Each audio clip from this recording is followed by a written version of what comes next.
Okay, guys, we are live. So for those listening at home, welcome to the Dungeon Musings YouTube channel. My name is Kevin Madison, and I will be your friendly Dungeon Master this evening. And tonight, I really mean it, I'm going to be your Dungeon Master. Because you see, tonight we are taking a break from our usual campaign. Oh, I'm sorry, I've got something that is playing very loud in my ear here. I'm going to turn that down just a scooch. So tonight we're going to carry on with a session of our ongoing Barrow Maze campaign. At the time of recording, though, earlier this week I had to say goodbye to my pup, so this week's been a bit of a rough one for me. We missed our session on Wednesday, because I was in no shape for human contact on Wednesday night. And today is it's been a long week at work as well, too, so my generous players, the stars of tonight's session, agreed that we would do something different tonight. So regular viewers may be aware that on New Year's Eve, I'm going to be running a marathon session of AD&D 2nd Edition, set in the Dark Sun setting. And over the last little while, I've been getting ready for that, doing some prep on my end. And I thought that tonight, initially, I was going to run an adventure in using versions of our players' characters from the Barrow Maze campaign in AD&D, and then I just decided, you know what, like, fuck it, we'll take Friday night, take a relaxing evening, roll up some characters, and we'll start an adventure, and we'll see how far we get. So tonight, we are going way back in time to 1989 to roll up some characters in Advanced Dungeons & Dragons 2nd Edition. So, with me tonight are the stars of our regular campaign, and the stars now who will be subjected to the old ways. The merciless old ways. With me, I've got John. Hey everyone. I've got Jeffrey. Hey guys. And I've got Arlen. Hi. I've never played AD&D. I don't know about you guys, but I suspect you guys have played it, but I've only played cleaned up, modernized versions. So yeah, well, it's gonna be interesting because I mean, for a bunch of different reasons, but Arlen's really familiar with Astonishing Swordsman and Sorcerers of Hyperborea. John, from what you've said before, like you're familiar with AD&D by way of the computer games, and then you've played Astonishing Swordsman and Sorcerers of Hyperborea too. And then me and Jeff are just fucking old, so we remember AD&D from back in the day.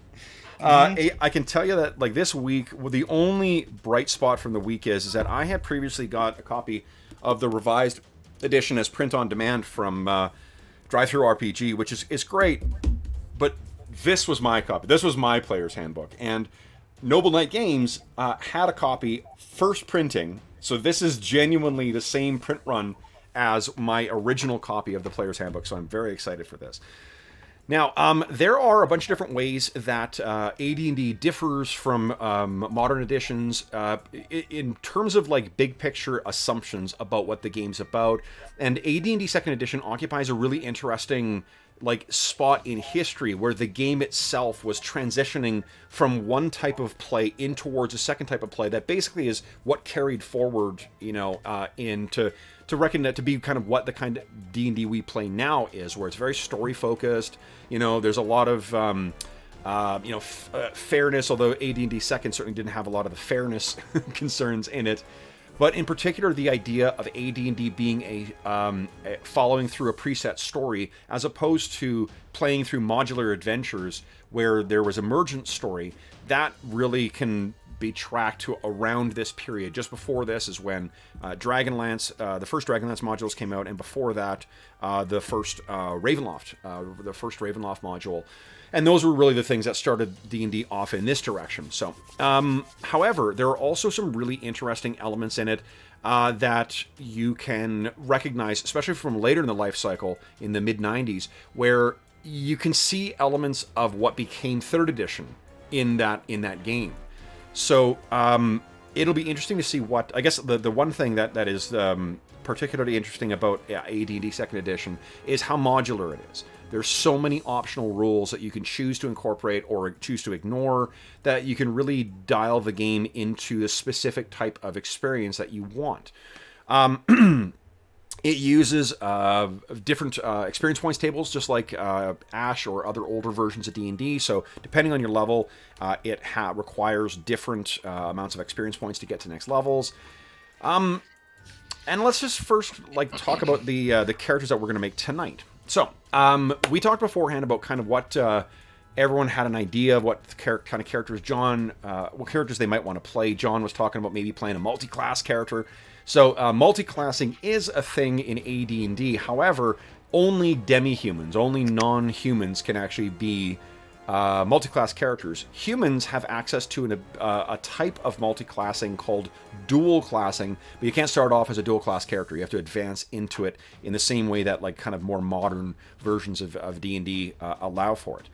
Now, the first thing we're going to do, we had talked beforehand about how we were going to create these characters, and we're going to go the old ways, and we're going to roll dice. However, in the interest of being a little more forgiving, and to allow you guys to have a bit better, what do you call it? A bit better proficiency bonuses, we're going to roll 4d4 plus 4 as your stat rolls. This is what you use when you make characters in Dark Sun. I did this a bunch of times, and I did not find that it was terribly punishing. So let's do this, guys. Everyone has a character sheet. Everyone open up your character sheet, and we're going to start at the top with your strength. Oh, strength is not at the top. Where's that? If you go here, let me. Oh, sorry, in the top in the list of if you scroll attributes. down, to the ability scores. So strength 10 bracket 0, stamina, muscle, dexterity. That one. We'll talk about how we fill these things in. I think I'm going to open up each of your character sheets just so we can follow along and see as you guys are entering this stuff in there. So let's get with some character creation here, guys. So first up, everyone go ahead and give us. This will be everyone's strength. 4d4 plus 4. Let it fly. 15. Whoa. 16. 15. Oh, pretty Not bad, guys. Here. It's a good start to the... Hey, and look who's joining us in time here. Right at the first roll. Yep. I think he heard the dice rolling. He's just like... Can't wait to hear his reaction. Yep. He's like Bloody Mary. Only here's... what am I doing here? Let's see. Steve-O, have you joined us in chat yet? Let's see here. There he is. There he is. And almost in Hangouts. Nice. Okay, I'm going to give him control over his character here. Steve's character. Edit. There he is. Steve-O, what's shaking, buddy? Yo, finally found my way here. Nice. Steve, we are venturing into the old ways, and you have just arrived in time. Would you kindly give us a 4d4 plus 4 roll, and then enter that number into where your strength is on your character sheet? Will I ever? 44 plus 4. Yep. And Steve, in terms of versions of Dungeons & Dragons, where would you rank Advanced Dungeons & Dragons 2nd Edition? Oh, 2nd edition? Number 1. I may have called that before the session. Those are the good old days, man. That's right. Absolutely. The old days, the frontier days. You know it. And look at 15. Okay, so you got 15. Go ahead and enter 15 into your strength score. Guys, next up is dexterity. So actually, what I'll do... Boom, just so we know which ones are which here. So John got a 12. The rest of the guys, go ahead and make your dice roll. Ooh, 16. And those grognards at home who may be saying, why aren't you rolling 3d6 and just keeping them? Well, I don't want to play that way. So I've got plenty of ways to kill the characters. I don't need to kill them this way. All right, so Arlen's got a 16. 9! 9! Outstanding. Guess we're going to be swapping that with charisma later for you, huh? Yeah. And go ahead, Steve-O, and give us a 4d4 plus 4 for your dex. All right. Actually, if you guys just hit the up arrow, it'll toggle the same thing you rolled before. Well, look at that. 13, right, not bad. Dex, okay. 13. All right, guys, next up. Constitution. Go ahead and make with the rolls. 13, 12, okay. That doesn't come with a bonus. 13. And Steve-O, what are you thinking here? What am I doing wrong here? Where do I put 13 in dexterity? Where do I put it? There's the dexterity thing. Oh, just select that whole thing, and then just hit 13. Or like double-click in it so it selects everything, and then hit 13. Okay. It's invalid dex. What is that? There. There you go. Okay. No, it's giving me no stats though. Okay. It's giving you no modifiers because you rolled a 13. If you want higher stats, roll better. I see. Okay. This is the old ways, Steve. The Right, unforgiving yes. ways. I got a 14. What does that give you? Nothing. It gives you nothing. If you had a sandwich, it'll give you nothing in a sandwich. Okay, so let's hear. Steve, we need your dex roll then, please. Or con roll. Sorry. Con roll. All right. How many hit points? 12. Okay. No bonus. No bonus. Next up is intelligence. Go ahead and roll, guys. 17 from John. Ooh. Holy Looks smokes. like a mean Come on, character to baby. me. 12. 12. All right, not so smart. All right. 13 for Arlen. 15 for Jeff. Not terrible. Okay. I'll let you record those guys. Thinking gnome at this point. Okay, here we go. I need some wisdom. All right. Give me some whiz. No, that's 12. All right. 17. Holy smokes. I think You I know what take I'm the playing. boy out of the paladin, and you can't take the paladin out of the boy. Jeez. That's literally what Technically, paladins actually need a 17 charisma, but still, that's pretty good. Easy. Yeah. You can swap Good it. priest, though. You make a badass cleric. 14 for Jeff, not bad. All right, and then when you guys are ready, charisma Ooh. 17. No, I say here we go. With a Holy big roll. smokes. Let's go Bard. 15, I'll take it. No, it's a 13. All right. Come here, Arlen. I took your 17. 15, not bad. Okay, the not so talented Steve's character. All right. 16 for Jeff. Steve, what do you got for stats here? You got a 15, 13, 12, 12, 13. Do you want to re-roll those? I don't think you have a single 16, and it looks like everyone else has got at least a 16 in something. So you re-roll the whole works? Whole works. Let's re-roll the whole works. Why not? I like rolling. Okay, so there Steve, we go. give me. Hold on. I'm just gonna put this in here. So top to bottom, give us 6 rolls, and we'll replace those top to bottom. All right. Everyone else, you okay with your stats? Strength. I would like to swap. 12. Intelligence. 15. Wisdom. Dexterity. 14. That was my dex is 15. That's not bad. 18 intelligence. 18, baby. Intelligence. Nice. It looks like we're going to be a magic user. All right. And 11 wisdom. Good. Grubby, wisdom. Ooh, yeah. 16 charisma. Interesting. Yeah. Okay, guys. So you can swap places with any 2 of those stats if you'd like. So decide what, if you want to know what classes that, because classes in this have, just like in Ash, Arlen, there are stat requirements for certain classes. So the classes that you can play in here are Fighter, Paladin, Ranger, Mage, Cleric, Druid, Thief, or Bard. And those options again are Fighter, Paladin, Ranger, Mage, Cleric, Druid, Thief, or Bard.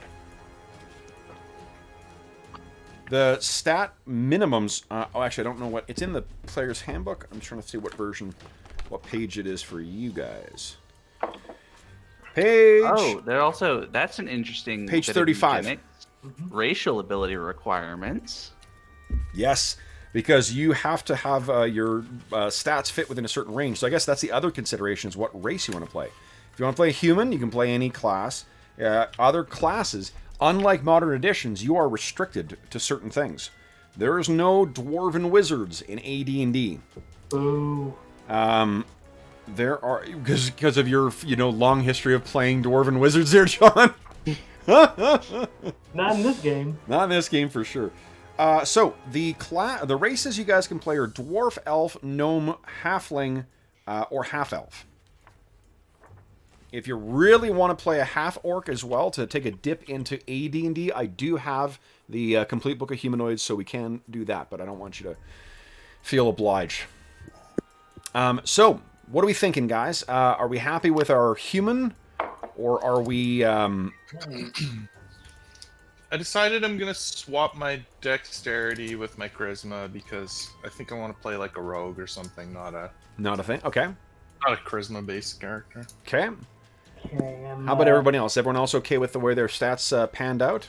Yeah, I'm gonna play a dwarf, and I'm gonna lean into high constitution, move my 17 there, and get a ridiculous hit point bonus or something. Yeah, I swap charisma and dexterity. Charisma and dexterity, okay. Probably going to be an archer kind of character. Okay. I think I'm going to go for a gnome thief illusionist. Ooh, Gnome thief illusion. double class. Okay. Nice. Multi-class. Multi-class. All right, so let's see here. So let's see here. So first off, the gnomes. You need a minimum 6 strength. You need a minimum 8 con. I think you guys are all hitting all the minimums. I'm not worried about that. Stat modifiers. Arlen, for you, dwarf gets +1 con, -1 charisma. Gnome for you, John, is +1 intelligence, -1 wisdom. Jeff, Nice. what race are you thinking of playing? what are you, Steve? I'm not too sure. Yeah, exactly. I'm trying to figure that out. Right here. now we have a gnome and a dwarf. A Norman, Yeah. a dwarf, yeah. And we got a thief and a thief illusionist. Is that correct? Is that what you guys? Well, are it doing? might be a thief. I don't know yet. Okay, I'm still trying to think myself. I could be a mage. I mean, I could definitely go that route. I could do Yeah. the bar. I could do the bard thing. Don't bards use intelligence to cast once they get spells in AD&D? Bards use. let's see I don't here. think that sorcerer or bard charisma thing came into play until 3rd edition. Bard, no We're charisma limited- 15. Okay. Well, you need a 15 charisma to be a bard. I And think you they get cast based on spells intelligence. at Yeah. second level. Well, here's the thing. There's no bonus spells for wizards. Bonus spells only come from priests. Ah. Yeah. The one thing I will do, the one house rule, or one of the house rules we're playing with, there is a first level spell called Cantrip that will allow you to, you cast it, and then for 1 hour per level, you can do basically the things you could do with a cantrip spell. You get one casting of that for free. So basically that allows you to have a certain amount of hours equal to your level where you can use those abilities. You can break them up into hour increments, but once you start that hour going, it goes all the way through. Okay. So that will allow you to do a lot of improvised kind of just general cantrip shit. But I wanted to get away from the... I was originally going to use the Ash cantrips that I've got, but what I don't like about those is there's... I feel like people use the ones that give bonuses to hit more often than anything else. And it's just like, well, that's not really... like. I don't want there to be like, oh, this is the clear mechanical optimal choice. I'll just do that every time. I'd sooner see you guys be creative with the... what do you call it? Or at least more creative. Steve and Jeff, that's interesting. Let's see here what your stats are. Jeff, you got a pretty decent... Yeah, you got a good range. You could have some good skills. Because your intelligence is going to give you non-weapon proficiency bonuses. Steve, same thing with you, too. You could make a pretty badass magic user. Yeah. I'm an illusionist, so focus Actually, on Steve, the school. You'd be a, Yeah, sure. you could be a kick-ass bard. Yeah, pretty good bard. I mean, because they fight too, right? Dex 12, yeah, they can, yeah. And they're a thief class, so they level up faster. Yeah, you got a little bit of, you'll have some thief abilities, climb walls, detect noise, pickpockets, read languages, and then at second level you start getting access to spells.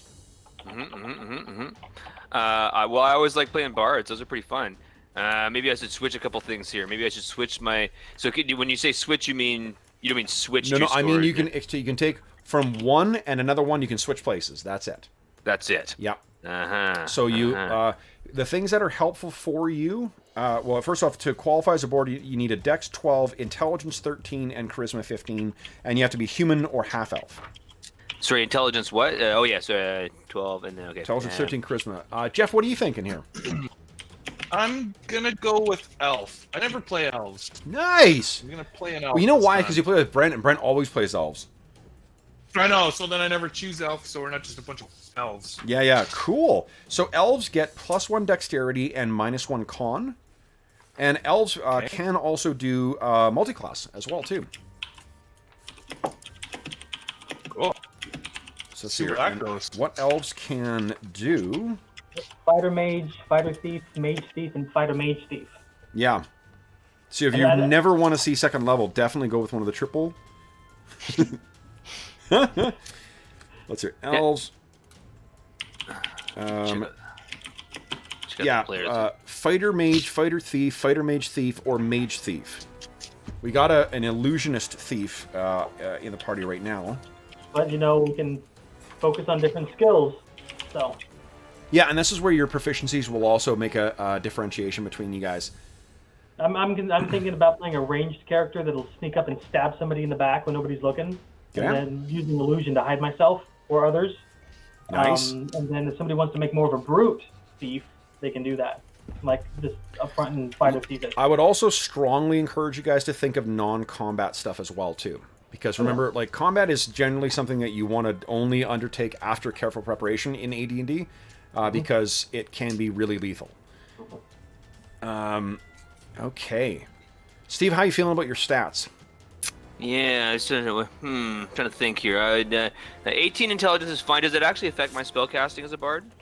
It does not. I mean, in terms of the level of spells you have access to, that will affect it. But I mean, like, if you're not concerned about this character hitting level 20, I would just, you can just hit the bare minimums and put that 18 somewhere else if you like. Where are you thinking the 18 would go better? Here's the upside to the 18. You see those number of languages that you get?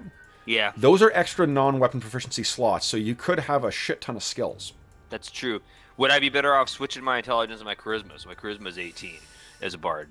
Let's see. I'm gonna see if there's any abilities that are specifically Number of henchmen. Number of henchmen definitely in you guys, and reaction modifier. Like if you're the talkie one, that's a big deal because we'll be rolling. We're using the full rules about rolling random encounter or. Right. Yeah, you can also... So bards have an ability to alter the moods of an ability... the moods of listeners. Mm-hmm. Wow. Okay, that doesn't require... that... It's really the... It looks like it's really the reaction modifiers. That's what your charisma modifier is... Or your charisma stat's going to go into. Right. And the intelligence only matters so much, but I get languages from it. Well, proficiencies. Yeah, proficiencies. That too, right? What do you think, guys? 18 charisma for the bard? That sounds good. Yeah. Switch intelligence and charisma. Okay. 16, 18. Okay, Yeah. let's do it. Let's do it. All right. Jeff's character's doing nothing but pissing off people with his 9 charisma.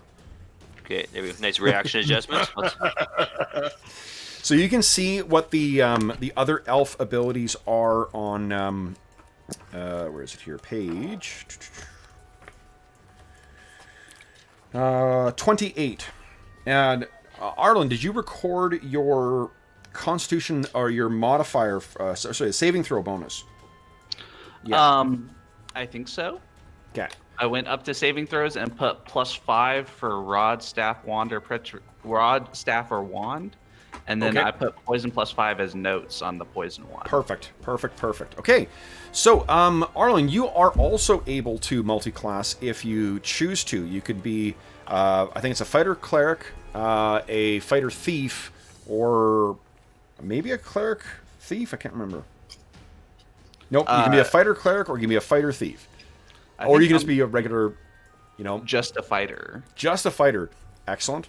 There is no penalty. The only penalty to multi-classing is that you split your XP between the two different classes. You still get the full abilities of both classes. A question. You said Arlen had some bonus to saves. I think gnomes get a bonus against magic wand. You could take a look on page... Let's see here. Actually, I'm looking at the character sheet. It has an asterisk. Oh, okay, hold on. Gnomes.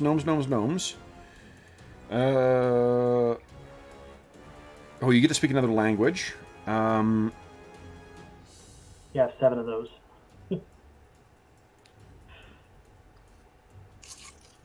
Hold on here. Cousins, so you get... yes, you get the same bonuses that dwarves. What's your constitution? 13. Was that 3.5 the total score? Or it's +3. So +3 again? Yeah, at your stat, it's +3. Okay, so it's +3 to... rod, staff, to wands, staves, rods, and spells, and you do not get the bonus to poison, though. Okay, so Where did I plug those in? You also suffer 20% failure every time you use a magic item except weapons, armors, shields, and illusionist items. Or items okay. that duplicate thief abilities. You're just trouble. In melee, you add +1 to your attack to hit kobolds and goblins. And when gnolls, bugbears, ogres, trolls, ogre magi, giants, or titans attack you, they subtract 4 from their attack rolls because you're so small. You have infravision at 60. And you got an ability to detect slopes and grades and shit like that. We're not going to worry about recording that. I can open up the book when we need that information. But your infravision, you might want to record under that. Dwarves, you got your con bonus. You got a similar thing to detect slopes. You get +1 to hit against orcs, half-orcs, goblins, or hobgoblins. And then same thing, big monsters get -4 to hit you. You have an infravision of 60 feet there, Arlen. Mm-hmm. And that is kind of it for you. Steve-O, decided on a race yet? You can be human or half-elf. I think I'm going to be half-elf. That is good. This is a true AD&D party. Not a single human being in the entire group. Humans are a plague. Well, like, he's half human, so. There you go. So let's hear. So that makes yours. Half-elves have no modifiers to their stats, but you do get a couple of neat abilities. Mm-hmm.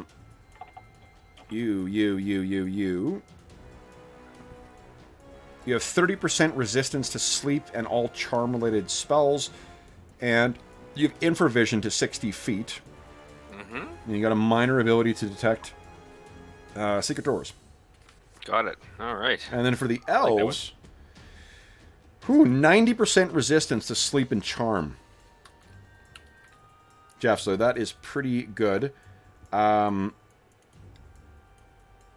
Whenever you're employing a bow or any sort of, a bow of any sort other than a crossbow, or when using a short or long sword, you gain +1 to your attack roll. And you gain a bonus to surprise opponents, but only if you're not in metal armor. And this bonus is... Opponents get it. So if you're sneaking up on people, they have a -4 penalty to their surprise rolls, which is huge. And you have 60-foot infravision, and you can detect secret doors. Amazing. Cool. All right, so Jeff, have you landed on a class for your character? Yep, I think so. I'm either gonna go... Well, so if I want to go fight or thief, what does it do exactly? That's the part I'm just not 100% on. So multi-classing is, you're asking me something that I should have looked up beforehand. So you're not sure either. Okay. No, I'm trying to remember. So from years ago... I'll just do it. It doesn't matter. Yeah. What it is we need to look it up for, here we go, multi-class characters. I think it's you roll both, you roll hit dice for both classes, and then you take half of that. Multi-class character always uses the most... So you always use the most favorable combat value and the best saving throw from your two classes, so that's cool. Your hit points are the average of all his hit dice rolls. Oh, interesting. Okay, so what I'm going to do for each level, guys, is you get to roll your hit dice twice. So you get to roll twice. What basically you multi-class guys is just roll 2 and then roll each of the dice twice. We'll take the... but you're going to roll them together. So if you, for yours, John, you got a D4 from your illusionist and you got a D6 from your thief, you'll roll a D4 and a D6, and then you'll roll a D4 and a D6 again, and you got to take one of those pairs. Like that. Yeah, exactly. So the 3-5 is going to be the one you want to take. That's a total of 8 divided by 2 is 4. So you get 4 hit points at first level, modified by whatever your Constitution modifier is. Arlen, you're a fighter. You get D10, so you can go ahead and roll 2D10 and take the highest of the 2 as your hit points.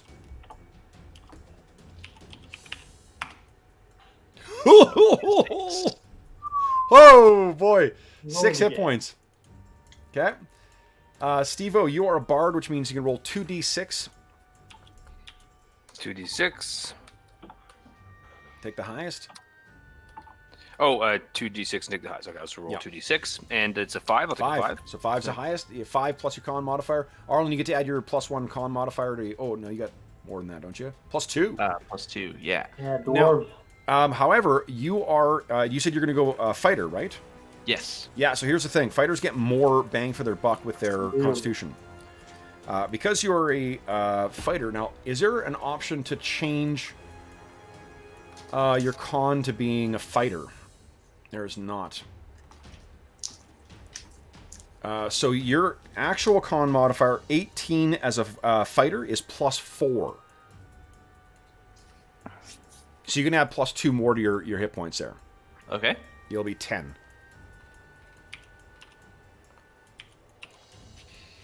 Excellent. And. Oh, a question. Of course. So I'm filling out my thief skill percentages. I found that. Are there any at first level that we assign ourselves? Like Yes, there are. So here's what, if you're a thief, what you're going to assign is, and let's just do this step by step, guys. Like, talk me through what you're doing, just because it's Gotcha. yeah, there's a lot of little things to keep track of. So Like, you're going to get modifiers from your dex, and you're also going to get modifiers from your race. Yeah, base, race, dex. I filled in armor because I'm not wearing any, and Okay. there's a level column. So Did you fill in your base, your starting point? yes. You did. Okay, great. Then what you get at first level is, I believe it's 60. 60. Let me just double check here. I was having trouble finding it. Yeah, so. 60. 60, so you can spend 60, and no more than 30 can be spent on any single score. And let me explain for those of you guys who have the modifiers.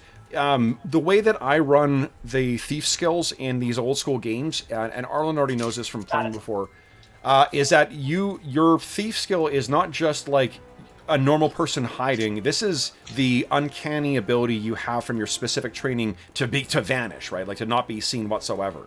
If you make your successful roll, no one's going to be able to make a chance to spot you, as long as you're not like walking in the open or whatever. Anyone can try and hide though. Like anyone, all of us know as non-thief persons, presumably none of us have levels in thief. We all know how to try and stay out of sight. So just because you're not a thief doesn't mean you're automatically going to be spotted. You just need to describe for, in-game what precautions you're taking, and then I'll make an appropriate adjustment for things that might see you. But if the thief makes their roll, poof, they're gone.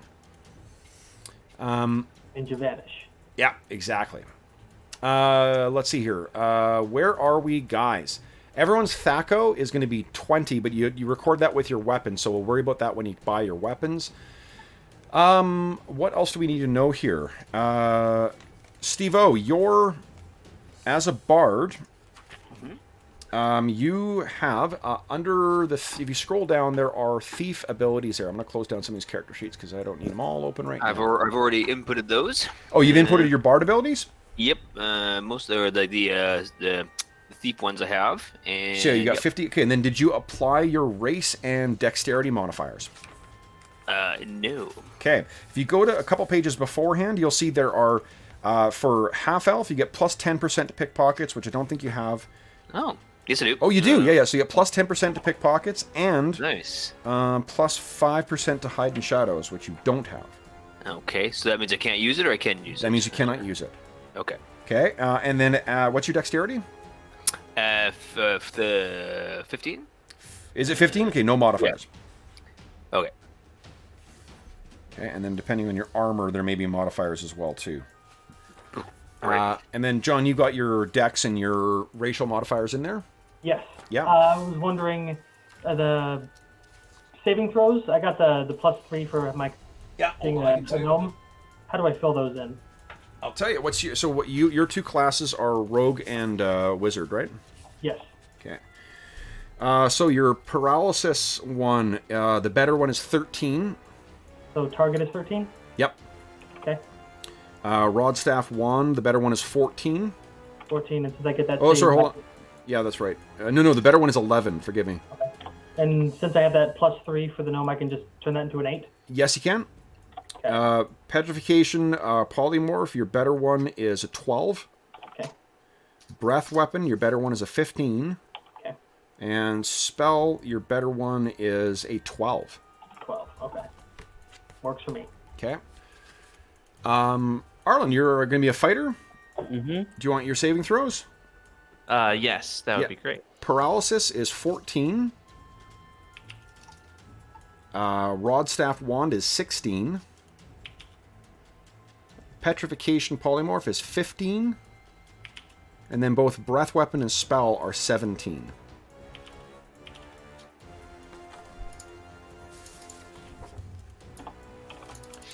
Steve-O, where are you, bud? Where am I? What? In terms of character creation, I mean, that's what I mean. Just reading up on the bard here. I got some cool abilities. You do, yeah. Yeah, can inspire people for battle, and... Oh, and did you know, Steve, that you have 20 points to distribute amongst your thief abilities? I did not know that. Yeah. And can I pick new ones? And no, only those 4 that you know. Okay. Are we going to be using Detect Magic, Delusion, Bribe, Tunneling, or Escape Bonds? They're optional rogue skills. No, we're not using those. Okay. No, that's stuff from Skills and Powers, and Skills and Powers is fucking crazy. There's a lot of the supplemental stuff that I do really like. That is bonkers. Okay. I think I'm good to go as far as class goes. Yeah. Yeah. Okay, excellent. Where else? Steve, or Jeff, what are you rolling there? Well, I've just been going through this in order, and the next thing I found was my height, weight, and age. Awesome. Yes, so we should roll that stuff as well, too, guys. I'm 121 years old, and I live to be 541 years old, so I don't know about you spring chickens, but... What page is that on? 33. You must have skipped past it. Oh, yeah, I went straight to the classes. Okay. Which I haven't done anything on yet now. So I'm starting that. Okay. And what, Jeff, what classes did you decide on? I'm a fighter thief. Fighter thief, love it. So I'm level 1. You're level 1, yep. Okay. I am a tall gnome. How tall are you? Oh, yeah. 3'8". 3'8"? Yeah, you're huge. That's fantastic. Okay. Oh, man. 5d4. And then Arlen, how is your dwarf coming along? I'm doing height and weight right now.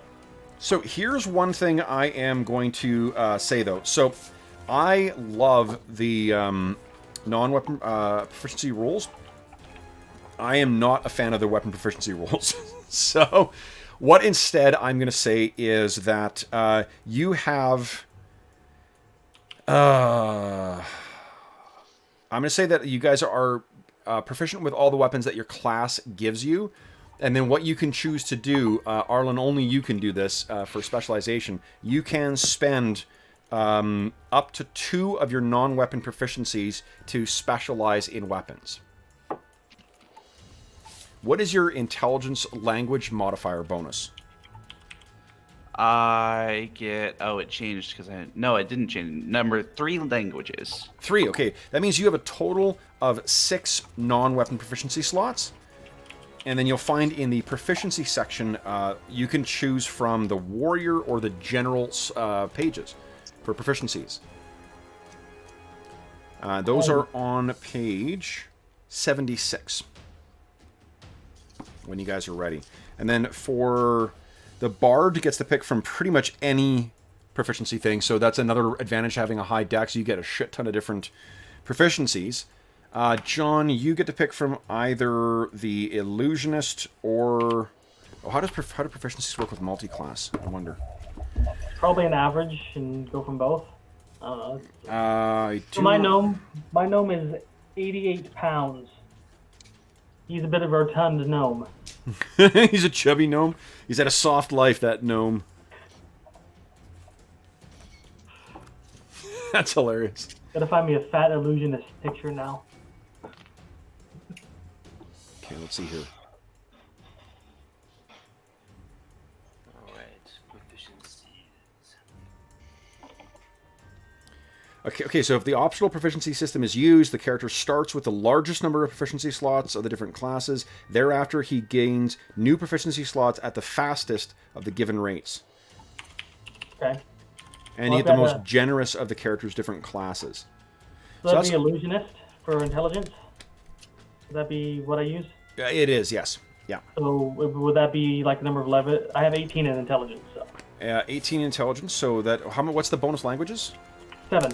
7. Pretty good. So that means you gain... there we go. That means you have 11 non-weapon proficiency slots. Jeff, what is your intelligence? 15. 15? Oh, sorry, what's the modifier for languages? Sorry, that's what I was looking for. Oh, 4. 4? So that means you get 7 initial non-weapon proficiencies. And Steve-O, what was your intelligence again? Or the number of additional languages? I think 11. 11? Yep. Wait, you get additional... What's the bonus for additional languages? 11. So it says max. Oh, that's spells.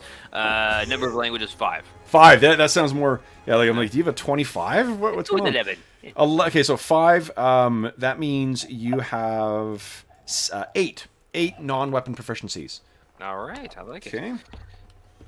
And this is where, in this game, we sort of we use this to fill in your character's backstory and to explain why they know the certain things they know. That's cool. Yeah, it's kind of I really like it. Like it's as long as the character stats are at a decent level, it does a good job of modeling what a competent adult person would be able to do with some of these skills. Dibs on cooking. Nice. I will point out that the Wilderness Survival Guide is completely compatible with this, so I apologize up front. Basic biology. Okay. And then, so Steve, you're not starting with any, what do you call it? Spells, but you will get spells at 2nd level. Very good. Okay, and then what I will do, guys, is where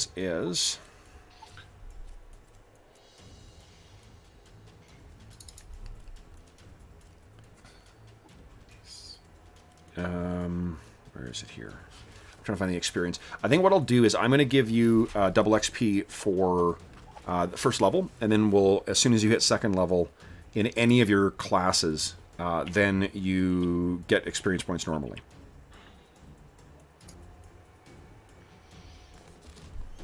That way, we're 1st level is, I think it's a really important level in these games just to get a feel for the characters and play, get the appropriate level of danger with them. But it's not. We don't need to languish in them. Where are we in terms of character creation, guys? How is everybody looking so far? I'm wondering, how do I figure out what my bonus is for the non-weapon proficiencies? Is that on page 76? Do you mean the the actual number we put in? Yeah. So you look at the relevant ability and then look at the check modifier. That tells you what you add. So like if which one are you looking at? Cooking. It says intelligence. Intelligence with no modifier. That means your intelligence is an 18. Yeah. It means your cooking is an 18. So I just put 18 plus 0 and just 18 full stop. So if I roll that without, that doesn't look right. What doesn't look right? Figure out how I'm rolling it. So. Because you're rolling that number or less. Okay. On a D20. Oh, I see. Okay. Yeah. So an 18 is really good. You've got effectively like a 90% in your cooking. Okay. Yep, there we go. Made it work. Okay. Nice. Okay. I didn't play with non-proficiency in the video game, so. No, because it doesn't. You don't really role play all that much in the video game. Okay. So. Do I automatically get singing and instrument proficiencies? Like I don't need to claim those because I already have them. Let's see what it says.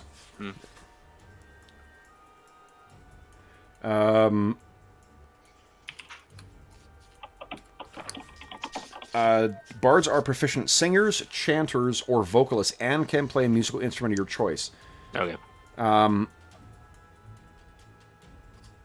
And then if you choose to learn, so basically you get a free proficiency, Steve, with singing and then play instrument, I think is the other one. And then if you want to spend extra proficiency slots, you get 2 instruments for each additional point you spend.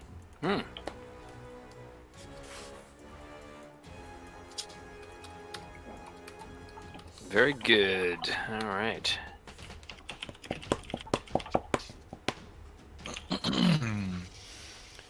And Bardic Inspiration.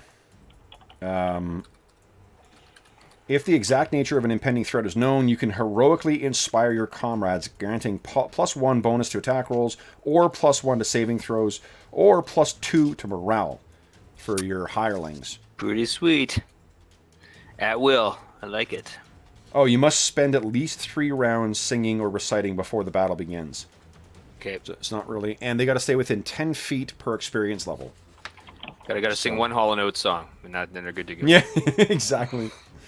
The effect lasts 1 round per level. That's pretty cool. So you're going to want to make sure you pick that carefully.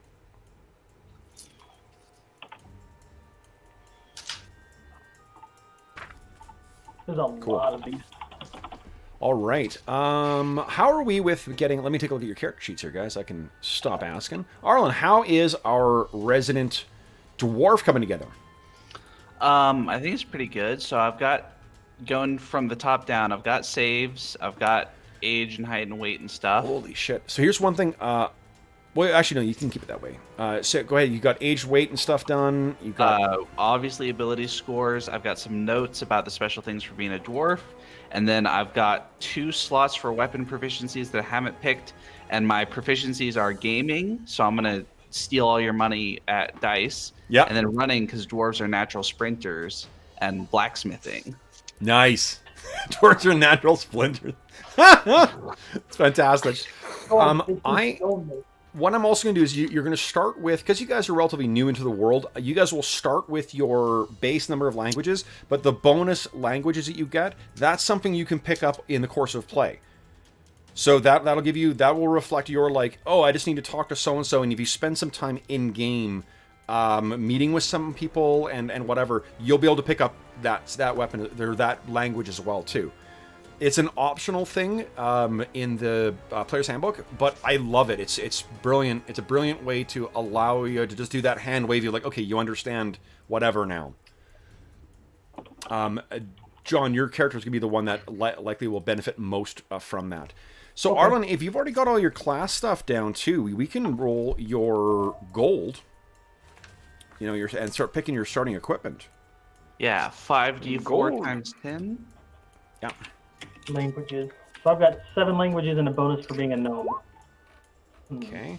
And then I think what I'll let you do as well, just because it'll be, you know, fun. Let me quickly look at the equipment here. Here we go. I will also let you pick, for each of you guys, it's an idea I'm stealing from, what do you call it? Zweihander. You can pick one item up to 50 gold pieces as your signature item. That will not cost you anything. So you basically have your gold plus 1 signature item, but you got to give your signature item some cool explanation for why you've got that sucker. Cool. Oh, and one thing too, heavy crossbows do more than what's listed in here as well too. They've got a list. Heavy crossbows are listed as doing 1d4 plus 1. They bumped it in combat and tactics. And for such a shitty weapon, it needs that bonus. Everything else gets to fire a lot more often. Oh, George was watching as well too. George said he misses. He's like, I can't believe I missed this session. Oh boy, that's what happens when you go on vacation, George. I'm just kidding. We'll be waiting for you when you get back. Hi, George. Let's see here. Yeah, Heavy Quarrel does 1d8 plus 1 against smaller medium creatures, 1d10 plus 1 against larger. Maybe that was a typo in my first printing. Alright. So... I've got proficiencies, languages, and my thief skills are done. I think I'm ready for gold. Cool. John, tell us about your gnome's proficiencies. This gnome is proficient in cooking, reading lips, jumping, tumbling, ventriloquism, ancient languages, reading, writing, spellcraft, rope use, swimming, and direction sense. Love it. Love it, He's love kind it. of all around, just like his figure. Yeah. Love it. I'm so happy we have a gnome, too. Jeff, tell us about your guy. Well, I just got to the non-weapon proficiency table, Okay. so I haven't picked them yet. Okay. How's his, he's a fighter, right? So He's just a fighter thief. Fighter thief. So just like Arlen's character, you can choose to spend up to 2 of your non-weapon proficiencies getting specialization. That gives you, I think it's +1 to hit, +2 to damage, and a more beneficial attack rate.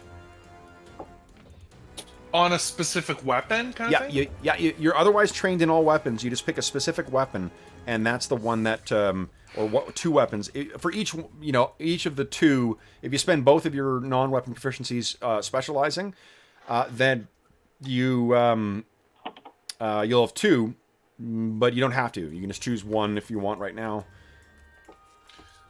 Oh, and I put that under weapon proficiencies? Weapon specialization, I think. Oh, And then when you're filling in the stats for your it. thing, yeah. So the thing that you're going to want to keep track of as well is the speed. What weapon speed is, guys. The way we do initiative in AD&D 2nd is, you guys, it's group initiative just like in Ash. I roll a d10, you roll a d10, whoever your initiative roller is, and then each of you adds your speed modifier, and that'll be either your weapon speed or your casting speed if you're using a spell, or, whatever thing you're going to try. You add that to whatever number your team rolled, and then we go from lowest to highest. And we figure out, everyone takes their actions in that order. Okay. Dex modifier does not modify initiative either. Not in this version. Steve O, how's your guy coming along? He's coming, just looking for a weapon here. I think maybe he's a longsword kind of guy. Yeah. Maybe not, or maybe he should be a range kind of guy. Where do you put your proficiencies? I think Is there you have a spot? You add them. Yes. Yeah, there's proficiencies in languages, and then there's weapon proficiencies and non-weapon proficiencies. Oh, okay, I see. Non-weapon proficiencies. Yeah, I don't. Oh, there we go. Nice. Race modifier. Jeff, did you specialize? Did you spend your points to customize your thief special abilities? Because you can add 6. I didn't put any points in there. Yep, so you can add 60 points to them, no more than 30 to any one skill or special ability. Oh, okay, under base. Yeah. So 60 points. Okay. 60. I could add 20, I think, right? Yeah. You can add 20. Yeah, bards don't get quite as much. Right. I'm specializing in pickpockets, and I intend to use it. Of course you do.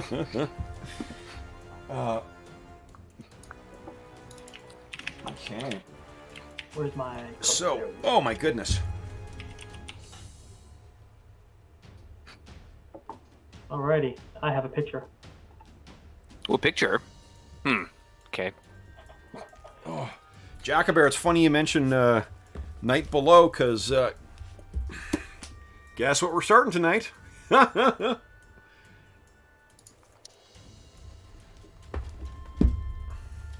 mean, whether we go on or not is another question. This is a pickup. Oh, because, yeah, I did not feel like running a game, our ongoing game tonight, or feel up to it at least. Jeff, were you able to find where your non-weapon proficiencies go? Oh, you're working on your thief skills. Yeah, sorry, you're working. Trying to pull you guys 6 different ways from Sunday. Okay. Arlen, how's your equipment coming together? Well, I bought some armor and an axe and a shield. Good, good, good, good. And so now I'm trying to figure out how weapon specialization works for my axe. Okay, so what it does is your attack rate becomes 3-2, and we'll run it just like we do in Ash, where odd rounds will be less favorable, even rounds will be the favorable rounds, because that's just easier. And then, so there isn't the formal breakdown of the round into 2 different segments. I should mention as well, one house rule, the rounds in this are not 1 minute, they're 10 seconds. So because that's just the 1 minute round is a weird bit of anachronism that I just don't care for. Did we lose Steve in both the chat and the hangout? Oh, did I mess up? Oh, you might have closed your roll 20 by accident. I was trying to do something. That is quite all right. What was I saying? The way it works, Arlen, is so if you've got multiple attacks in a round, and I think you and Jeff are the only ones who will have this, what you do is, as we go through the initiative pass, everyone gets their first attack, and then we go to second attacks. And that includes monsters as well, too. So if monsters have multiple attacks, they get their first one, and then everyone else kind of gets to have their one turn, and then we go back to the top and go down again until you're out of actions. I'm going to handle movement same way we do in Ash as well, too. You can split your movement up. Because we're using a shorter round than what AD&D second uses, we will instead, we'll take what your move is, divide it by 3, multiply by 10. That is your, how many feet you can move in a round. So it should be like for Arlen, I think, don't dwarves have a move of 6? It's not listed in the, unfortunately, in the character section. It's listed elsewhere. Okay, well then that would be why I didn't see it, because I didn't see anything about that. Let me find it here. Yeah, I think that humans are 12. And that we still record the normal move, only because that plays in for like overland travel and turn-based movement. Movement, here we go, 78. Okay.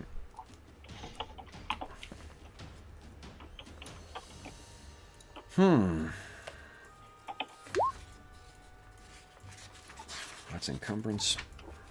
If someone's rolling dice. That was my starting gold. Nice.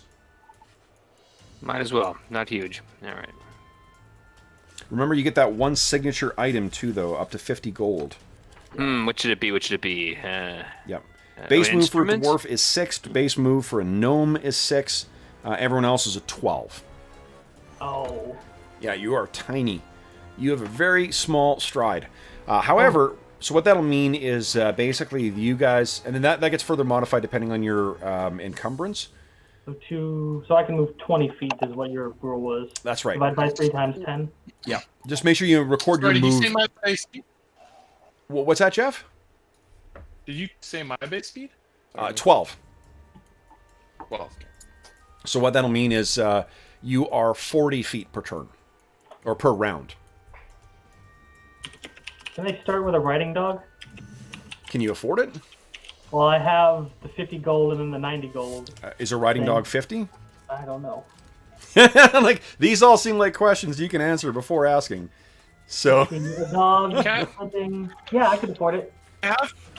Okay, you cannot prorate that 50 towards something, though. If you can afford that, then absolutely you start with a riding dog. War dog's 20, guard dog's 25, and hunting is 17. But that's not a riding dog. Oh. That's a different... 75. If I blowed like 90% of my starting gold, I could get one. How badly do you want cannon fodder? A lot. Yeah. Okay, so I picked my non-weapon proficiencies. Yep. How do what goes in the numbers? So the number will be brackets. Whatever the score is. So that the score, it'll tell you, well, it'll tell you what ability, and then it'll tell you what the modifier is. Like the check modifier? Yeah. Yes. That's basically like if you, let's say you've got, like, give me an example of what proficiency you're looking at. Okay, so I have dancing. Dancing. So dancing is flat dex. So just dexterity. What's your dexterity? 17? Then your dancing 16. Yeah. 17. Yeah. Yeah. So that means your dancing is a 17. Where does it say the what the mod is? The modifying check ability? Modifier is on the right. There it is. Yeah. Okay. Okay. Look at these. So you put, like, if there's a check modifier, then you put that in there as, like, so it's like -2. You can do it either way. You can just put the full modified score. That's never going to change from once you record it. So you could choose to include that. You can choose not to. I'm not fussed either way. So when it says -2, like, so if I have reading lists and it says intelligence, check modifier -2. That means you always get a -2 on it. That means, or what you can just do is just say it's my intelligence -2. That's my score in it. That's the number under. Okay. That's the number or less that I need to roll. I find that's easier because I mean it's just the idea that you're constantly adding a penalty to your roll is depressing. Mm-hmm. So wait a second.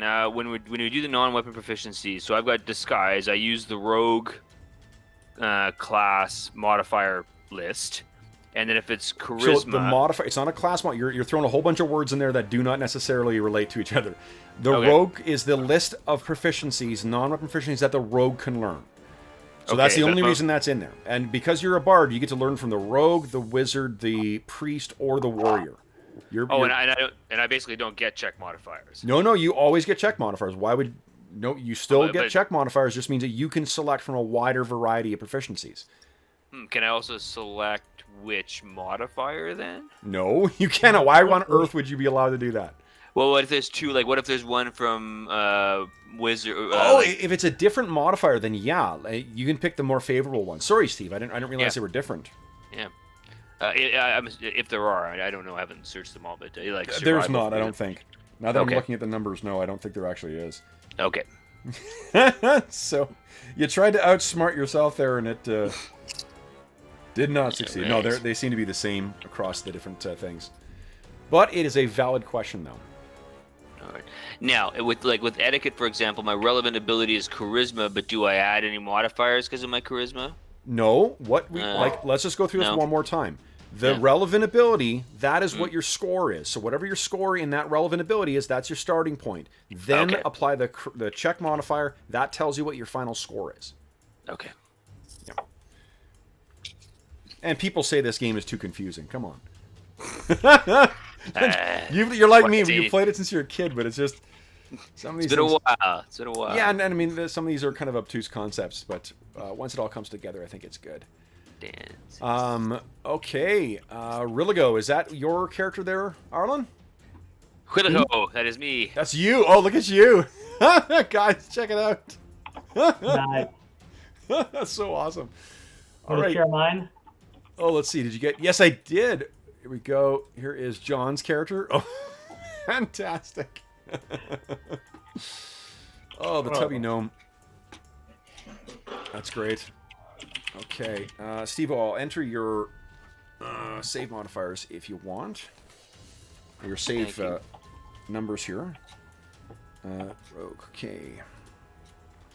13, then 14, then 12. 16, and then 15. Okay. All right, guys. Can my special item be like really fancy, lightweight cookware? Yeah, absolutely. Sure. Love it. Like, say it's not exactly mithril, but it's yeah, for sure. it. Yeah. Okay. It's an incredibly wealthy set of cookware. I love it. I'm gonna put lightweight. So do I get an average of money of my two classes? You get the more favorable. And would that give me like a +1 bonus on my cooking? Oh, hold on, John. You get the better of the two, John. Jeff. Whatever one's better. Whatever gives you more money, roll that one. Yeah. Okay. And then you said this would be like a special +1 50 gold piece item. I did not say it'll be +1. It'll give you no modifier. It's going to be an expensive piece of cookware. That's what it's going to be. Yeah, I thought you said +1 somewhere. No, I did not. Don't try and bullshit a bullshitter.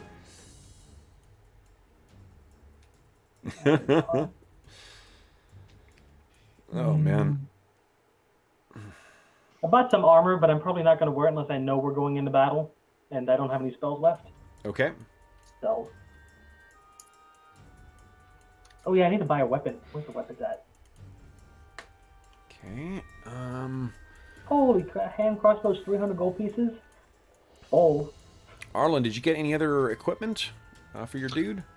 So I've got a weapon and a shield and armor, and then I bought a backpack and some boots because I felt like that would be useful. Yep. And then I haven't gotten to. I'm trying to find a image to use for a token right now. So. Okay. And oh, nice. Okay, sorry. Just and also make sure you tick off your strength and damage bonus for your dagger as well too. I did that for you. Because that sucker will also get a bonus. What's your other your specialization, or are you sitting on it for now? I think I'm just gonna sit on it unless I need to pick it. Nope, totally fine with that. That's fine. Can I say my short sword is like a cleaver? Yes, yeah, for sure. I'm gonna go with cleaver. Yeah, just use the short sword stats. That's fine. Okay, and you said strength, dex, and strength for damage, or? It said sorry. That you just told Arlen you to check. Oh yeah, check if you got a. Do you have a strength modifier? I do. Yes, yeah, I have a +1. Yeah, definitely. Click on strength and well, you dex won't mod for a melee weapon. Don't check that because it won't add any modifier. But if it's for missile weapons, remember that all missile weapons benefit from both dex and strength if you've got like an appropriate composite bow. Yep, my gnome's got a 15 strength. Oh wow, he's a tough little guy. How do you think he's carrying all that crap? Yeah. I can't even afford a bow. What? Remember, you get one signature item worth up to 50 GP for free. Holy Toledo. Are there weapons of quality? Can we buy one of those? How do you guys have so many weapons? Can you afford? Steve, have you rolled your gold yet? I got 60 gold. I do not think that you're going to be able to afford weapons of quality. So. All right. Why are bows so expensive? Because bows are crazy powerful. I think, at least I think that's why they've... So what I've always heard is that bows are really expensive in D&D because real life it takes a long time to learn how to use a bow. So they're representing essentially lost income that you spend learning to use your bow as the cost of the bow itself, because they don't have a way to represent the fact that bow staves are actually not very hard to make. So if it was a realistic cost, people always complain about the cost of bows. It's just a little crazy when I'm 121 years old and the 75 gold for a longbow represents that I haven't had enough time to learn how to shoot a bow. Well, you know, it's just there's... I get that. Yeah. I get the argument. I'm just saying I'm an elf and I can't afford a longbow. It is, well, I think 120 years to find one or make one. What a more creative $27. What a more creative player might say is, this is the situation I find myself in without a bow at 120. Why do I think that's the case? Holy shit, I guess I'm a loser. You're just starting out. To be honest with you, I guess I'm a loser. Yep. That's probably Just starting out. He's 120 years old. Yep. But this is, you know, Jeff. This is let's just quit that now, just because that is a complaint as old as this game. So we. No, I get it, but I get $27 to buy something. No, what it means is that you only have 27 gold on hand worth of equipment at the time we're picking up your character's story. So something has clearly happened to your character to get to them, to find himself in that situation. And that's the opportunity for you to get creative and figure out why the hell he's in this situation. The fact that you're a thief may mean that you have run afoul of people who took all your shit. Right. Or bad gambling, yeah. Okay. 30 GP. How are you buying all this stuff, Jonathan? I rolled 2d6 and got a 9 times 10 for 90 gold. Oh, are you looking at my... Jeff, you got 170 gold. Yeah. Remember, you multiply it by 10, right? Oh, it's times 10. I thought it was plus 10. No. I thought I had 27 gold. I'm like, oh, my poor. I can't even buy a bow. I was wondering, you're complaining. I'm like, what the fuck did you spend all that money on then? Far be it for me to tell you how to play your character. It's like I can maybe buy some boots and a rusty sword. Like, holy so one thing to shit. bear in mind for your multi-class, this is less of an issue for John than it is for Jeff, but bear in mind that your apart from like pick pockets and pick locks, you're not able to use most of your thief skills if you're wearing armor that is heavier than what a thief could wear. Right. So which one? Like, so where's the thief armor? Thief armor. It's leather, studded leather, padded armor, and elven chain armor. Yeah. And if you wear anything heavier than leather, you take penalties to your skills. So Elven Chain is not on the list. Elven Chain is a magic item that you cannot buy. Unless Okay, I mages see. cast their spells in it. Yeah. Which I want. Well, you That, want that I do remember from the game. So. you want it sized for you though. Well, 'Cause yeah. you're a small-sized guy. You're a little one. Well, I'm 3'8" and sizable, so it'd probably come down to my shins. Mm-hmm. So what you need to for the small the wee one in the group as well too. Just remember that you can't use a large size weapon. Yeah. You can use a medium in 2 hands, or you can use small weapons. Yeah, I got a Regularly. short sword. So. Right, your chopper. Chopper! Chopper. And you can, remember, make use of the cantrip spell. You can also pick for your spell book 2 spells. Plus the cantrip. Cantrip is not in your spell book. Cantrip you just know. You can use that once per day. And I believe because I'm an illusionist, one of them has to be an illusion spell. Oh, that's right, you're a specialist. Hold on. I think you might actually get 1 extra book. You might have 3. Let me see here. Illusionist. Here we go. Like in this edition, it's completely the discretion of the...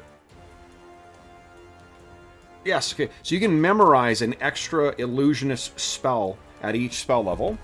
Okay. So you can prepare 2 spells per day. One of them has to be an illusion and spell, and then you will have 3 spells in your spell book, but one of them needs to come from the illusion school. Okay. And we'll just use the spells from the player's handbook for now, but I have 4 massive volumes of spells that you can later draw on that have every spell from the original D&D game up until 1994. I was almost around by then. Yeah, oh, so close. I was showing Jaden, like, I got these for the, what do you call it, from the New Year's Eve session. It's the psionic things. This came out the year he was born. Yeah. Yeah. Okay. Let's see here. How is everyone? Steve, how are you coming along with your character? Good. Just getting my equipment going here. Oh, we got a picture for the dwarf now, too. Look at this badass. Whoa. Nice. A bad mamma jamma. Bergour with his personal shield. You can't see in the picture, but it's got his own heraldic symbol poorly painted on it because Nice. he didn't take painting as a skill, but he can do it himself anyway. Awesome. Do you have the money to pay for this? No, I'll do it myself. I think the damage for a short bow is a D6, right? Short It's kind of bow. missing from the table here. Let's see here. I think it's based on the arrows that you fire Yeah, it's- for ranged weapons. Yeah, it's on the type of arrow. It's a flight arrow or a sheath arrow.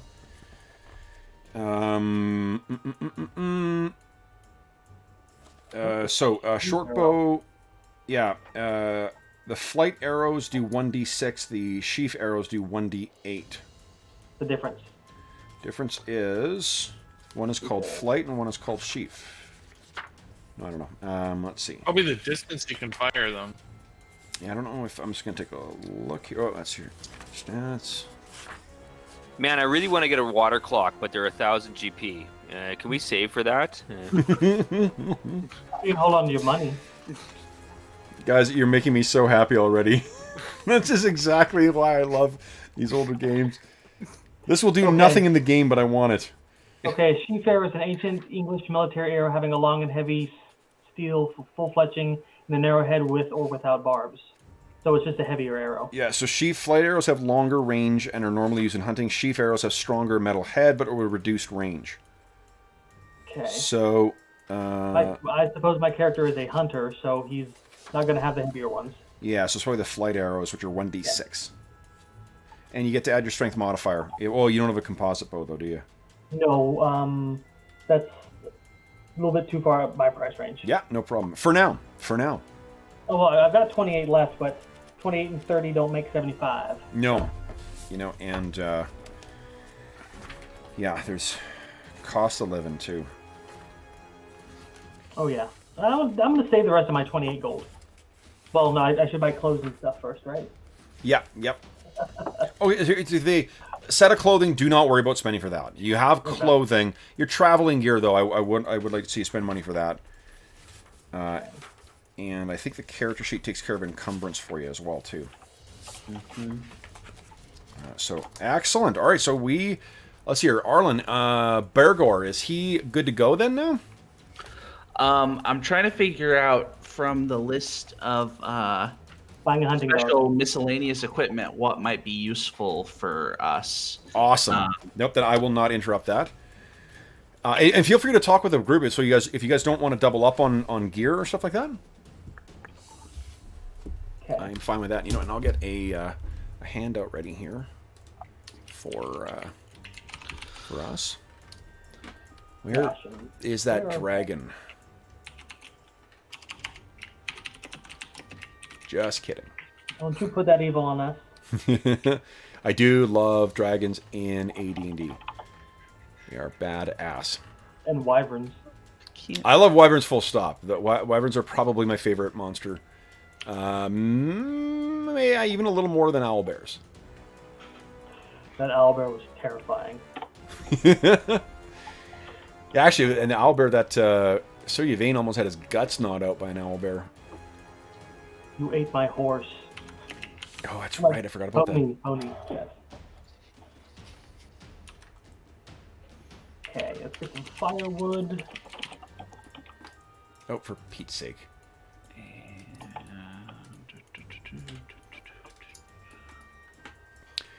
Jeff, how are the selections of... did you pick your proficiencies already? Yes, I did the proficiencies. Okay, so tell us about... Dancing, reading lips, and tracking. Nice. Sort of he's maybe a hired assassin. Nice. Okay. Can I Not spend the like nicest of people. 5 gold pieces on miscellaneous cooking supplies? Yeah, if you like, sure. That could be your like spices and stuff. Mm-hmm. Sure. All right, guys. So in addition to my combat gear, I've got a backpack for carrying all the treasure we find, a silk rope, 5 torches, a whetstone, and flint and steel to light the torches. Okay. Excellent. I And also that's got all a I can backpack. carry, 20. at Love least it. for right now. So I got a backpack, a set of studded leather armor size for me. I'm not wearing it though. Got my special cookware. Okay. It's shiny. A short bow, cleaver. I got a hunting dog. Nice. 1 week of iron rations. Firewood for a day. I plan on scavenging instead of using it, but it's there. And then miscellaneous cooking supplies. Okay. And I have 7 GP left. Excellent. Any suggestions for anything else? I should what get else? some rope. I've got some sacks. I got a large sack and 3 pouches, so we get as well as my backpack. we got the sacks covered. Okay.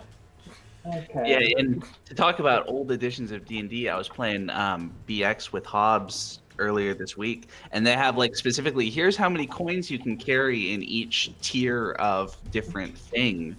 You know, the large sack carries 600 coins, the backpack carries 400 coins, that sort of thing. I was like, wow. That'd be heavy. Yeah. Yeah. Okay, my carrying capacity is what? Light encumbrance is 174 pounds.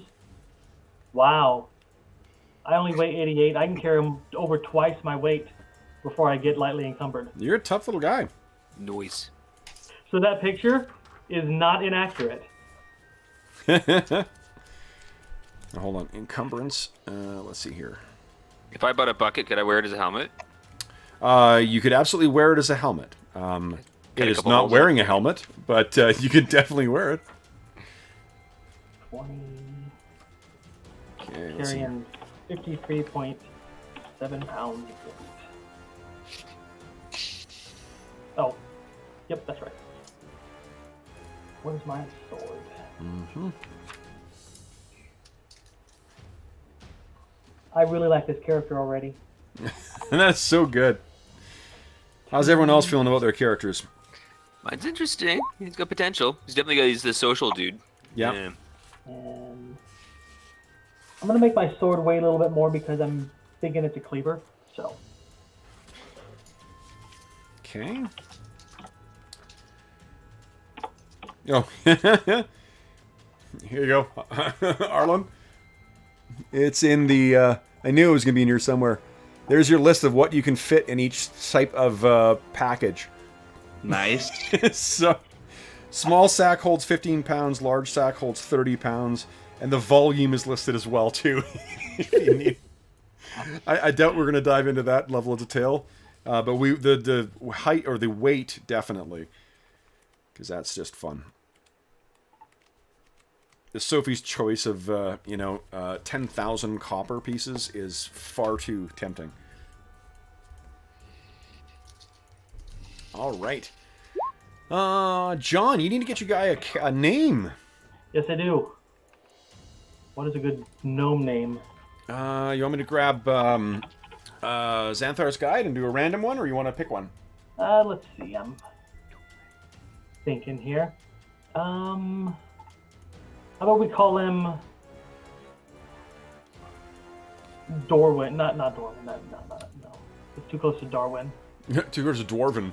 I'm Dwarven the Gnome. You're a Dwarven Gnome? No, I'm a Gnome. Dwarven. You're a Dwarven Gnome. Now I want to pick that name.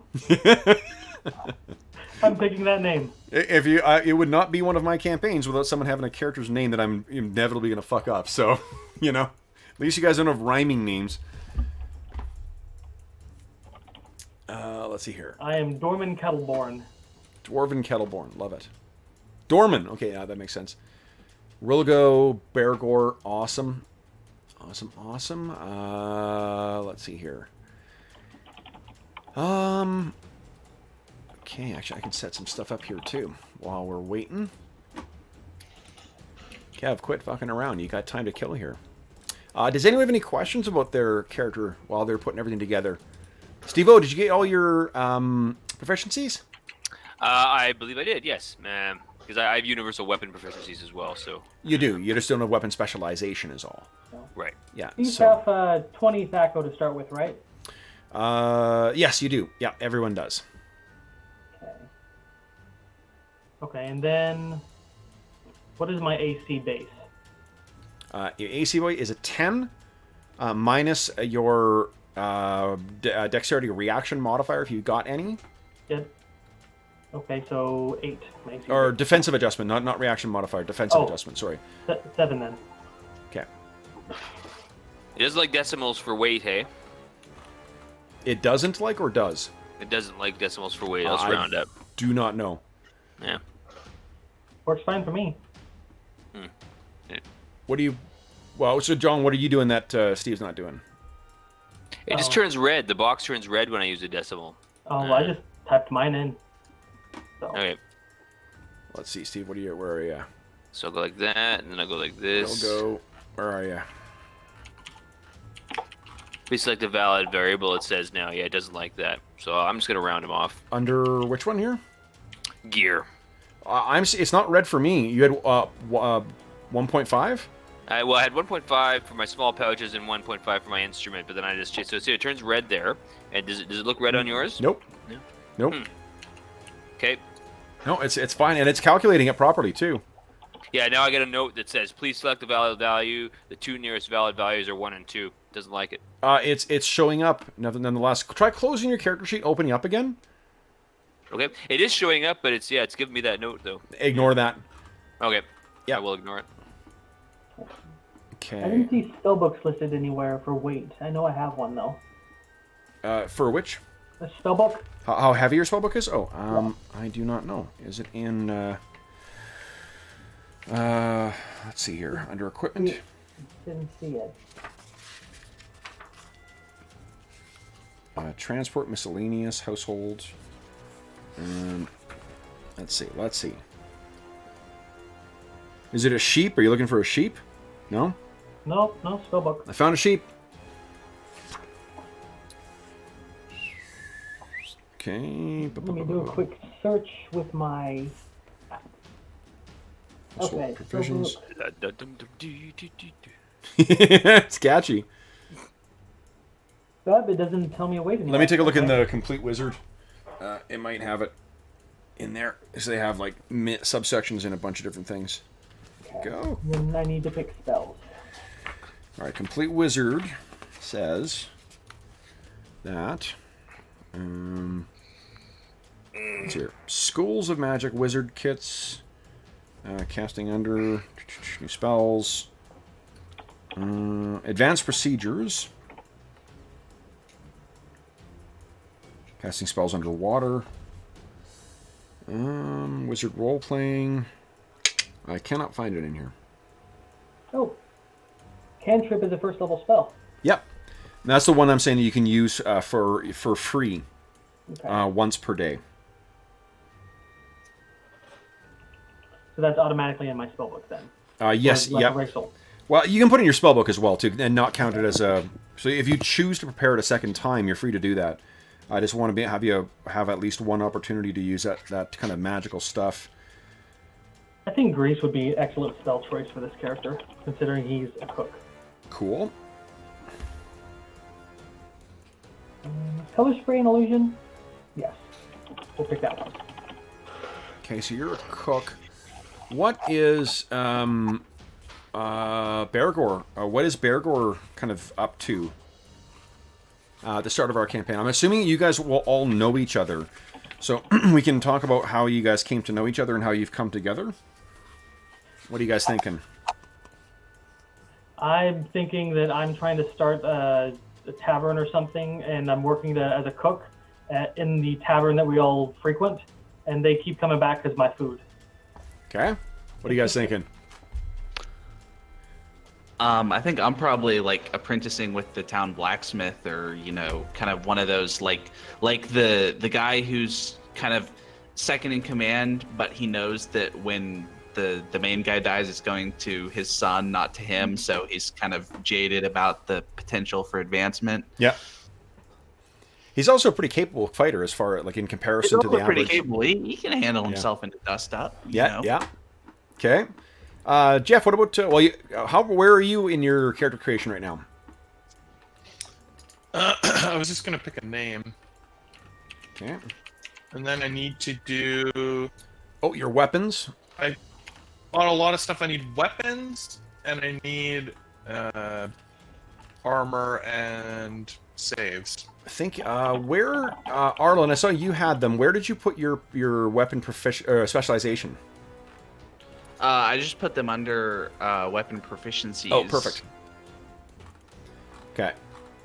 Do you know what your two weapon, at least one of your weapon specializations is going to be, Jeff? Yeah, it's longsword and longbow. Oh, sweet. And you get plus, because you're an elf, you get +1 to hit with each of those too. Yeah. Okay. So you can put those down now. Your, what is your dex? What's your strength? You got a decent. Oh, no bonuses to damage from your strength, but your strength isn't bad.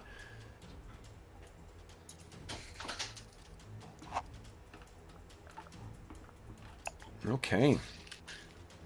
Hey.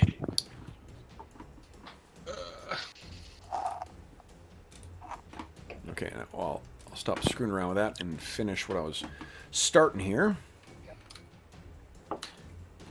Okay, so I think I'm mostly good, right? Yeah. What else? Okay. So I bought a hunting dog. I'm naming Kobold. Nice. Okay, hunting dog. I'll tell you what. You can put at the bottom. I think there's for hirelings or henchmen. Mm-hmm. Oh, where's my monster manual? Where'd I put it? Guys, where'd I put it? Where'd you put it? Good. Oh, right here. Right here. There we go. I focused in move silently and hide, which I thought would be great hunting skills. Okay. So All right, hunting dog. Oop. Hold on.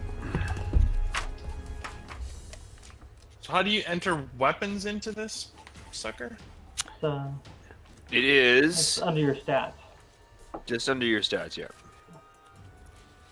Oh, okay. What are the check boxes? If you apply your strength damage, your strength to hit bonus, your strength damage bonus, or your dex, you will only tech. You don't have a bonus to your strength, so you will only tick on dex for your longbow to hit, and then you'll get. So number of attacks is 1. Number of attacks is depends on the weapon. If it's a melee weapon that you're specialized in, like your longsword, it's 3/2. And then your Okay, so attacks for longsword is 3/2. That's right. Yeah. Nice. And then you will get And for your modifiers, you're gonna have a total of +2 to hit, because +1 from your +2. specialization, specialization, then +1 from your elf bonus with longswords. okay, and then a damage bonus of +1. Damage bonus of +2 from specialization. Oh, +2. Okay. Okay, and then what's the damage? Am I using small or large? You are. Small and medium, I think, have the same damage listing.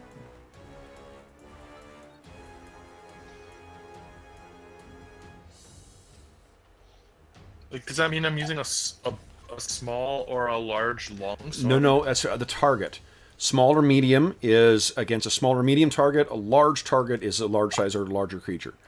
Some like weapons do different. Oh, it does more. I see. It does more damage against the bigger target. Exactly. Well, some weapons do. Some weapons do substantially less.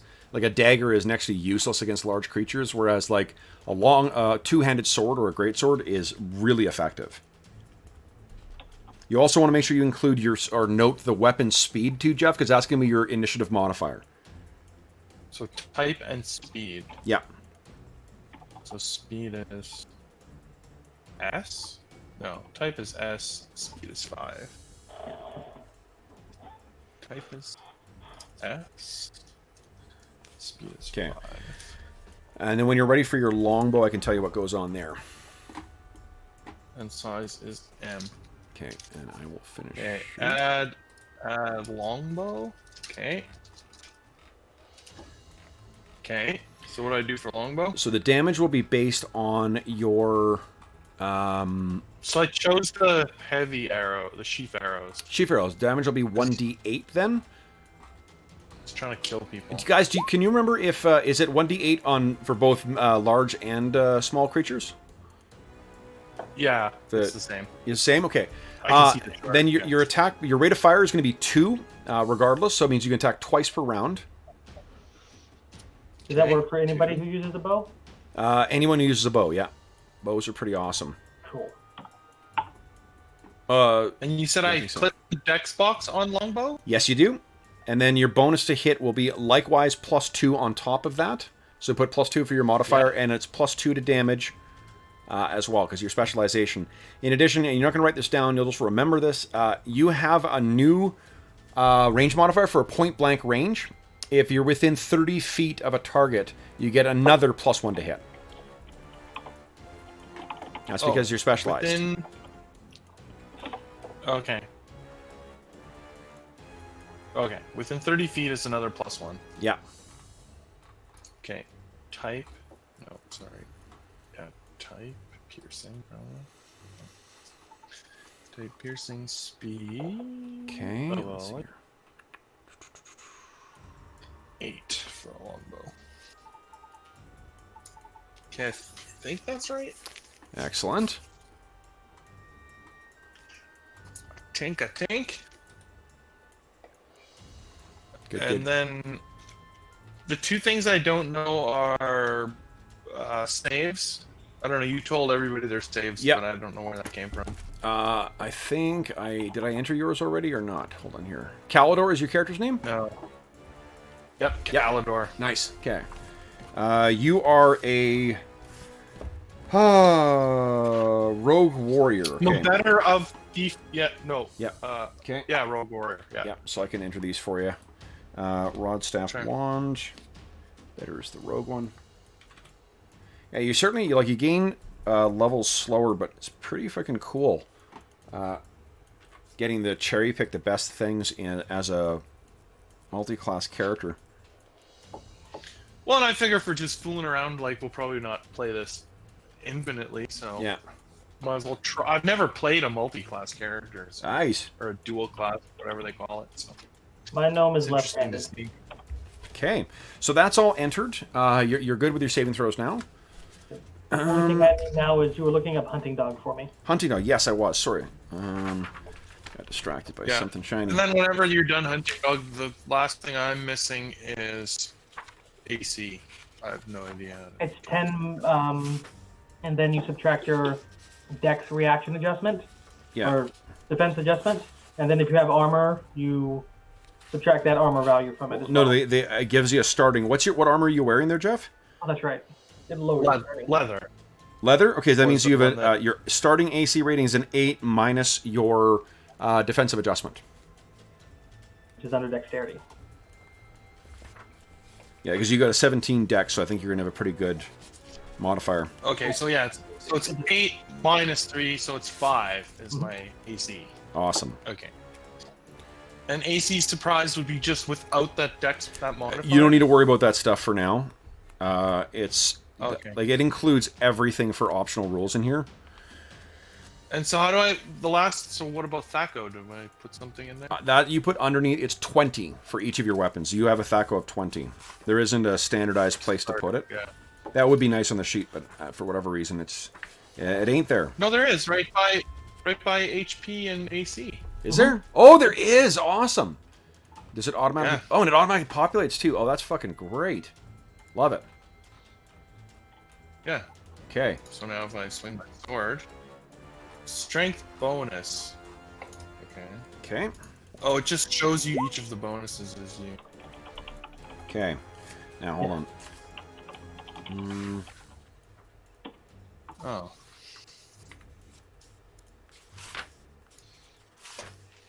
Okay, where are you? Where are you? Oh, for Pete's sake. I love character creation. Yeah, this has been, you know, it's just what the doctor ordered for tonight. It was about the... I need to get some... we'll take our break in a moment here. And then come back and see if we can't kill these guys. I mean, gain these guys level 2 and glory. And... If I remember correctly from 2nd edition, if you get a constitution score of 20 or higher, you start regenerating health. Yes. Is that right? Okay. It is, but I mean... Arlen's closest. Yes. He's close. Yeah, and I don't feel like none of you guys don't seem like superheroes either, right? Like, just because we're using that higher... The 4d4 plus 4 allows us to roll dice to make the things... I have 5 hit points, so no, I don't feel like a superhero. I feel like a strong breeze would kill Caliban. I forgot your... Hold on. You 5, give me... I forgot you're not a strict fighter. I forgot you're a fighter... wait, did we roll that? He did, but I rolled it. He did at the half, but he didn't get the bonus fighter hit points. Oh, okay. So, what's your Constitution modifier, Calidor? Constitution is 12. He's not gonna. Oh, Yeah, you won't qualify for that. Why Did we, when we made your character, Jeff? Did we roll a D6 and a D10 each time, or did we roll just a D10? Yeah, and then I got half of that. Oh, right. Okay, so Right? this was your best. Okay, yeah. Yeah. I couldn't remember if That we. was my best roll. I was trying to find any reason to try and. No, you never told me. I just looked it up. and Oh, did you? Okay. They Okay. did. Yeah. Okay. I rolled 5 hit points. Okay, so hunting dogs. Just got saying. shit It's a stats. little scary. Yeah, no doubt. Okay. It's not like having 2 hit points in the game, right? That Arlen's game of Wolves of God was intense. Oh yeah, and I even let him. So here I go, being nice, saying, "Well, you can roll a couple of times and take the average." And John says, "No, I'm going to trust in fate." Does it twice and rolls a 2 each time. Okay. Yep. For your wild, so for your hunting dog, Yes. do you have animal handling I have... proficiency? I can get it. Depends on how trained you want your dog to be. Like if you want your Very dog to just trained. kind of like go and come back, then you've got that's what you've got right now. If you want him to do anything more clever, you're gonna have to train him. Yeah, animal handling. Yeah, we'll see. We have that. Okay. I'll trade out one of my non-proficiencies for it. Sure. Then and I think that's a general proficiency, isn't it? Let's see. I think I remember. So, John, your dog has an AC of 7, Okay. a movement of 15, and give me a 1d8 roll, please. Come on, luck. 4. Your dog has 5 hit points. Okay. He has a THAC0 of 19, and he has 1 attack that does 1d4. And he is chicken shit. Give me a d3 roll. He's a hunting dog, so. 3. Okay, so his morale is a 7, which means he is when threatened, he is more often than not to run. Oh, that was bad rolling high. That's bad. No, it's good. That's better. That's because you want to roll 7 or less. What is your what do you call it? What is your charisma modifier? My charisma is Your the loyalty modifier is what I'm looking for. loyalty.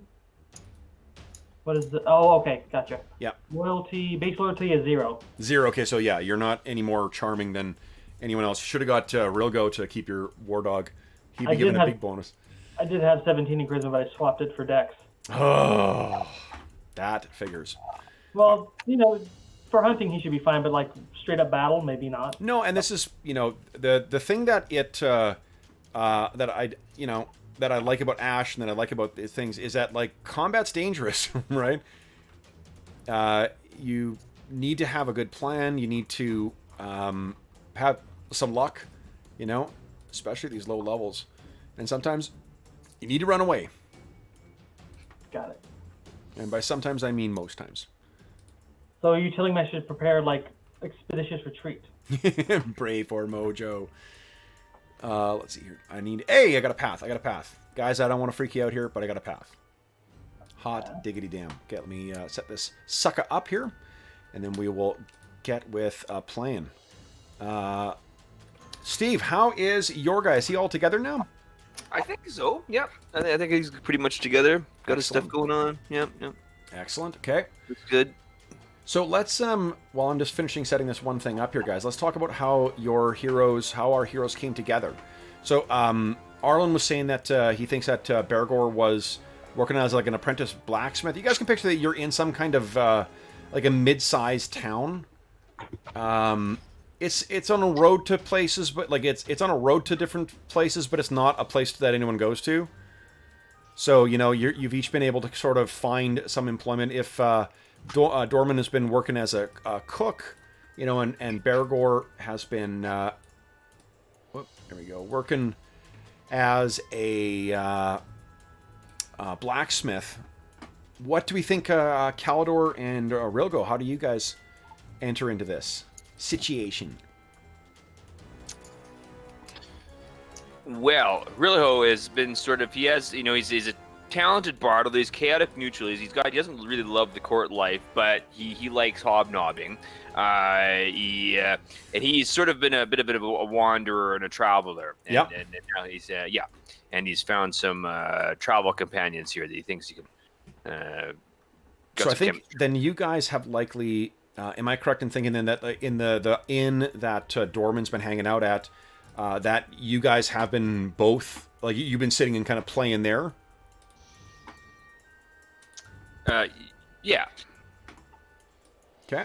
Yeah, I think that Calidor is, at least in his mind, he's like an assassin for hire in his own mind, and so maybe he's like trying to find contracts, or like he thinks hanging out in the, the pub is where he's gonna find them. Okay. But maybe nobody's hiring him because he's pretty inexperienced, basically, and he's kind of rubs people the wrong way. Nice. What's his what do you call it? Charisma. Yeah, his charisma's only a 9. 9, lovely. Love it. Yeah. Love it. Okay, so we got, there's Bergour. You know what, and I'll put the, hold on, your hit points. Everyone can see that token, right? Yes.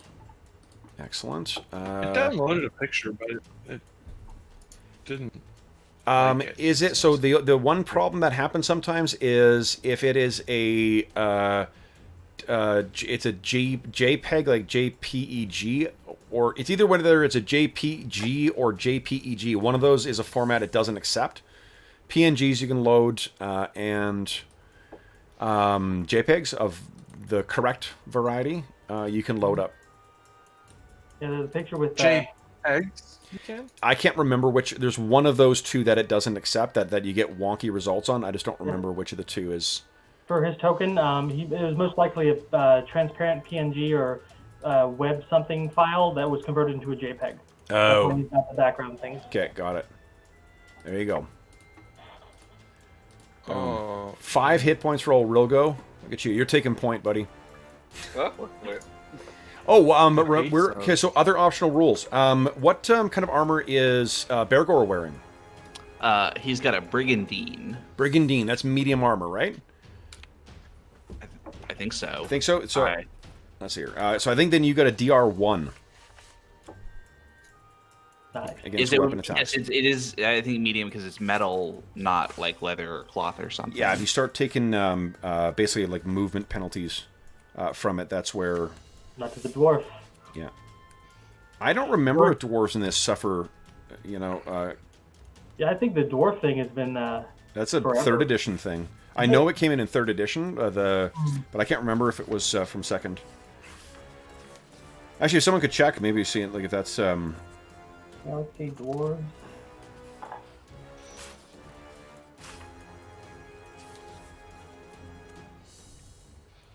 I'm happy to have that as a house rule for now. Anyway, that you can't get slower than 6. And I think it's just the armor weight. It's not that. Oh, maybe it's the armor weight is that what gives you the penalty. Which actually, from the YouTube video I saw of a guy doing like effectively parkour in plate mail, makes me think is probably fairly accurate. So Yeah, it doesn't say anything about them not. Brigandine and it's metal. Yeah, I'll say it's medium. That's the because I don't think that it's the same AC as what leather does, but or as a studded leather. But rogues can wear studded leather and you cannot. Or I mean, they can wear studded leather but not Brigandine. So we'll say you got DR1. Rilgo, what is your armor? Leather. That's for the Leather. Okay, so you got Nada and a good old Dorman. Dorman. Storm and Dorman. Storm and Dorman. So what's my AC? What's my AC with that? With leather, I think Leather, that's yeah. 8. Is that right, 8. guys? So -1 is a 7. Okay. 8 minus your dex adjust. What do you call it? Defensive adjustment. Yeah. So that's 7. Okay. Yeah. Okay. Dorman has 7 AC wearing nothing. Look at that. Ooh, he's so Nice. quick. Wow, Quick you're and wearing tough. something. And he's a spellcaster. And he's invisible. Ooh, Dinah. Well, not Look yet. out. Okay. So I'll wait for you to have your image in there, Jeff, to get your token ready. Okay, so we got a tough guy up front there. Other things, guys. Now, one of the ways that I am going... Oh, you got a shield. You can break your shield to take half damage from a hit. Your shield can be repaired, but you need time to do that. And you need appropriate skills in order to do that as well. But you can do that, because I see you're carrying 1. I got that there, I got the stats in, got that in, blah, blah, blah. Okay. I'm going to try something new. We're going to use a variant of our Astonishing Fortune rules that we use. What's going on with my camera? Boom. And I'm going to turn this music off because this is kind of driving me batty right now.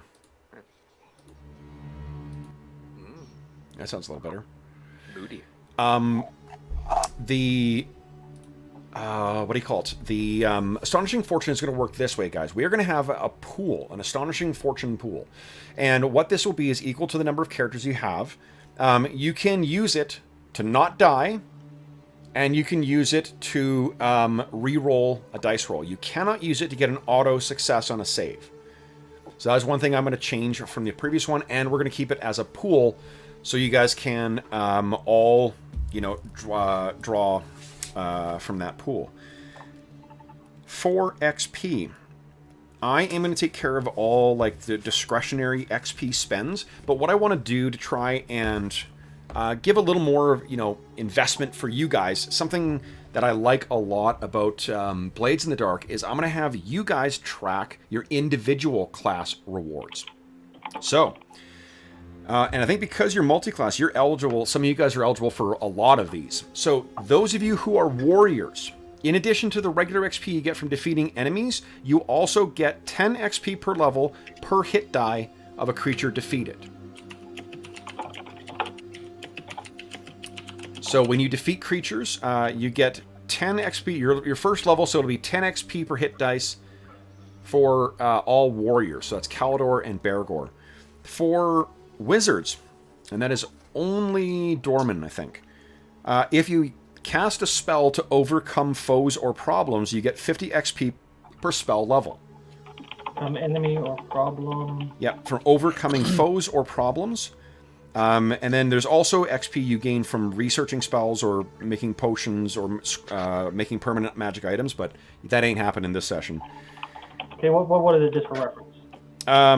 500 XP per spell level for spells researched. The XP value of making a potion or making a scroll, and the XP value of making a permanent magic item. Okay. For rogues, so this will be for Calidor and Dorman and Rilgo.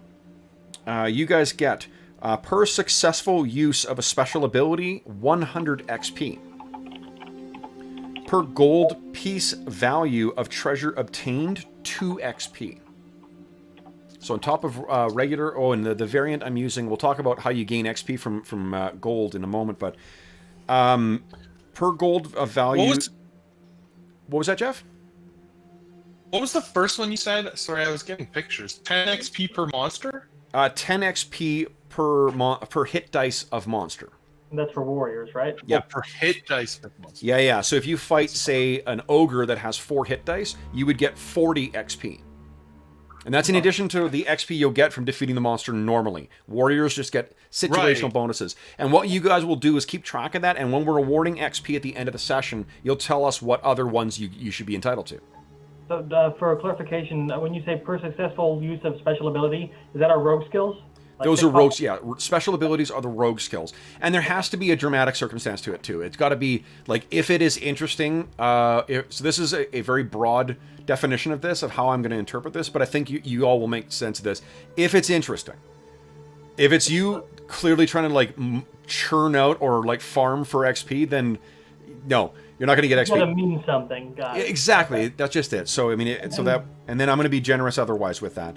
And then for the GP value gained, is that per the whole party or per the character that you gain? Like, you split the loot once you gain what it... That you obtain, you individually. Okay. So if it's split between the party, that's how much you gain for that. Okay. And then per hit die, this is only for bards. So Steve-O, this is for you. Per hit die of creature defeated, you gain 5 XP. Oh, okay. Nice. And then in Dark Sun, they actually have some interesting ones where you actually get to do, like there are racial ones as well too. I don't have any in the DMG right now, but I will note that you also get individual rewards for like a clever idea, an idea that saves the party. You role play well. You encourage others to participate. That one is particularly useful. Or defeat a creature in single value, or single combat, but that's not. I'm not super concerned about that. Now, those ones, guys, unlike the rest of the XP, will not be divided amongst the party. Those are just yours to keep. So, what I'm thinking is that those are cool ways for you guys to know how to roleplay your characters to get extra XP. Okay. Okay? I really like this. Yeah, me too. No, I really... In the Dark Sun one in particular, it's even better because you get those racial ones. Where if the race... as a character class, if you play your character in a specific way, you get to ignore those things.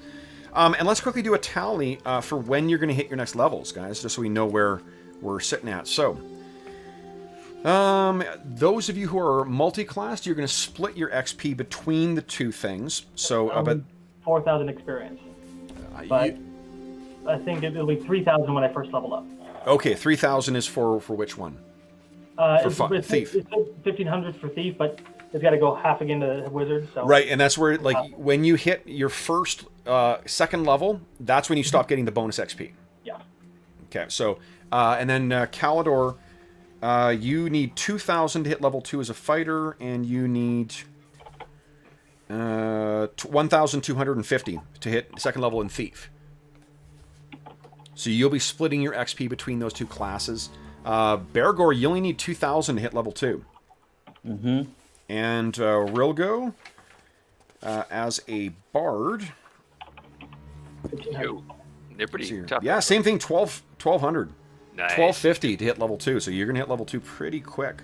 I like. Right. You like. Awesome. What spells did you pick, Dorman? Dorman? Oh, Dorman, I picked... So in my book, I have Color Spray, Grease, and Enlarge, and the cantrip for once per day. Nice. And I prepared Color Spray and Enlarge. Excellent. I love my it. dwarf is going to be my favorite target of that spell. And which is your... A dwarf is going to be my favorite target of that. Nice. Enlarge. Steve, someone's carrying on the tradition. When in doubt, cast growth. Okay. Then, guys, let's do this. While Jeff is sorting out his... actually, I'll do one more thing here to get some... I have 2 handouts I can get ready here. What is the name of the inn that you guys are hanging out at?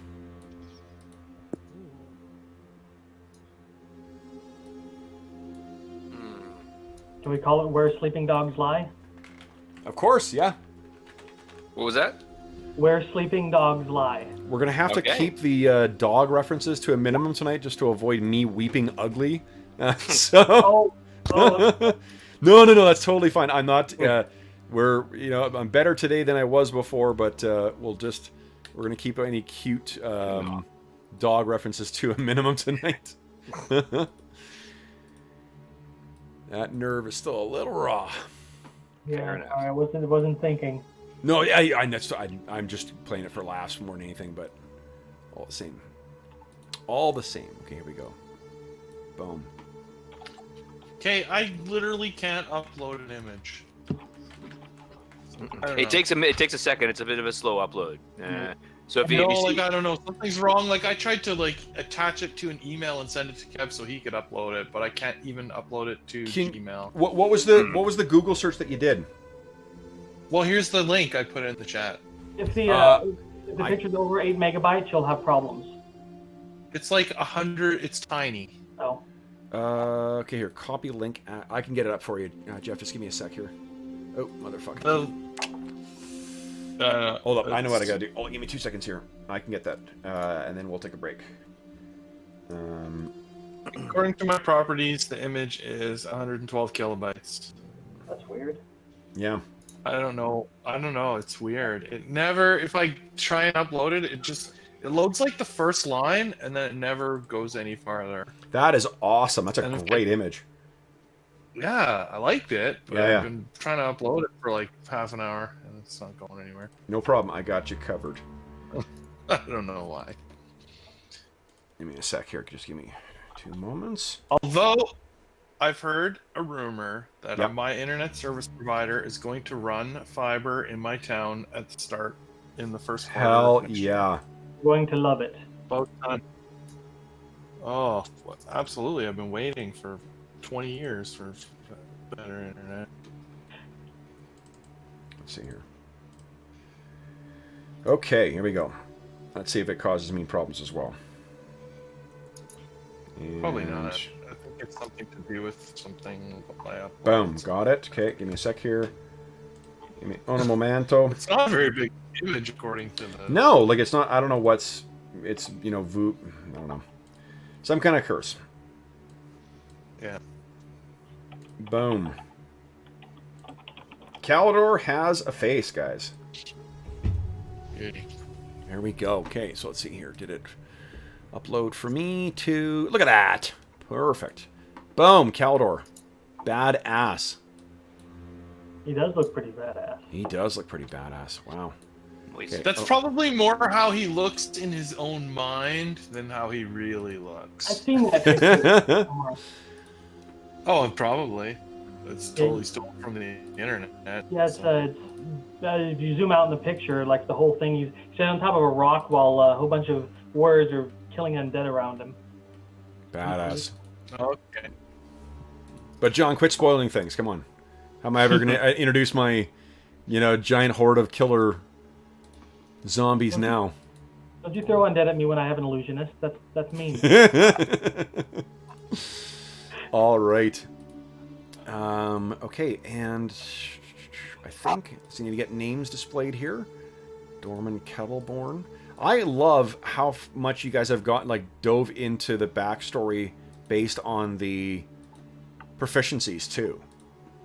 Like that's just is that like what's the thought process? Like I got an idea why you're doing it, but what's the thought process in your mind, guys? Why was that story kind of coming together?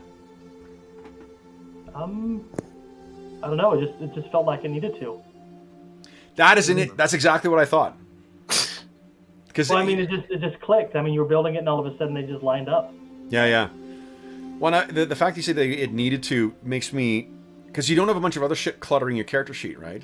There's not you're not spending stats on other things. You're limited in what you can have on your character sheet, so your imagination sort of takes over from there. At least that's what I'm thinking. I agree with you. Okay, and the hunting dog. Oh, I can't open that without it screwing up the stream, though. Okay, that's... So, here, why don't I do this, John? Give me a sec. I'm going to give you a... okay. we can actually... Here. And I think that we have a new theme, too, which is John introduces dog NPCs and Kev kills them. That happened once.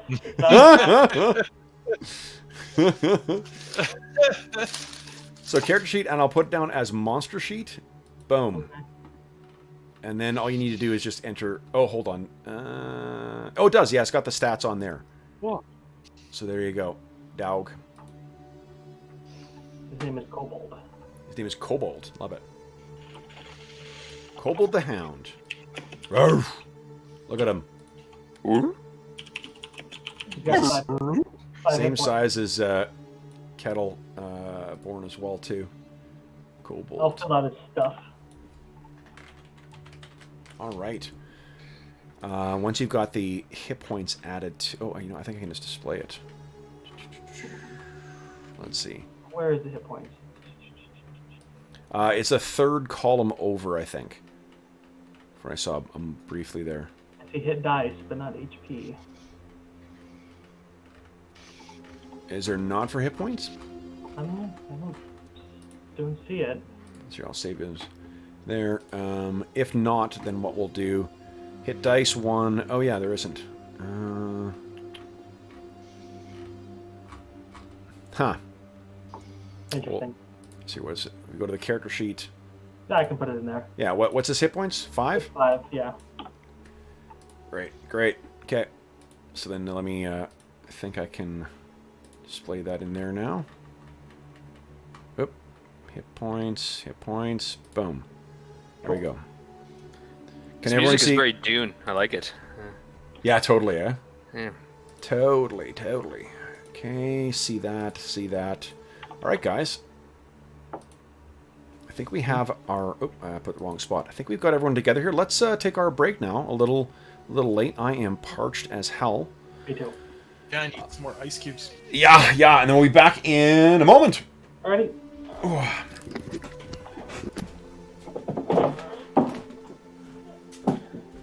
Sweet. La da da.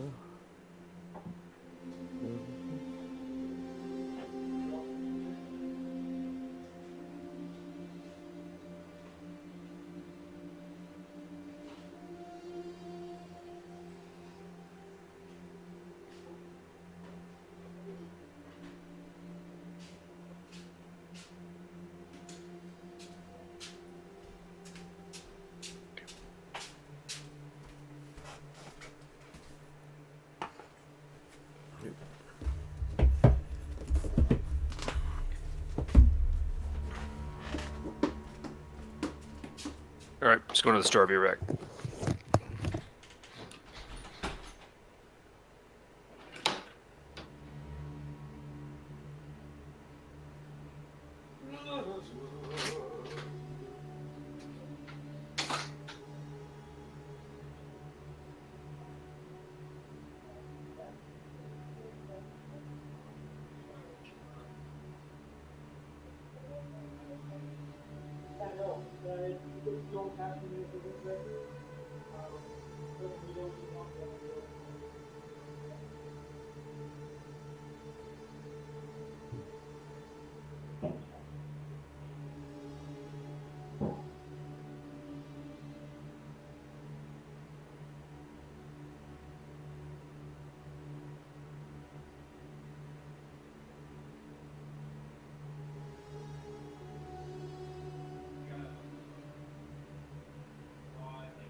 All right.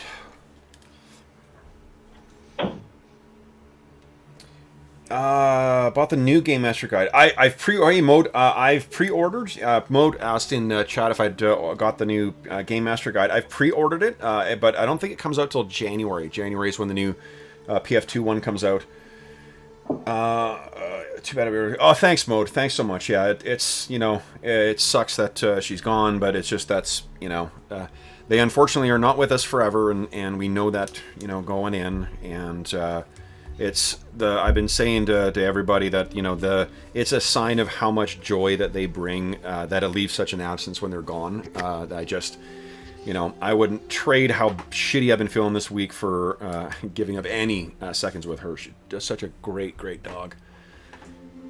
Maybe even as good as Cobalt. We'll see. Let's see here. Well, he is a bit of a coward, so. Amy was not. That is one of the funniest things about her. Like, from the first time we got her, that dog was like, she was reactive and she was nervous, but she was not fucking scared of anything. Right up until the end, the day before she passed, we were walking and some knucklehead came running up behind us. Some fucking dummy dressed out in like winter running gear.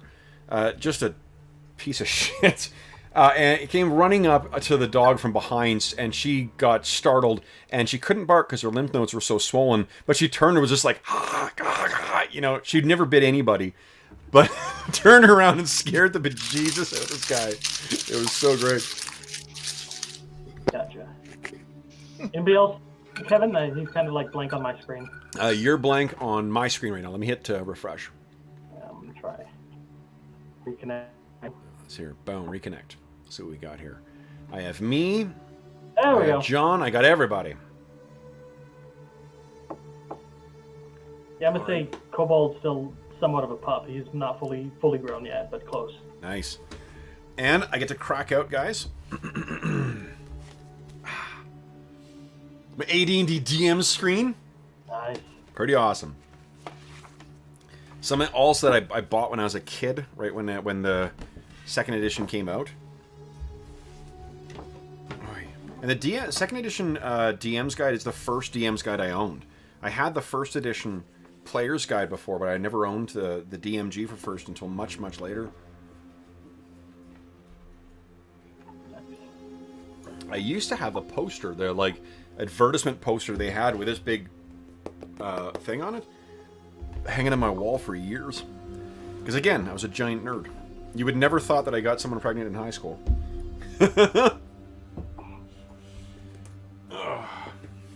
All right. So let's see here. So we're just waiting for Steve-O. Steve-O, you're not back, are you, bud? I don't see him. I see blue. Yeah, I see blue as well. So let's start off a little bit. I think Real Go is off. So the name of the inn again was what, guys? Well, let's change that. It was a what one? Anybody else got a better name for it? Oh no, I'm fine. You know what? Like I'm really not. You know, Tuesday was sucked and Wednesday was not great. But it's it was Sleeping Dogs. You said. Where Sleeping Dogs Lie. Where Sleeping Dogs Lie. Love it. Yep.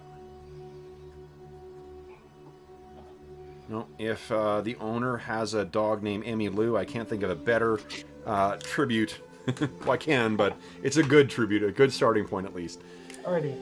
And he returns. Yeah, so let's say he's got a couple of dogs that he keeps at the place, and this is, like I said, the town you guys are in. It's not a big town, and I'm like the name, to be honest, doesn't really matter. It's shitty DMing, I guess, but we ain't gonna be here for long anyway. So you guys are hanging out in, and none of you are from here, I don't think. I mean, you're all non-human, or at least, partially non-human. Oh, there we go, you're back. How long do you think you guys have respectively been in here? And what is it that, I'm going to assume you guys are together. What is it that brought you guys together? Like, there's some reason that you guys clearly know each other. Well, my character is, I think, 72 years old. So he's, I think middle age for a gnome starts at 100. So he's been around a little bit. And he's kind of like set up shop here and became like, not a famous cook, but they know this is where you go for good food. Oh, for sure. Yeah, with 18 cooking, you're yeah. People love your food, and what do you think you're the owner of Where Sleeping Dogs Lie? What his name is? He's probably gonna be human. Okay. Let's call him. I don't know. Rudolph. Rudolph, okay. Yeah. Christmas theme. Sure. So Rudolph he's probably the son, like a second generation owner of Where Sleeping Dogs Lie. So and this time of year it is beginning of. Oh, one other thing too. So this is, and I don't know whether this is going to come into play or not, but there are optional rules in second edition that you have to go back for training in order to gain a level, and I will be using those rules. Because it's recommended for this campaign to give justification. So just because you get enough XP does not mean you automatically ding. You need to seek someone out, and you need to get training from them. And the experience still accrues, right? You still keep getting experience, okay. Exactly. You just can't... if you put it off so long that you get to a point where you're not going to... where you're going to almost have 2 levels, you'll be hanging at that, like, 1 point under. Makes sense. Okay. It's weird hearing noises when you know that there's not a dog here anymore. So the what you guys this is late spring. So you know that there's going to be business coming through. I think Bergour, you've probably been getting like horseshoes and stuff, like the stuff ready to have the caravans and stuff coming through.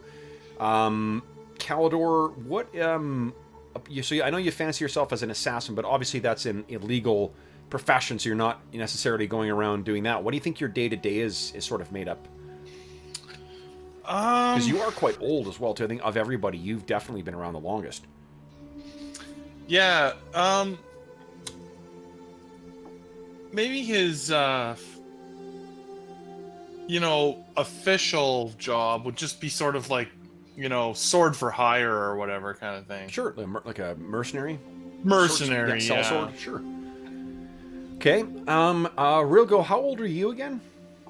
39. 39. In half-elf years. Okay. So you've, you guys are hanging out. Kobold is hanging out by the fire. So I think what's the thing that brought Rilgo and is it, from the sounds of it, is it Dorman is the one who's been sort of trying to put together this group? Well, yeah, I think because Dorman, the secret to good cooking is catching it yourself, butchering it, and make sure you all get the select pieces. So he needs people to watch his back when he goes out and hunts the big game for the best stuff. Okay. So maybe that's what you guys have been doing, you've been hiring out a little bit to get some of the choice cuts that Dorman's been bringing you along. But I'm assuming that you guys have bigger ambitions than that, right? Oh, yeah. Okay. So then... Here, the king needs a new chef. Let's see here. Well, I mean, chefs don't necessarily get into those, at least not the adventures that get you XP. So I do have the rules for sages and specialists, though. So I do have rules for a cook. 20th level cook, look out. Critical hit with my prawns. Sounds like I need a triple class. Yeah. What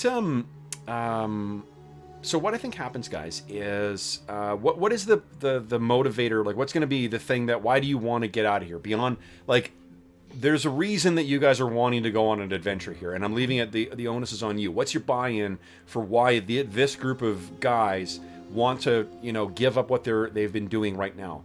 Calidor, obviously, I mean, wants to get more money and whatnot. Well, I think for Dorman, he definitely, you know, doesn't see himself cooking in one place forever. He wants to go out, exotic places, get spices, and try all new things. Okay. But he's also developing friendships with these people, and kind of what they want is starting to become what he wants. Okay. What does Rilgo want? Rilgo, oh my gosh, what does he want? Well, he's chaotic neutral. So, you know, he's looking for... I'm going to say at this point he's looking for personal growth. He's out searching for truth, you know? But yeah, status doesn't mean as much to him as it might to some people. Can I make a suggestion that there is a familial connection between Rilgo and Calidor? Oh. Dope. We got an elf and a half elf, is that right? We got an elf and a half elf. Interesting. Long lost what do you think, Jeff? Grandkids? Yeah, sure, absolutely. Okay. So you guys are maybe brothers, you think, or half brothers, sort of, yeah. Half brothers, yeah. I mean, Calidor's obviously a lot older. Technically, he could be your son as well, too. But interesting. Maybe mom remarried. Maybe dad was killed in a war or something like that, and then and mom sort of relocated a bit afterwards because she wanted to separate herself, you know, from the memories, and met a nice human man.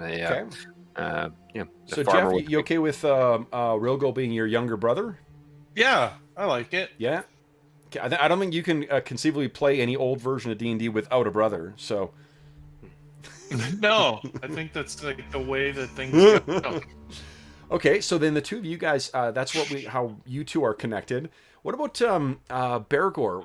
How does Bergour fall in with this group here? I think he's got sort of like because Bergour wants money, right? He's looking for some cash, and he's got sort of a sixth sense about people who are looking for. So he figures out that Calidor is gonna lead him to some cash, and he's gonna hang along for the ride. Okay. Yeah, maybe you guys hired on together at some point too. That may be how you guys got to know each other. You learned you could trust each other's back, notwithstanding the, any potential friction between your peoples at some point in the past. I think you two, it sounds like, are people of the world. You know, you're not stuck in your family, your race's prejudices. I suppose Rilgo or Calidor's brother is evidence of that, right? Right. Well, maybe his half-brother is like, you know, he's sort of hoping he'll find good work for him because, you know, he's not much of a people person. He's not very good at sort of acquiring decent work. Yeah. So the which of you guys, someone is going to be getting getting word from someone about a potential job. Who do you think that would be? Do you think it's Rilgo? I mean, Rilgo's got the highest charisma, so he may be the one who's got the biggest, the biggest connection of, like, he's glad-handed around. Although it doesn't sound like, as charming as he is, he doesn't seem to have as much specific drive as, say, what Calidor or maybe Bergour does. So he likes to impress people with his personality. He's sort of a traveling minstrel, you know what I mean? But he'll work for a court for a little while, and then and then move on after he's sort of like made some connections, and yep. But he's exploring a little bit, yeah. Okay. Dorman, he does work in a tavern or whatever, and he can read lips, so he might have stumbled across something somebody said in the corner. Okay. So I don't think that's really good to bear in mind that he's doing that. But what about Bergour? Any thoughts on? Well, he's for a dwarf, he's got pretty great charisma. And I'm What's thinking his charisma? What's Bergour's charisma? 14. Oh fuck yeah. Yeah. Yeah, for a dwarf with that -1, He's it's pretty pretty. good. And Yeah. then I was also thinking, working in the blacksmith shop, if somebody comes in and requests a suit of chainmail armor or something, Bergour is going to pick up right away that that's not what this town is about. Yeah, yeah. Okay, so I think it maybe I'm sold on Bergour's high charisma, and in particular what you said about him being hired on. So you're busy at work in the in the shop when you look up and your who do you think your not master, but who do you think the blacksmith is? The guy who's going to pass it on to someone other than you. He's a human kind of. You can tell that he used to be fit, but he's not quite that way anymore. Okay. And then he's got his son working there too, who doesn't know one end of the hammer from the other, but I know that he's the one who's going to take it over. So. Yeah. Okay. So the what do you think his name is? Dravon. Dravon? All right. So Dravon has he's working away. This is like you said, like you're just getting ready for kind of the first of the spring rush, getting ready for the demands that are going in. There's weaponry is part of what your stuff is, but that's more made to order. The bulk of what you're doing is the stuff that will be keeping the caravans going, right? Like the nails, the whatever it is, the axle, the stuff on the wagons. Yeah, you can tell I'm incredibly mechanically inclined, right? The axle stuff on the wagons. When you're what do you think? What's Draven's son's name?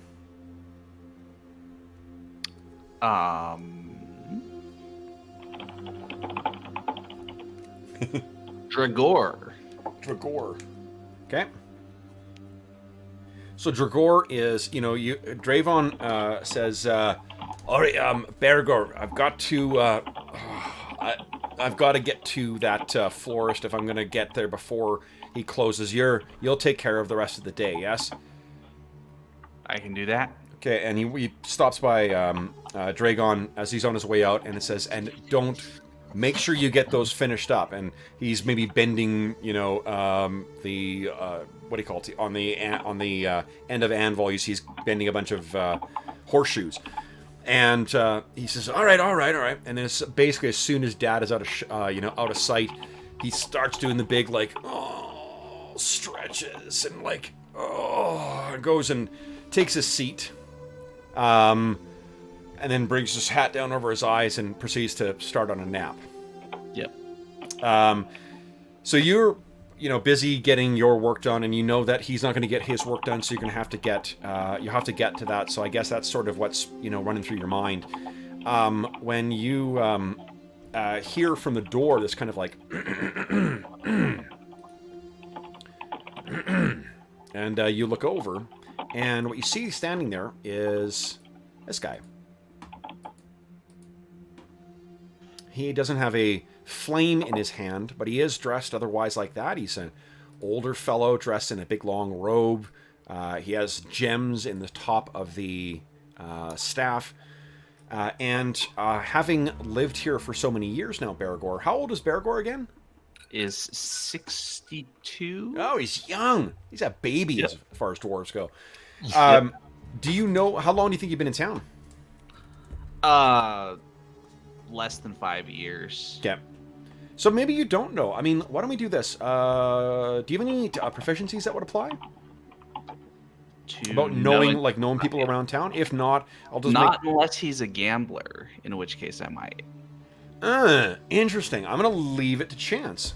Let me get my dice. And we'll roll and see if this guy is a gambler or not. Whoa. Shit, fuck. I just defeated my DM screen. And it's back. Don't worry, guys. It's back. Here we go. I was so excited to set it up, and then it went down before I even got a chance to use it. I'm going to say what? What do you think? Like 3 in 12 there's a chance of him being a gambler? Yeah, that sounds about right. No, he's not. So why don't you give me just a... give me a charisma at minus... -3.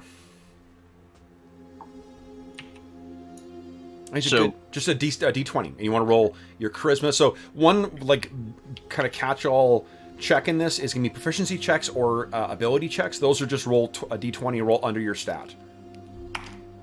Nice. Yep. Yeah. Okay. So you know this guy. You've actually talked to him before too, at 1 or 2 points in town. It's Gordrin. Gordrin is a wizard who lives in town, and I think that you've probably talked to him before when you've been on one of your outings to get like giblets and whatever for Dorman. Gordrin has suggest, you know, you've been aware to grab some gewgaws and stuff from Gordrin as well too. So you look up and you see him. He's standing at the kind of the opening of your shop, and he when you look up and make eye contact, he's like, "Hi," and then he hears snoring, and he looks over at Dragon, and looks back at you like, "What is wrong with this kid?" And he says, kind of mouths like, "Do you have time to talk?" I'm gonna do very loud. Oh, of course I have time. Drogon wakes up, and he looks around. He looks up at the guy at Gordrin. He's like, "What are you here for?" And Gordrin looks at him and says, "Not you. May we?" Of course. Okay. So you step outside and you got your big smock on. You take your big gloves off and kind of, you know, the town is got a good, you know, buzz to it already. It's later in the day, so, you know, everyone's starting to head home. But at this time of year, everyone wants to get ready in town to, you know, be ready for this rush. So Gordrin, you know, launches into a little bit of small talk that you're used to, and he says, I've been meaning to thank you again for those elder lilies that you collected for me. Wonderful, wonderful, perfect state, perfectly preserved. You may have be able to swing an anvil, but you have the hands of a craftsman. Thank you. Silent for me. That was for you, yeah. The hangout was silent after Elder Lilies. Oh, that's it. I missed. He said that. Thank you for that. Okay. You're welcome. No trouble at all. You look busy. Ready for the spring season, eh? One way or another. And is that what, I know you talked to, or I'd heard that you and some friends had been intending on seeking out alternative work. Are you happy staying at Draven's, or have you decided to pursue something different now that the weather has changed? Well, we'll see. We'll see. Depends on what arrives as opportunities go. Well, I may have such an opportunity for you, Bergour. I know that given how how fantastic condition that those elder lilies were returned in, I wonder if you might act as a courier for a slightly longer distance. You see, I find myself in a bit of a bind right now. Tell me, have you been to Harenshire? And does anyone have any, or do you have any? Sorry, Bergour, like any? You don't have any travel skills or anything like that, right? Or proficiencies? No history or anything.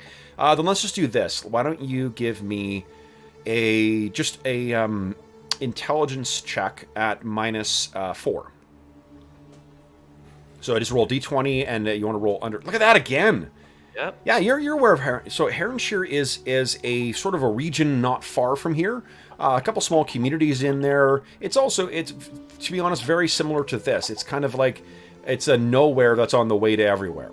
You know, there's some roads in there, but it's not really of interest to anyone, and it doesn't even see as much through traffic as what this town does. But you're aware, at least with a roll that good, you know that there's a couple of communities in there. So yeah, you know precisely where Harenshire is. You may have actually been through there before too. So he says, well, like, do you say anything back to indicate to him that? Yeah, I'd say, I may have even traveled there once or twice. Really? In former years. You don't say. That's wonderful. Then you're familiar with, and let me let me give you a quick handout here so that you can see where we're talking about. And I don't want to go into too much detail about Heronshire just yet because I haven't read the whole Gazetteer. This was a bit of a last-minute thing. And it was what do I need to know to get started tonight. So here's what Heronshire is, it looks like. You know, a couple of small communities, a bunch of, you know, sprawling kind of like geographic features in there. There is a road that leads up through, you know, to get to Milbourne and Harleton, which I think is the capital of Heronshire, and then a couple other small communities on the in the eastern end as well. So yeah, so he says, well then, do you know where Thurmaster is? It's a village in the eastern edge of, or the eastern edge of Heronshire. Yeah, I believe I know it. Ah, well, the you see, this time of year, everyone's either gone elsewhere or my regular couriers have left on other tasks. I have a chest of material components that I need delivered to a wizard that lives there, named Tauster. Tauster lives in Thurmaster, and I have no one else to undertake this task, and I simply do not have the time to do it myself. I understand that you and your colleagues have proven quite capable thus far of traveling in the region around here. The roads this time of year, bandits seem to know, and other troubles along the way, seem to know that this is a time to cause trouble. But I'm certain with capable fellows such as yourselves and that cook, that wonderful cook, that you could reach it there and return fit and able to spend your earnings. What sort of earnings would that be? Well, I can pay my usual courier fee for a distance such as this, and I would pay 150 gold pieces. Caldor's already like, fuck yes! Calidor's like been like lip reading from the corner as best he can. He's like, yes, go, go, go, go. He wants this mission. Bergour, do you think that's does that seem fair to you? Seems perfectly fair to me. Good. Then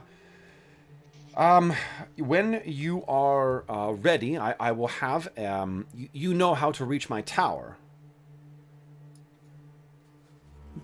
Yeah, At the edge of town? surely this is the only wizard tower in town, right? So It is the only wizard tower in town.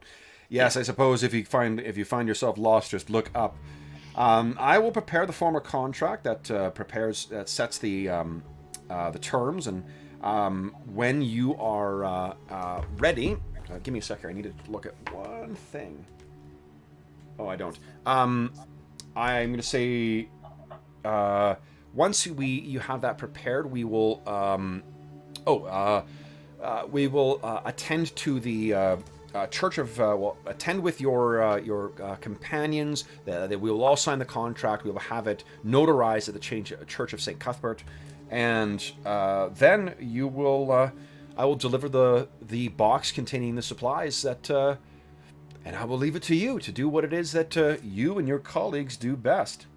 Once the way the payment will work is I will hand you a letter of credit, and you, once that is countersigned by Tauster in Thurmaster, you will be entitled to your full payment. that sounds good. Wonderful. Then, you know where to find my my tower? Should we say tomorrow morning? Execute the contract, and you can make your way on the road. Though, and he looks back at the blacksmith's area and says, "Do you need more time to get matters in order?" And once Drogon has gone back to sleep again. Yeah. No, I think we'll let the boy learn on his own 2 feet. Nothing is quite the instructor like a beating. Indeed. Yeah. So then, till tomorrow. Thank you, Bergour. And he turns and he heads off as if he seems busy to get to whatever next task he has. So, Bergour, you're outside the blacksmith shop, and it seems like your fate has changed. What are you thinking? What happens next? Trying to figure out if there's a way to tell my friends that it's only worth 100 gold and keep an extra 50 for myself. But if there's a contract that everybody has to sign, I don't think I can do that. Oh, man. So you've been thinking that over, and then what happens next? And Bergour decided, well, better put out the "we're closed for today" sign and go to the tavern. Okay. See So if you I hang can that up. round up the rest of the guys. Sure. So as you make your way into where sleeping dogs lie, I imagine we find Dorman busy in the kitchen, getting ready for the dinner, and he's, what I'm picturing, because he's so small. He's what, 3 foot what? He's 3'8". 3'8". Okay. He's a tall gnome. Oh, he's he's a tall gnome, but he's like 3. You'd have difficulty with a baby gate. So he's. Well, what do you think accommodations? Do we have like a bunch of stools set up around the kitchen for him hopping up and then doing stuff, and then? He probably has some little stairs that he had one of the craftsmen build, but he's very agile and he can tumble very well. So he's probably making a show of flipping knives around and preparing stuff and calling orders and then leaning back in and then every now and then with you in a minute. You flick a little bit of bacon or whatever else, and Kobold is Yep. He gets the scraps. Okay. So you're busy working away in there. Rilgo is sort of getting ready to perform tonight. I picture that you've been performing in here kind of idly to whatever crowds are coming in for whatever coin you can make there. Exactly. Yeah. And Caldor, what would you have been doing with your? Well, honestly, Caldor is like Hiralgo's, like, I don't know, crew for his show. He's like helping him set up, carrying his instrument. He's a roadie. He's his roadie, yeah, basically. He's his roadie at this point. Okay. So. Love it. Yeah. So you're working away on you're sort of helping move the tables around so it's he's in the perfect acoustic spot. And Rogo, what you went with a lute, right? Rogo? No. Sorry, I'm on mute. Yes, exactly. Okay, so you're sort of tuning your lute, and that's when Bergour kind of walks in. And Bergour is, I think, like, you probably come here for dinner most nights anyway. You don't have any family here or whatnot. So this is early, though. It's earlier than Bergour normally gets in. And do you bother, like, did you wash up and stuff before you came over here? Or did you kind of come over after tossing that, the blacksmith's smock away for the last time? No, I don't think. I think I've still got, like, soot and ash and stuff on me. And okay. So this dwarf walks in. How tall is Bergour again? Bergour is, what is it? 52 inches is 4'4". Okay. So he's 4'4". So he's not a huge guy either. What's his weight though? His weight is 157 pounds. So he's not huge. He's pretty cut. Yep. For a dwarf then. All right, so you walk in, and you can. This is the scene that you see is the Caldor is finishing setting things up. Rilgo's getting better, and you can see like little flecks of food being tossed up, and then this dog jumping up and grabbing them. What happens after you walk into the tavern? So Bergour's gonna tell the bard and his lackey first because he doesn't want the food to be ruined in case the gnome decides to stop working after he finds out that we've got better work to do. You're already gonna ruin the food with that soot and ash in your beard. You can't taste anything. So he's gonna go over to Rilgo and Caldor and sort of say, "Guys, we've been offered a job."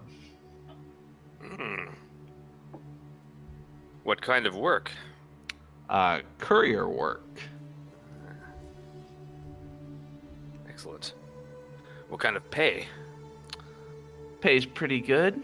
There's a contract signing in the morning if you're interested. I am. Oh, Dorman can read and write if anybody wants to know. He's very good at it. Nice. Do you say what kind of work it is? What the nature of the contract is? Oh, well, I said courier work was all I was going to say unless I got asked. Okay. So, what do you guys think? Well, I'm on tour anyway, so... One tour. This goes to a bigger city, right? Let's assume that you came out to check, and you can see that Bergour is in. He's back a lot sooner than what he normally would be. So, we'll say that Dorban goes over. He, is filled in with what's going on. The way they're talking, the conspiratorial way, that there's only one reason that they kind of get together like that. So you're brought in the conversation now, and you're up to speed on what they're saying. So what was your question? So is this towards a bigger city?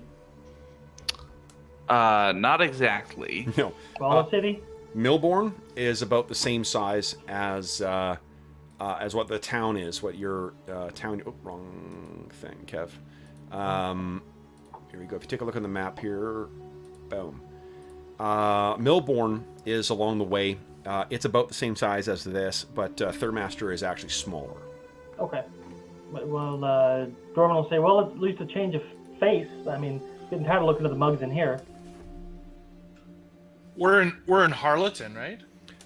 You are not. You are off this map. You're further to the west. Oh, we're not on this map. No, Okay. that's what I was saying. Like, it's not really a name for it, because you're coming to Heronshire. Okay. So, what do you guys think? It sound like a good deal? Well, he leans in and whispers, are we carrying contraband? Carrying whatever it is that wizards use for their wizardy things. Wizard and wizardy things. I'm in. I always like to ruffle through their stuff and learn what I can. Don't think that's what the wizard intended. I'm not going to take it. No, that's not his intention. You're probably right. So, I mean, contract to contract, we got to deliver. But unless it says that specifically that thou shalt not ruffle through the items, I'm going to ruffle through them. okay. So, it sounds like Dorman is on board. What about Calidor and Rilgo? Calidor's pumped. He's trying to push Herelgo. He's like, look, man. Have you seen the girls here, Calidor? Seriously? Yeah, they like you. They don't like me, man. There's more girls in the next town. That is a fine point. All right. Yeah. I'm in. Okay. It'll be fun. I'm sure it will. Yes. The doorman looks over at the kitchen. He's like, well, I guess some of the apprentices will have to take over while I'm gone. Okay, they can't cook very well. Yeah, it is going to be a real loss for the establishment to have you leave them. I'll be back. I mean, a couple weeks, right? Yeah. Yeah, it'll be, I think it'll take you about a week to get to Heronshire, and then it'll take, I'm just looking now to see what the time is for going through there. If you're gonna, you can figure it's gonna be about maybe 3 weeks round trip to get all the way to there and back. Again. Yeah. And again, yeah. Again. Exactly. But let me see here. So your movement, sorry, I'm just trying to quickly calculate overland movement is usually is twice your move rate. But your slowest move is going to be your dwarf. Yeah. So what that means is to... Oh, what am I doing here?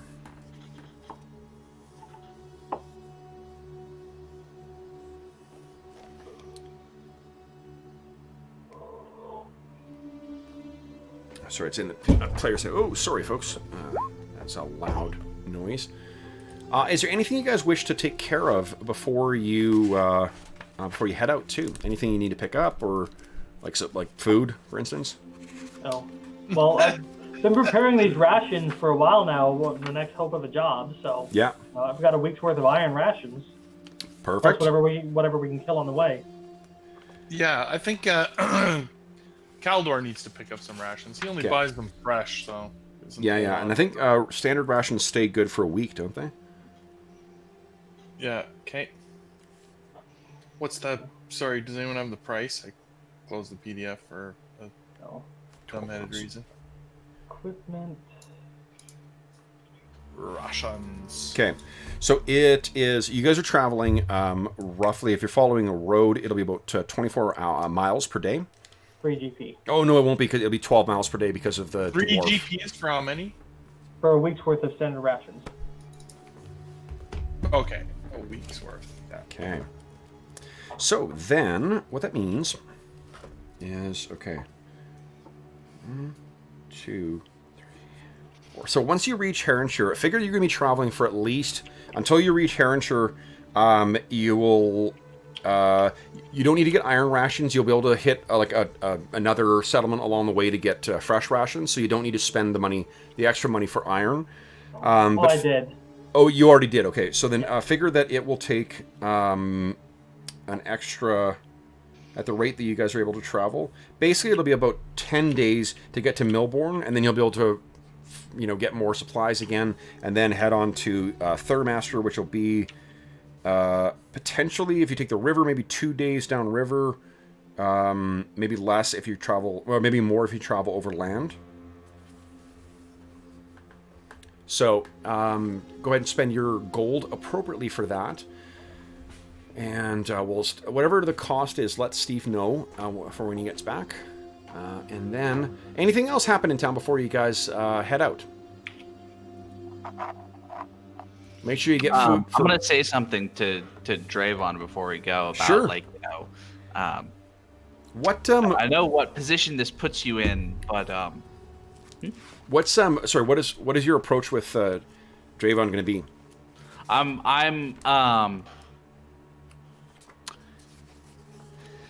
Like, what I mean is, in terms of, are you being aggressive, are you being a dick about it, or are you being conciliatory? I'm just basically saying, to be clear, I've been offered this job, and it's a good opportunity for me, and I'm going to take it. I know what position this puts you in, but I'm sure you'll be able to figure out a solution, find more unskilled labor or something to take up the slack. But,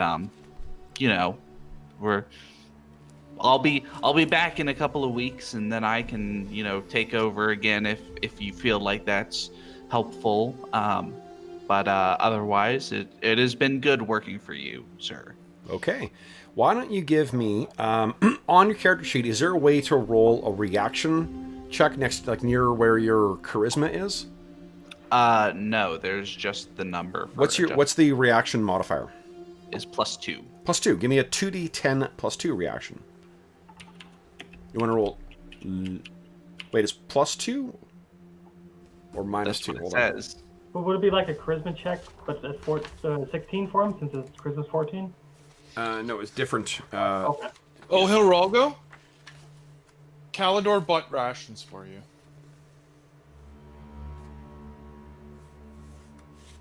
One sec here. I think he might be muted. Steve, you're Sorry, muted. yep. Did you get that? I bought rations for you, dude. Thank you very much. Yes, I was a little short on those. Yep. Okay.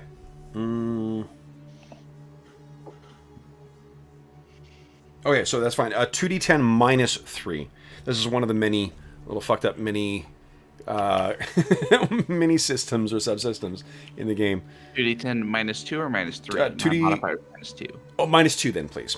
Yes. That's a 12. Okay. So he looks at you. You tell him the stuff, and he says, "Well, you don't expect your job's going to be here when you get back, though, right?" No, I didn't really expect, but Calidor's time. things may change in 3 weeks. We'll see what your opinion is at that point. We'll play it by ear, Yeah, He kind of shrugs. All right. Stay, I guess stay safe. So he, then he leaves and goes back to, trying to get Dragon to get back to work. Drake, come on. This stuff's going to get done. The dwarf's going now. And that kind of carries on. Is there anything else you guys want to have happen in town before you meet up with Gordron to sign the contract? I'm gonna write down some recipes for the apprentices that I hope they don't screw up. Yeah. Just so they can, have something to make while I'm gone. Okay. So you're finishing that stuff up to the last minute. Calidor, you're probably waiting for him, and you can see he's just like, one more thing, and he's still writing down. And these are these massive lists, right? Like, there's no conceivable way that the apprentices will be able to follow these instructions. Calidor, what do you say to sort of hurry him up? Let's go, man. Let's go. Adventure awaits. All right. You know how I have it. Sorry, that was directed towards Dorman, I think. Oh, Yeah, sorry. Yeah. It's like adventure can wait just 2 more seconds. This is not important. Unimportant. Hey, if you want tasty food, you'll wait. Okay. He pulled and showed them his bag of rations. He's like, what are you going to do with this? I'm not going to cook that. Exactly. We're going to find something on the way, kill it, and I'm going to make something delicious out of it. All right. Fair enough, Dorman. Write your paperwork. Hurry. He tried to scribble faster. Nice. All right. So then, what we'll do is you guys are meeting. We'll meet up with Gordron at the Church of St. Cuthbert. St. Cuthbert is also known as Cuthbert the Cudgel. He is a god of law and goodness, and he is, and maybe it's law neutral. Actually, I can't remember because my From the Ashes box set is not here yet, but it's on the way. What he says to you is that, Gordron says this is great, you've got the same team then, wonderful. Then, and he drags up this contract, and it's a long contract. It rolls out, and it's about 3 feet long, and he says, there we are, this is just to specify what is required here. Would you, Dorman, give me a wisdom check, will you? Wisdom? Sure. Please, yeah. Are any of us else there? Yeah, you guys are all there. You all need to be there to sign the contract. Okay. Wisdom. That'll just see if I pick out hidden stuff in it, right? Yeah. I can check. Oh, mine's a 12, so where do I click for that? Is there a dice next? If not, just hit a d20. Okay. And you roll 12 or less. Okay. So I think you, like, as soon as he rolls that contract out, you're just like, holy cow, and you start, reading through. And there's a lot of, it's everything you would expect on like a fantasy, carriage contract, right? And in the one of the terms that does stand out to you, Dorman, because I think you might be the only one who can read, is Don't that tamper with it, right? Is do not tamper with the supplies. Precisely, there is a great deal of the middle section or the middle clauses of this that deal with not opening the package to avoid spoilage, and I think why don't you give me? Do you have spellcraft? I do. Yeah, give me a spellcraft check. Let's see what. Nice, very nice. So. You know that from what Bergour was picking up from before, you're like, whoa. Like, there's some fairly... I'm not using the material component rules in this, apart from the ones that cost money for higher level spells. But, for flavor stuff, there's material components that are used in various level spells. You know that there are some of the components that he's had Bergour snag while you guys have been out shopping, are things that would be used in very powerful magics. Okay. Yeah, so either he or his clientele are, it also means that stuff is quite valuable, too. Can I tell if the contract is like magically enforced? Like if we sign it, are we agreeing to some magic pact? You were. There is no magic pact necessarily. It is witnessed by the Church of Saint Cuthbert. So there is that. They're bringing a god into this, but you do not until Tauster, the person who you're delivering this to, until he co-signs effectively with a wizard mark on the contract. Then the bill of mark or whatever, the not bill of mark, the oh gosh, what do they call it in here? The letter of credit. The letter of credit is of no value until he magically enforces it. So, and with a roll that good, you'd be like, that is a trick you got to remember, because boy, oh boy, this means it's basically a useless check until the person you're delivering, the recipient, is casts his wizard mark on it. Okay, so I'll. Doesn't one of us other one have read lips? You do, don't you? Well, I do, but I'm wondering, somebody else said they picked it up too, right? I don't know. Did anyone else take a read lips proficiency? Non-weapon? No? Oh, yeah. I did actually. I did too. All three of us did. Okay, so I love it. As I'm reading this thing, I start like moving my lips to like I'm reading it out, but then I start changing it to like communicate with the other two that we can't get at. If we don't deliver this, we don't get paid. Pretty much. No way out of it. So yeah, the three of you guys can communicate back and forth without. You don't have to make a roll. You're free to do that. So. That's awesome. All right. So what do you guys say? Dorman just told you don't get paid unless you deliver this thing. Yeah, and then he stamps it. So. Okay. Well, I wink. Yeah. Okay. I mean, we gotta have success, I guess. Okay, so each of you sign it. Bergour, you're the last. Yep, I'm signing it.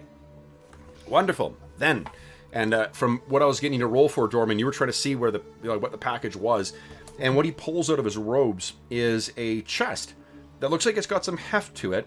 It is 12 inches by 18 inches by 18 inches, and it weighs about 20 pounds. Ooh. And he kind of clunk down on the table. Then, and he gestures to Bergour, I'll leave this in your care. And good luck. He claps you on the shoulder and turns and walks out. He's off to his next busy task.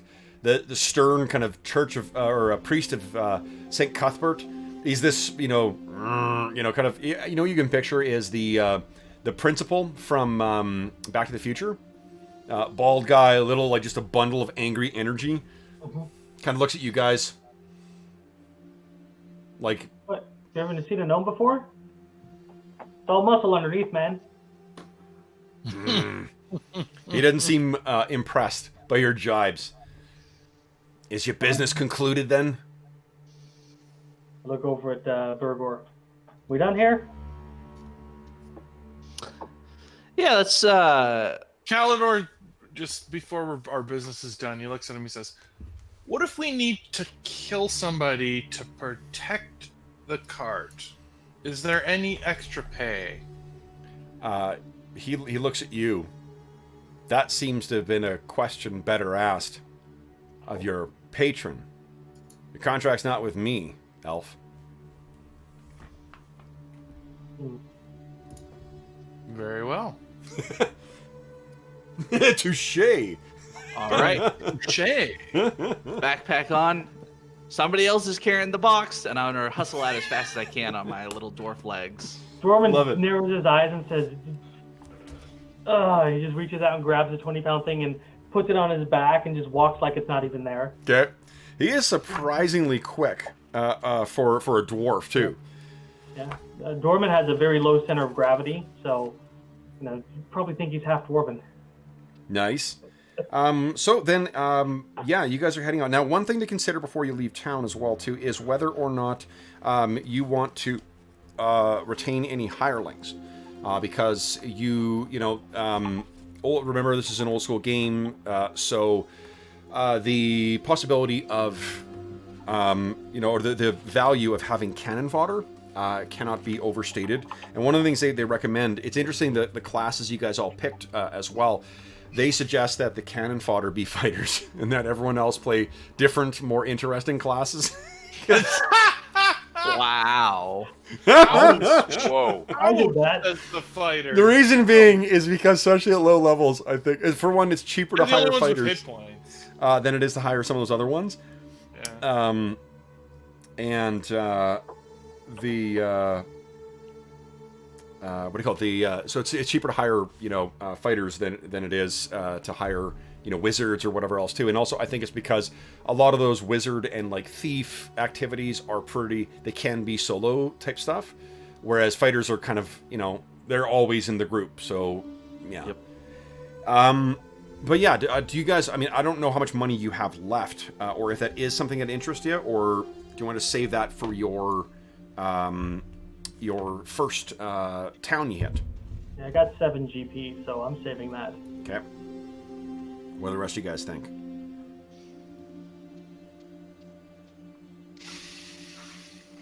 I do not have enough to contribute to the communal fund to get hirelings, so Well, what I got 25 gold, I think. Yeah, and I have gold. I have 45 gold Okay. left. I didn't spend. So let's see. It's we said what it was going to take you about 3 weeks total to round trip to get there. So let's take a look at what hirelings would cost. I've got a nice loyalty. Yeah. Mod. And I would chip in money with you. You would do the negotiating. I would just Sure. Okay. I'll talk him into it. right. So henchman's always going to be lower level than you, which means you guys are only going to be able to hire 0. basically 0 level. Yeah, like no level guys. Henchman. Here we go. 11. I can't remember if second edition has the same. It does not have the same extensive henchman stuff that it does in first edition. I wonder if... Let's see here. If there's anything in here, guys. No, that's for specialists. Yeah, I think it's page 152 in the regular book, Frenchman. Oh, it has, yeah, just some basic information, but it doesn't... Yeah. Unless they added...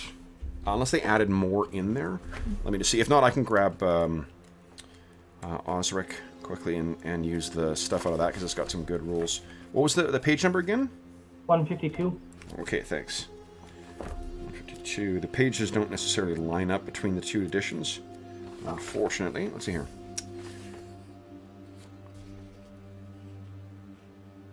So it does say if they reach the player's level, they leave. So. Yeah.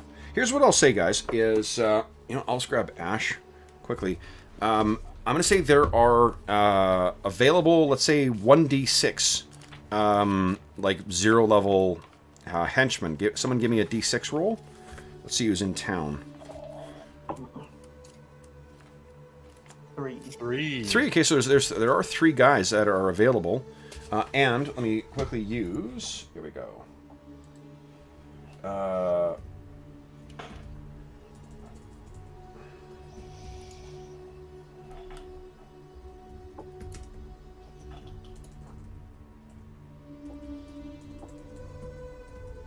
Okay, there's that meat shields. That's what it is. Remember the hireling generator that we used to use for Barrow Maze? Yeah, the meat shields. Get them in there. Yeah. Okay, we got 3. Oh, hold on.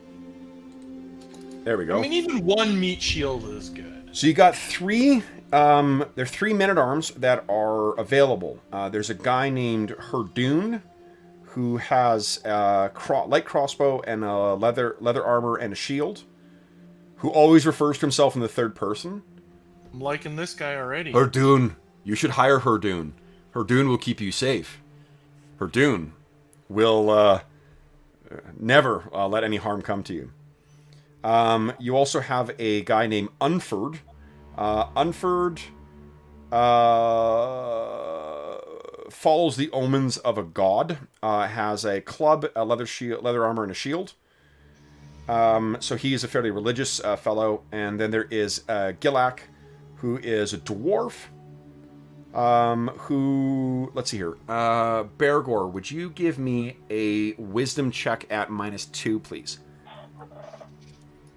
to see what you pick up from this. Nice. Ooh, yeah. So you can tell this guy's in exile. Wherever he's come from, he's got a brand that he's trying to hide, but he's in exile of some kind. That doesn't necessarily mean he's bad, but he's got a warhammer, chainmail, and shield, so he's a little more competent than better armed than the others, which is maybe not surprising for a dwarf. So that's Gilak the dwarf, Unford the religious guy, and Herdun, who talks in the third person. Each of these guys would let's see here, cost.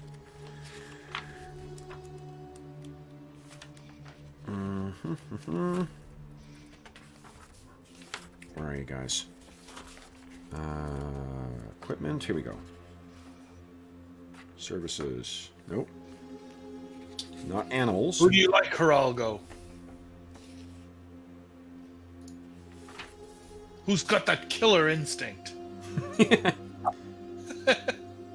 Oh, you can buy torchbearers as well too. We have Envervision. I think all of us do. Geralgo? Brother, are you listening? Torchbearers? Yes, but which of these men seems to have that killer instinct we're looking for? Killer instinct, eh? These wetbacks, these...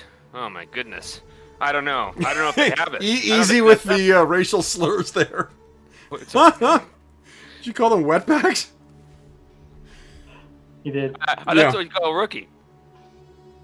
That's what you call a rookie? Yeah, in some areas. Yeah, let's maybe try and keep that to a minimum. Oh, here we go. Okay, sorry guys, I got it. So these guys would effectively cost 1 GP per month. Plus room and board, right? And food. Oh wait, hold on. Weekly wage. No, I'll say that covers their board. They're bored, eh? Okay. Yeah, hold on. Light.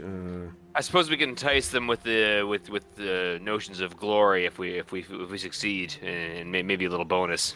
And amazing food. Yeah. And amazing food. So they, what happens is they will get a share of the XP. No, these guys will not. Henchmen will get. These are henchmen do not. Hirelings do. So if they've got actual levels, then they get a share of your XP. These guys do not. You just pay them. I'll have to look it up after. I see the. This to me it looks like it's only going to cost you 1 GP for these unskilled guys for a month. So 3 GP to hire these guys if you want. Yeah, why not? Oh, hold on, no, 10. I can see it's on here. I'll use that. So 10 GP for each of them. What are you thinking? That's pretty dear, right? Yeah, I'm thinking that we would take... Why don't we say 5? Because I think this is using the GP. GP in basic D&D, which Meat Shields is based on, is a lesser value than what it is in AD&D. It's not worth as much, so I think 5 for each of them, we'll say. That way you're not like leaving with no money. Yeah, sounds good. Do you have 15? You want to hire all 3, or you're... Yeah, let's do it. Okay. Yep. All right, so let me do this very quickly here. I'm going to give you tokens. I'll give you 8, and you pay the 7, Geralgo? Sure. Or I'll pay 10, you pay 5. We're team here. We're bros, you know. Yeah. Okay. Yeah. Okay. 7. So. Then, let's do this. I'm just going to use the stats for... Here we go. I'll use these. Here's for funny. So here's for... who's that going to be? That'll be Unford. Probably be Herdun. He talks in the third person. Yeah. And... Well, I technically have a henchman, and that's a dog, so... You do. Yeah. So how about each of you get control of Calidor says to everyone, I will be in charge of the henchmen. Okay. Okay. Very good. Totally, like, not the right person, but that's what he says. All right. Don't you have, like, the worst charisma? Yes. No, you can be it. Yeah, but you don't know, like, game stats. You're just like... He knows probably how... You're not a people person. Yeah. Yes, but these are barely people. There's that elven charm right there. Humans, their lives are so short. What's a death at the hands of a wizard's? Don't tell them that. Don't No, discourage this the help. is not happening in front of them. We don't discuss who's their boss in front of them.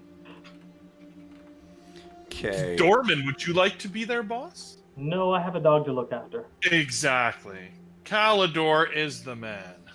They do require a lot of attention, henchmen. You know, I mean, like that's, yeah. You know, I don't mind talking them into the job, but you want to manage them. That's Well, I awesome, think that man. like Calidor thinks he is, but like Heralgo's like actually like Calidor will be like, you should do this, and then Heralgo's like nodding behind him or like actually confirming that they can do what he says. So what we'll do is we'll have Geralgo be the. I'll use your charisma to set his. What do you call it? To set the. There we go.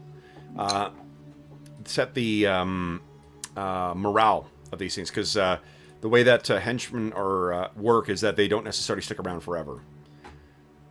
Right. So let me do this here. So this is show nameplate. His name is Herdun. Herdun has a whopping 2 hit points. So enjoy Herdun while he lasts. Sweet. Yes. Red shirt. All right. Yep. Put that there. Go check out that cave. All right. Okay. So there's Herdun. And then this is Gilak, the dwarf. Oop.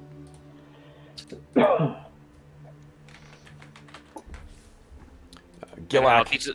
I'll teach them how to pronounce my name. It's Hrilliho. So Ralgo. Correct. Hrilliho. Hidalgo. Is that right? Hrilliho. Hermango. Got it. Exactly. All right, and this is Unford.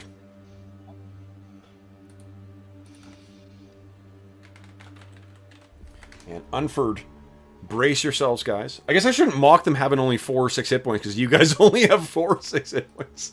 Oh, shit. I'm like, look how little they... Oh, it's the same as you guys.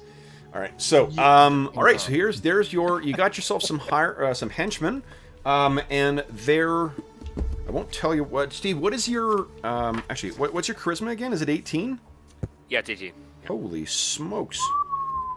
You have +8 to their morale. Yep. These guys will literally, die for you. They like me. Yeah, that's right. That's beautiful. I'll teach them how to pick up girls. Yeah. Yeah. Yeah, you're like actually their friend. They can Calidor practice on the thinks elf. He's their boss. Yeah, so, they, do not have a lot of hit points. AC 20, or Thaco 20. AC is, it'll be based on what they're wearing. So Unfur, I mean, they're in leather and shield, and chainmail. So I think it's like 5. With the shield is 4. And then the other ones are 8 with the shield is 7. So they're not tough, but at least you got somebody. All right, so let me get everyone set up on the road map quickly, guys. And then we will set out on the road to Heronshire. What's the marching order, do you think, guys? You know, I can do. Hold on. I'll move you to the map and I'll let you guys kind of fuss around. Oh, and I got to give you control of those tokens as well, too. Well, I've got under weapon proficiencies. I took navigation and direction sense. Awesome. So if we need a navigator, I'm fairly good. Yeah. You're following the road right now, but that is really good to know. Direction sense not as good as navigating, but Yeah. That's great. So you really can make your way around here. Well, hunting. I figure it would play into that. Heck yeah. Oh, my wife said she was very interested in how the characters came together from all the random stuff. She thought it was pretty cool. It is. It's really it's one of the. I mean, random character generation is always fun that way as well too. But it's cool how much you've got these fully fleshed characters in such a short time. You know, I second that. Yeah, my cat's annoyed. No, that's I sympathize with him. Kev, hurry the fuck up. Come on, guys. Here we go. Okay, so Herdune can be controlled by everyone. Unfurred can be controlled by everyone, and Gilak can be controlled. Wait for it. By everyone. Yeah. So here, let me move you guys over here. Control. It must not be everyone. I can't. Here we go, guys. So, go ahead. I've got you on the map here. Just give me an idea of where what your kind of marching order would be. You can set yourselves however you like there. Which way is east the way figure we're going? you're heading. Yeah, west? you're heading east. So up here. Okay. Like the Spartans, like I can play my lyre out in front of the group. Okay. And lead the way. Love it. Yeah, I guess Dorman and Cobalt would probably be up towards the front, with Dorman just sniffing around and looking for loose game for me to fire my bow at, and I'll carry my bow around. Okay. Not too far ahead. Okay. So we going that way or that way? You're heading to the east. Okay. So does the bard want to play the lute at the front or the back? Because he's in the back now. Kevin. Yes, sir. What's the difference between a lute and a lyre? I think one is smaller and has a like a bell-shaped end, doesn't it? Okay, yeah, I have a lyre. A lyre is like a harp, like a mini harp, isn't it? Yeah. So a lyre is more like heart-shaped, whereas a lute is more like almost guitar-shaped. Okay, I've got a lute There you then. go. Yeah, I don't want a harp. Yeah, I'm not a harp guy. How about we do something like that? Okay. Oh, brave guy with going up front as a clothy. Okay, what about everyone else is okay with that as the marching order then?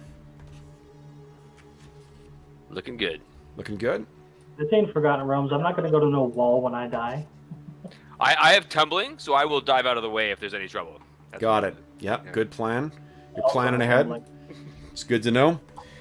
All right, so give me a sec here. I want to check one quick thing. I love tumbling is great. Like, if you use it, it gives you a +4 to AC. If you Of course, attack, that's your action, but that's cool. Isn't it? I saw that. That was pretty cool. It's actually worth talking about some of the options that we can use as well too. So there's a lot of stuff that you can do in this beyond just like making a regular attack. If you charge, you can move up to your double your move and then do an attack at +2 to hit, or is it +1 to hit, but you take -2 to your AC. So you can race in if you want to try and do that. You can, what do you call it? You can fight, you can try and parry. You can use your action to try and parry. You make an attack roll against whatever the attacker's doing, and you're trying to block basically the attack. Obviously, if you're fighting something much larger than you, then that I may not allow that, or there may be consequences if you're ruining your stuff. You can also disarm. You can also try and like bear things to the ground. The unarmed rules are not awful in this, so you can try that as well too. So feel free to be inventive. This is the fun of playing these old school games, is that you can really like try and be creative beyond just swing weapon. Although that's also pretty darn effective too. So, you guys have been traveling for about a week now, and let me figure out what day this will happen on. So about 4 days out. And can someone give me a D24 roll, please? D24, eh? Yep. Okay. Roll D24. Boop. 13. 13. Okay, thank you. All right, so it is about what do you call it? It's about You're not quite at Heronshire yet. You're about 4 days out from the town, and you're traveling along the road. I think maybe you guys are just making camp right now, and you can see that there are a pack of three. There's a group of 3 men who are making their way towards you guys. And let me see what their state of mind is going to be here. And who is keeping watch again? Subservient. I believe their state of mind is subservient. Yeah. Who was keeping watch again? Was that? At this point, you're probably getting ready for dinner, Kettleborn. So it's not. Yeah, I don't think it'll be me. I'll be making noise. Okay. I think as long as Calidor's awake, he is on watch, basically. Like, he does not just relax. Okay. Why don't you do this then? He's not a relaxing kind of person. Yeah. Hold on here. Unless somebody's playing music. Anybody playing music? Well, of course I'm playing music. Yeah. Well, then I might be dancing while you're playing music. Depending on the time of the evening. You're damn right you're dancing. You're my brother. We've been doing Yeah, it for a long fucking time. right. Oh, yeah. Roman's rolling his eyes as he's stirring the pot. Yeah, and I have the visual of the music video for what do you call it? The safety dance. A safety dance. We can dance. Look, Jeff Ivy, is a terrible dancer. Calidor is an amazing dancer. Yes, he is. Okay, hold on. I'm trying to find. Especially when his brother plays. It actually, because is dancing. I don't think it's connected to charisma, is it? I think it's Dex. Yeah, it's just how good he is at Oh, it. yeah. So he may not speak well, but he speaks well through dance. Instruments are dex, and singing is charisma. Yeah. So dancing is dex. Man, the amount of whatever the opposite of redundancy is in these rules, sometimes is what this is. Where it just you That's gotta what I find love about it. the It's one just unique, place or organic uniqueness, right? Like all the rules are just like there's no predictability to it. Yeah. No, that's just it. Like you can't rely that it's at least the initiative and surprise roll the same dice in this as they do in Ash. Okay, so Jeff, you are going to kindly let's see here. Yeah, that's why the DM is truly a master of lore in AD&D. Seriously, Yeah. this is like I joke that Actually, like 80% of the skills I use in my day job are things I learned playing D&D growing up. So, because if you grew up on AD&D second, you got very good at reading a lot of obscure shit and trying to figure it out quickly. Exactly. Yeah. Jeff, give me a D10 roll, please. just roll a d10. Yeah. Right, here we go. Do it. Oh, I don't know if good, low, or bad. I don't know. Low is bad. Yeah, well. Okay. Then we had a bit of a problem. Yeah, so I think you're so busy dancing, you don't really realize until basically they're at the edge of the camp, and there are 3 men standing there, and they kind of, clear their throat. They've got... you look over, and I mean, they seem to you to be like farmers. They've got the look of people who work the land. They're not wearing elaborate clothing. It's very work-oriented or like prosaic equipment. Oh, what's going on here? Come on, wake up. There we go. And they are kind of waiting to get your reaction. And you guys all are startled by this. It's a complete shock to you that they got so close to your camp without anyone noticing. Dorman will go, holy who is keeping watch? Caldor stops spinning. Whoa. And Dorman will look over the guys and like, you guys look hungry. Are you hungry? I'm making food. They, one of the younger, for the youngest of the 3 kind of says, go to say something. And then the other one kind of puts his hand up and says, if we could share your fire tonight, that would be sufficient, sir. We are fire. He kind of looks over, and at Bergour, who's I can't remember. Do you have an axe? I do have an axe. Yeah. So you're sort of like shing, and they're like, if we could share your fire and company for the night, that would be more than gracious enough on your part. Dorman narrows his eyes and leans towards him just a little bit and says, "Turning down food, that's a little strange." What is your charisma is what? 12. 12. Okay, so what's your reaction? It's a 0. 0. Give me a 2d10 roll, please. See how this goes over. Nice. Okay, low good. The kid breaks out laughing. It's like,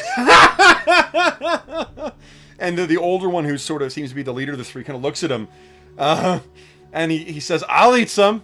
I'm happy to eat some. I'm starving." Oh, good. Now I trust you a little bit more. What about you guys? You think they're okay? Galdor, these guys seem to move like ghosts. They're so quiet. They came upon you without any notice. Mm. Oh, that's... I'm trying to think what he would do if, you know... He clearly doesn't trust them. I was gonna say he, like, sinks into the woods and, like, draws his bow and, like, yes, enjoy our food and, like, you know... Yeah. Let me check one thing here, because I might be doing your elven surprise thing wrong. You actually may have noticed before the other guys did. Because, let's see here. Surprise. Where are you? Where are you? Elf.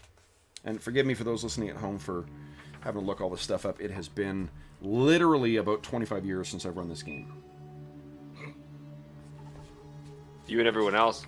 Seriously. Okay, so... Which just makes no sense. No, but once you learn it, you know, it's like Thaco. We were talking about before we went live about how, like, you know, some newer players have a hard time just wrapping their head around it. But I've, you know... I'm having a blast, so... Yeah, no, and it's fun, and if you gotta look rules up a bit... It's the first time, yeah, really. And then once you look them up, you don't look them up again. For asymmetry, yeah. Yeah. Okay, so yeah, there isn't any special. It's when you're sneaking or whatnot, then they get a massive penalty to surprise. But yeah, these guys, you know, you may not trust them, Caldor, but it's a surprise they got on you. Fortunately, I mean, nothing really, you know, nothing untoward happens, and they love Dorman. They are very big fans, especially the youngest one. He is a big fan of Dorman. Loves That's no humor. Yeah, totally. Oh yeah, he is eating up every joke that you want to make. And these people seem to be from, they're actually from the Heronshire region. Ooh. But I try and engage them in conversation, like, well, we're heading that direction. Any news for us along the way? Where is it you're headed? Thinking about that. Think we're passing through Melbourne, and then somewhere further east of there. All right. Well, Melbourne. 1 second here. Yeah. Bergour over here got us the job. But... Oh, I see. Then. 1 sec. I don't tell him what the job is. I just make him just like assume we're traveling there for the job. Yeah, if you're going to Melbourne, that's a mining town. That is that where? And he kind of looks at you, Bergour. Is that why you're headed there? Bergour's just gonna shake his head. They're These are my friends. They're not very social. Melbourne's they're friendly, but they definitely keep to themselves. Is that your destination then, Melbourne? I think we're going to be passing through there, but it's good to know what we're walking into. Oh, I see. Toes. On to where? But Berger's got more information. I'm not exactly sure. He's trying to be a little deceptive. He's like, sure. You know, I'm just a cook. Yeah. They don't they don't pick up on it whatsoever. Bergour, do you ask them anything? No, I think I remain kind of sharpening my axe, making sure that they're on their best behavior. Okay. So let me see here. What they also tell you.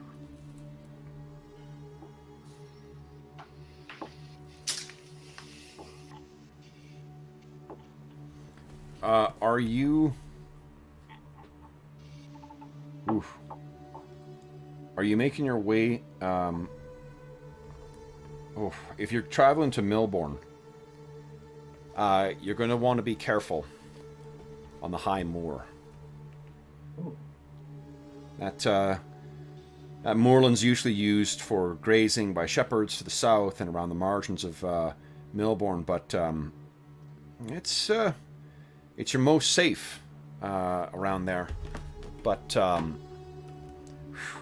I'd steer clear of Howler's Moor. Howler's Moor. I could tell you tales about that place that would make your hair go white. And the kid is kind of like, what are you talking about? Go on, tell us again about the time that you cooked for that Duke. Well, more for his wife than him, but you know, you got to give him the credit. But and then actually, Dorman will start telling the story, and then he'll bring Cobalt into it by using ventriloquism to make him look like he's talking, and playing the Duke's wife. Yeah. Yeah, okay, so he's talking, and it just... You think that the youngest one may hurt himself with how hard he's laughing at what you're doing. Otherwise, I mean, if there's anything else you guys want to, want to happen in their camp, they're otherwise will, they'll finish they're enjoying your campfire, everyone hits a sack, you get up, and you continue on the next day. Yeah, I'm going to try and stuff them so full that they fall asleep first. So. Sure. So the trip through... For the rest of the trip until you get up to... Let me move you over here, guys. I'll cut. Let's see here. Well, Dorman is up front, so let me grab you. And I'm going to bring you guys over here. Boom. So here, welcome to Heronshire. So you guys have entered... into there, you've got to the north, there's the Lurchwood. And the trip, apart from some wildlife and whatnot, it really does not, it really doesn't seem to be a particularly difficult journey. You're able to skirt around the Lurchwood. You make your way to the bridge over Cutter Brook. Would it be a little bit somewhat easy to catch some of that local wildlife as we go, like little rabbits or? Yeah, absolutely. Okay. Yeah, and you guys are feeding the farmers. You need to restock. Sure.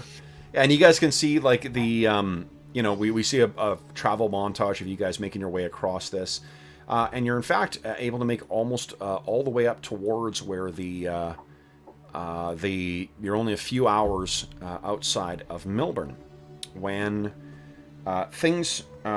you finally actually see something else of interest in the road. And what you see is three... is it three? Let me roll the distance for this. Because... Current distance...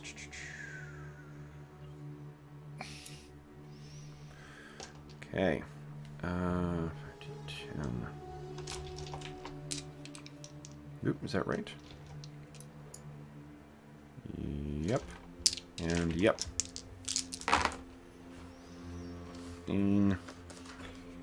Okay. So about 270 feet away, guys, you can see that there is another trio of farmers that seem to be making their way along the road. At a steady, if weary, kind of pace. And, let's move back to the counter map here so we can just judge where these guys are. I'm going to move you back just a scooch here, guys, so I can have that much room on the map, because I don't know if I've got 200 and whatever. Well, actually, they're going to get closer anyway, but move these guys back here. Yeah, that's about right. Okay, so they are... Let's see here. Where is... We have 240 feet with this map. For the whole thing. Okay, I'm gonna put him about 100. Yeah, put him about 100 feet away. So what you see is these. The 3 men are walking their way along. Where is? Do I have a? That's a vampire. It's not what I need. Guys, don't worry. I've got vampires. Don't you worry. Cav, do you have vampires? Garlic and the onion on my bandolier ready to go. Okay. So we'll just use these things as the guys. So they're making their way along here, and there's, I mean, you know, there's nothing that really sets them as you know, sets them as unusual in your eyes. They're just, you know, making their way along towards you. When you guys hear the sound of arrows coming from the north. As arrows, there's one that hits right near your feet, Bergour, and then another one hits near Gilak's feet. He's kind of like, "What's up?" And they both look around, and these farmers yell out, "Bandits!" And they begin closing in towards you guys. So, I guess we can end on a cliffhanger. Or do you guys want to swing some swords? I'm at your disposal. Well, if I could take a quick pee break, I've got nothing else to do myself. Yeah, that's what I just did. Oh, did you? Yeah, I had to pee real bad. What about the other guys? John, Arlen, what are you guys thinking? So I can swing some swords. I'm happy to hang around and swing some swords. Nice. That's because you guys are troopers. Also, you only have 5 hit points, so you're unlikely to be around long. Love it. All right, so hold on. Let me set a distance for these guys. I like this DM screen a lot. The farmers that are coming at us, do they look armed or? The farmers, not well. You'd have to spend a check to kind of take a moment. They seem, from what you can tell, they look just like the other guys you ran into. Okay. To be honest, I mean, less, you know, obviously friendly. Oh, tens of yards. Got it. Okay, so I'll. And what do they have? Okay. Forgive me for not having more exciting music on cue. Or do I? Hold on. Do I have something that's a little more up-tempo here? No. That is just creepy. How about this one? It'll do. It'll do in a pinch. It'll do. Okay, so those arrows come flying in. I'm going to put them a little further back here. Hidden for now. And so here's what we got to do, guys. Is one of you will be rolling initiative for everybody. You're going to roll a d10. And then what you need to do beforehand, guys, is first turn down the music that you turned up way too loud. Then decide what you're going to do. So you're going to tell us what you're going to do. I mean, you don't need to tell me. You just need to decide. Am I going to cast a spell? Am I going to, do a melee attack or whatever? That will tell you what speed you're adding to the initiative. So if you're just moving for the round, if you don't plan on attacking, you don't add anything to it. You'll just be whatever the initiative roller rolls. I'm going to roll the same thing too. I'm going to roll a d10. And then I will do just like we do in Ash. I will show you what my result is before the person rolls. And then I add the weapon speed of whatever my things are doing. And we start from lowest and then we go up. Does that all make sense? Uh-huh. Yeah. Okay. Let's see. I now that I've called him Hidalgo, that's all I want to call him.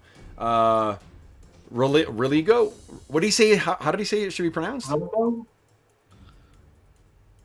Oh, I think he pronounced the H Hidalgo or Hidalgo. Hidalgo, okay. Hidalgo. But it's all together. Hidalgo. Hidalgo. Okay, got it. All right. Has everyone decided what they're doing for this round? Yeah. Shooting. Yeah. Who wants to be? Who wants to Are we start as supposed the? to be able to see the bandits or whatever on the map? No, you cannot. Okay. You know that arrows have come in and that's it, and then these guys have yelled out that there's bandits coming in. Okay, so then, sorry, who is going to be the initiative roller? Well, I'll do it since I'm in the lead. Okay. Do it. So then, and everyone has decided what they're doing. So then what I need you to do, guys, is when, after you roll, add your initiative, whatever your weapon speed or your casting time or whatever is, and then put your initiative total in the chat, and we'll know what what order we're going through. Okay, Wait, so you add your weapon speed to your... Yes. So let's say that you want to use your short sword. Okay, your short sword or your long sword. Your long sword has a weapon speed of 5, right? Yeah. So what you're going to do is whatever John rolls, you're going to add 5 to that. That's your total initiative. Okay. Okay? And then if you got a casting time, if you're casting a spell, your spell will tell you what your casting time is. You add that to the number. Okay. Does that make sense? So the question, say I wanted to tell my dog to heal and then tumble out of the way, what would that be? I'll put that at speed of 3. Okay. Okay? So, everybody ready? Okay. So Yeah. I rolled an 8 for mine. On a d20? Yes. No, not a D20, a D10. D10 is always what you're rolling for initiative, always what you're rolling for surprise. I'll take the 5. No, you'll roll a D10. If you want me to prorate it down to a 2, I'll do that. 9. Oh, that ain't good.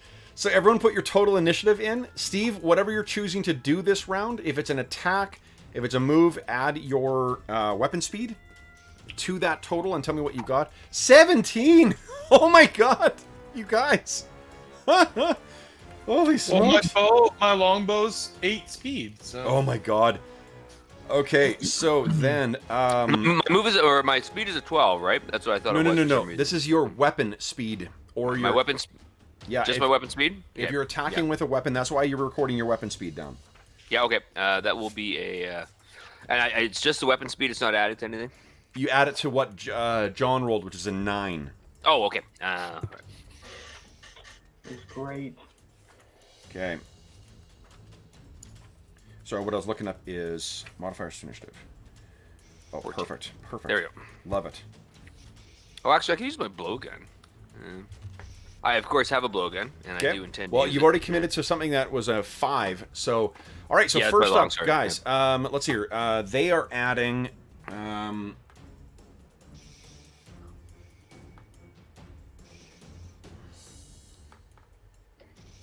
Okay, great. So they're at 16.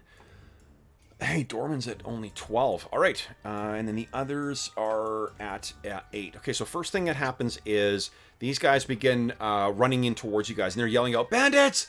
Bandits! Close ranks!" And they're going to do double move, so it'll be 4... Where's that? 10, 20, 40. All right, so these guys all come racing in. Close ranks!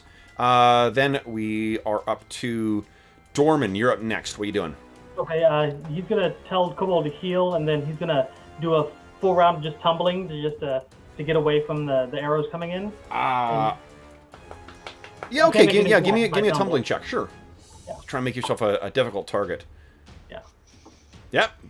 Nice. Just barely. Barely, but that's what that big dex is for. Okay, so Dorman's taking evasive. And Serpentine. Am I able to move when I do that, like dodge behind a bush or something? Yeah, go ahead. So you can move, your total move is a 10, right, for the round?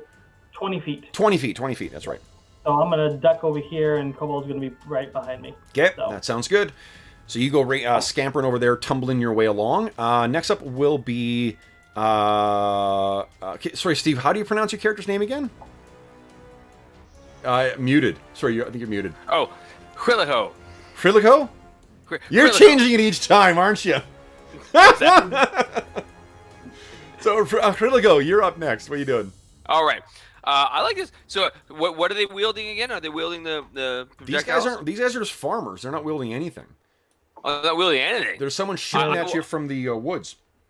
Yeah, arrows came from up this way. Okay. Oh, so okay. They came from okay. Well, I will also tumble in behind some cover. I guess they came from up here though, so I'm gonna move a little closer to them. Okay. How about that? You could. Yeah, your move's 40, right? Is that 45? 40. I mean, 40 in total. Your move is a 12, which means you have in combat you got a move of 40. Okay. Okay. All right. So yeah, you go tumbling. Go give me a tumbling check, please. Tumble, and that's just a D20, hey? And I Yep. gotta beat. Well, go under your proficiency, and just roll your tumbling proficiency. Okay, here we go. Tumbling. There we are. Okay. There we go. Kaboom. Big money. Yep. Oh, No problem. yeah. Okay. So you All go right. tumbling over as well too. Then next up will be the people shooting from the woods. There. Thaco is not great. Okay. Now, Kaldor, or not Kaldor, Bergour. What is your AC? My AC is a 3. 3. Pretty fucking good. Wow. All right, and you got your you're counting your shield into that as well. I'm counting my shield and my armor and my dex. Okay, excellent. Then here we go. Thwack. There's no way that hits. So one arrow doesn't even come close to hitting you. And then we'll fire once at Gilak. Gilak has a total AC of 4. So I need a yacht to hit him. Miss again, 2. 2 more arrows come flying in. Then it is up to Bergour. What are you doing? Can I, scan as an action, try to perceive where they are? Absolutely. Give me a wisdom -4, please.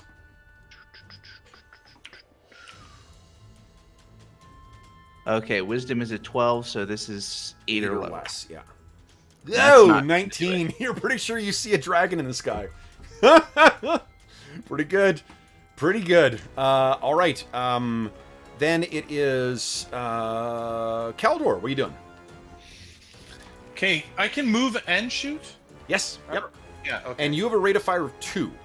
Right. So you can fire twice. You the way it works is with multiple attacks. You do one, then everyone does their turn, then we do it again, and anyone who's got a second attack gets to do that. But no one else. Well, I mean, the archers will be able to fire at you guys. So I'm gonna move over by this tree. Okay. And I'm firing at this guys over here. The farmer. What? They're farmers. Yeah, the Bens Oh, are those are the that way. farmers. Yeah. Oh. We don't see where we're being shot at from? They're No, from that direction. you can spend an action trying to spot them. Give me a wisdom check at -4, please. All right. Wisdom.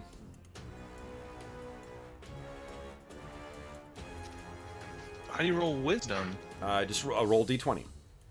Oh, just roll yeah. D20. What's your wisdom? Whoa. Well, it's not 4. Okay.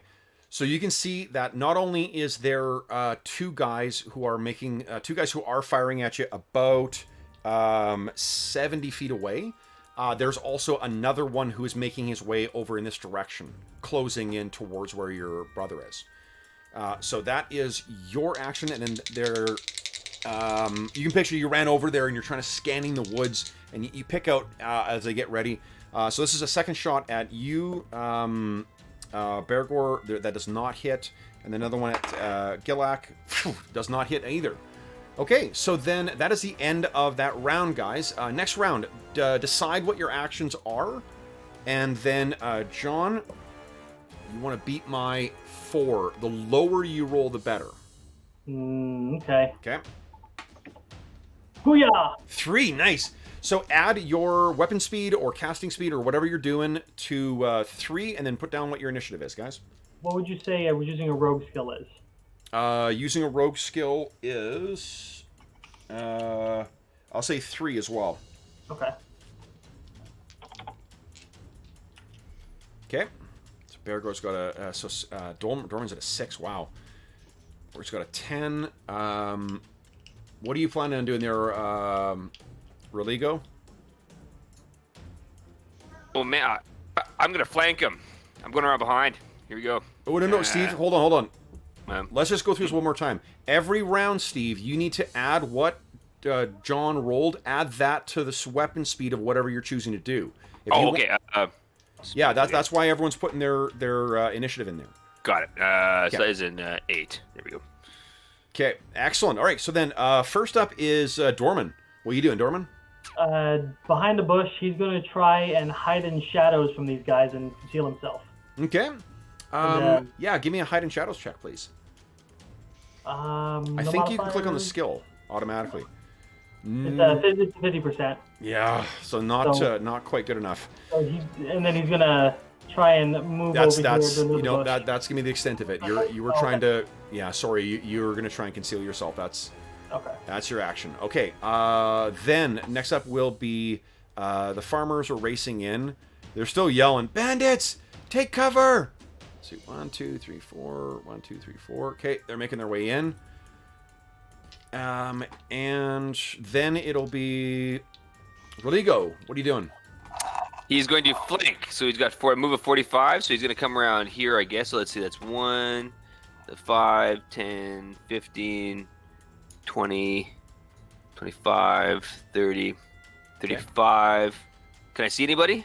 So right there, you can stop because there is someone coming in. And let's see here. That person looks like... let's see here. He looks like... I have a lot of Starfinder stuff in here. Like, he looks like a guy in power armor. No. There we go. He'll look like...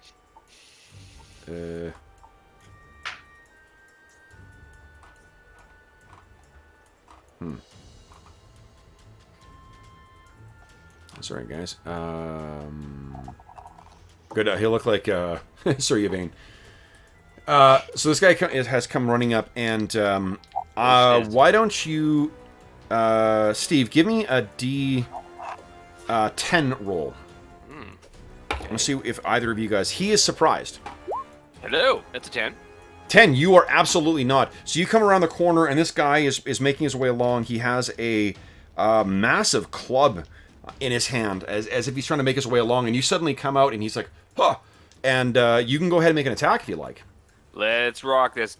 Okay. Bonehead. All right. Let's see what we got here. We got okay, long sword. I hope I've got the right things in there. I guess I don't really have any modifiers, so let's just Yeah. So wait, there's a roll hit, and then there's a roll. You have to roll to hit first. Yeah, unfortunately, they don't have it set up to do all together, so you got to roll to hit first, and it'll tell us what AC you hit. So you don't need to worry about THAC0 or anything. Go ahead and make your attack roll there, Okay, Steve. input value. Okay, strength bonus. Don't modify. And should be working. Input value, miscellaneous bonus. Nothing. There's a lot of Submit. modifiers. Yeah, boom. Hit AC Hits 5. Nice. That is good enough. Go ahead and make your damage roll. All right. Okay, so that's what the damage roll is on the. Oh no, there it is. So Yeah, small and medium. medium. Yep. Small and medium. Okay. D8. Kablam. Strength bonus. No submit. Miscellaneous bonus. Submit.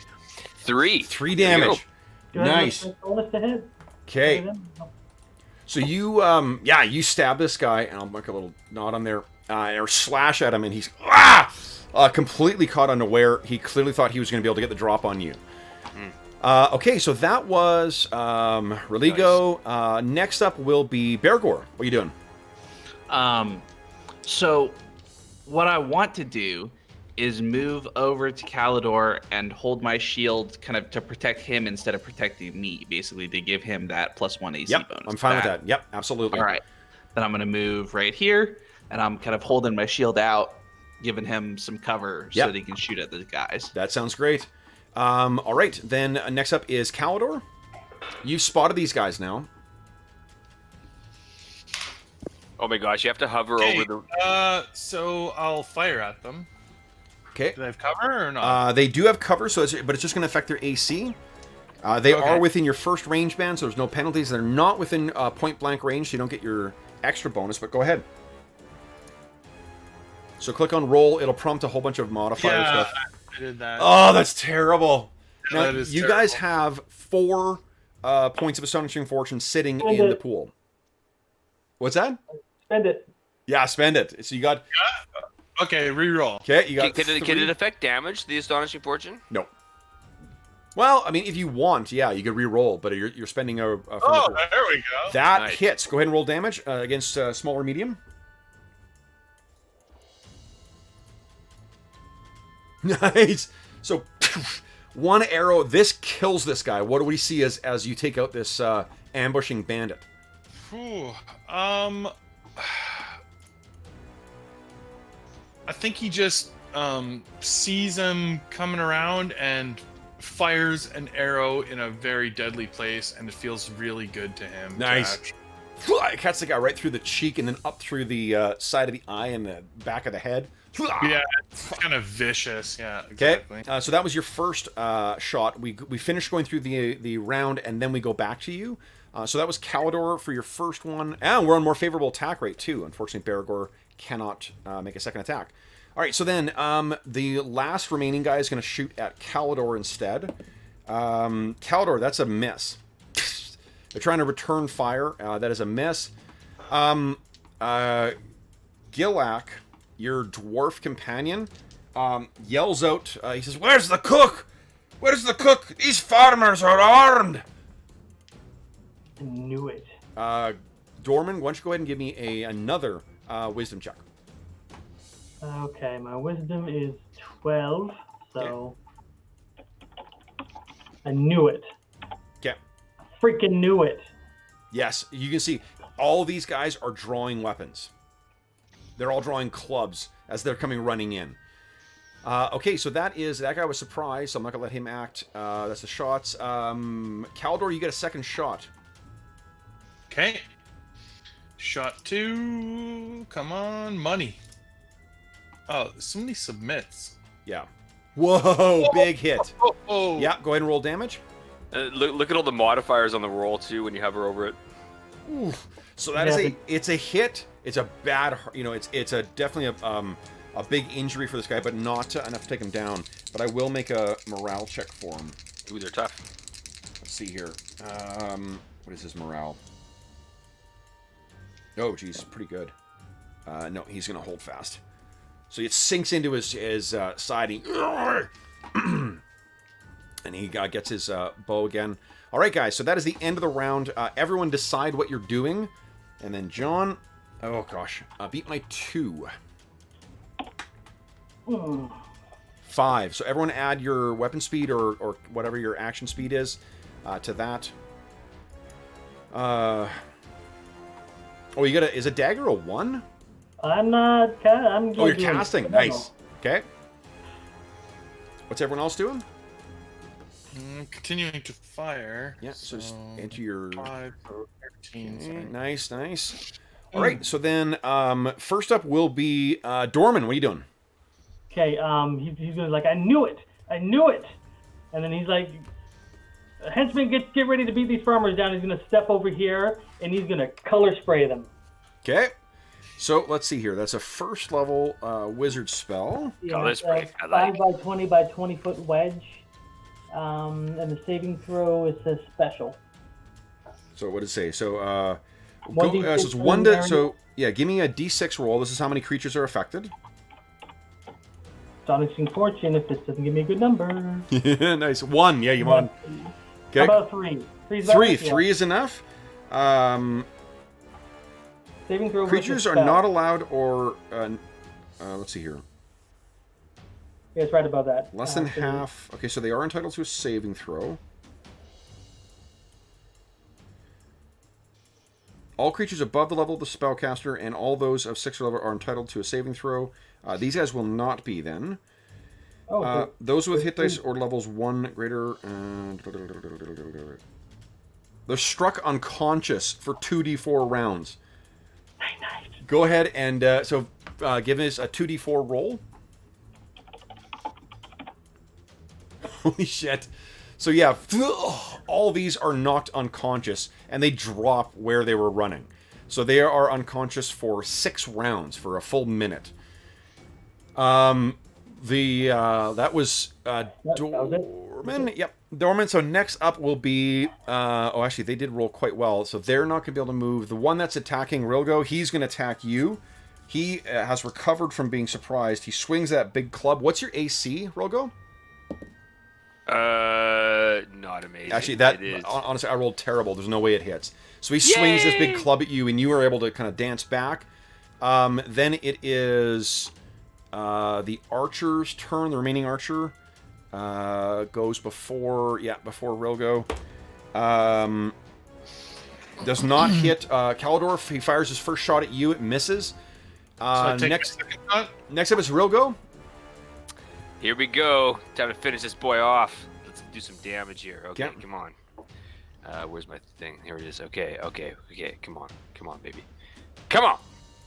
Oh yeah, that's right. Submit, and submit, and Oh, that's no. terrible. We're re-rolling that. Okay. And here we go. Okay, come on. So I've got 4 points of astonishing fortune. Okay. No. That's what the whole group has. Oh. Yeah. Scary, you haven't used any yet. Go We ahead. got 2 left. Yeah, we've Okay. got 2 left. You might as well use one. Yeah. Okay, thanks. Well, that's all I'll use Okay. then. Come on, baby. Let's do this. Hit this guy. Boom. That hits. Go ahead and roll All damage. right. It's small or medium. It's damage. Come on. Submit.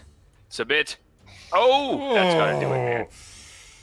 So close. Oh, so that's a really vicious, good gash on the side, but it is not sufficient to take him down yet. Oh. Bergour, you're up next. What are you doing? Um, I know you guys can act with your minions whenever, like, on your turns as well, or your henchmen, but they're all just sort of crouched around in a defensive way. I assume Kobold was crouching and like Yeah. cowering. So I'm gonna start walking towards or moving towards these guys to start delivering some Killing blows? draws. Yeah. So you Yeah. see him drop. Excellent. Last up is Calidor. With my... Wait, this is my second shot? This is your first shot. First shot. Oh, Yeah, we go down to up. So this is your first Okay. shot. Then the other guy will get to fire his longbow. Then you get to fire your longbow. okay. AC4 is a hit. Go ahead and roll damage. Nice. I think you've automatically killed this guy. Beauty. Yeah. So you hit this guy and he drops down. He does not get a second shot. You, however, do get a second shot. Perfect. I don't know if you can see that guy. At least he's got a lot of cover. The one that your Oh. brother's fighting. Wasn't a great roll, so... Might as well take it. AC7. Yeah, so unfortunately that's not going to hit him. That's the end of that round, guys. The only one who's in danger right now really is Rilgo. So let's roll initiative, or declare your actions. I rolled a 10 for initiative, so you guys will for sure go first. So just tell us what your 9. Oh my god.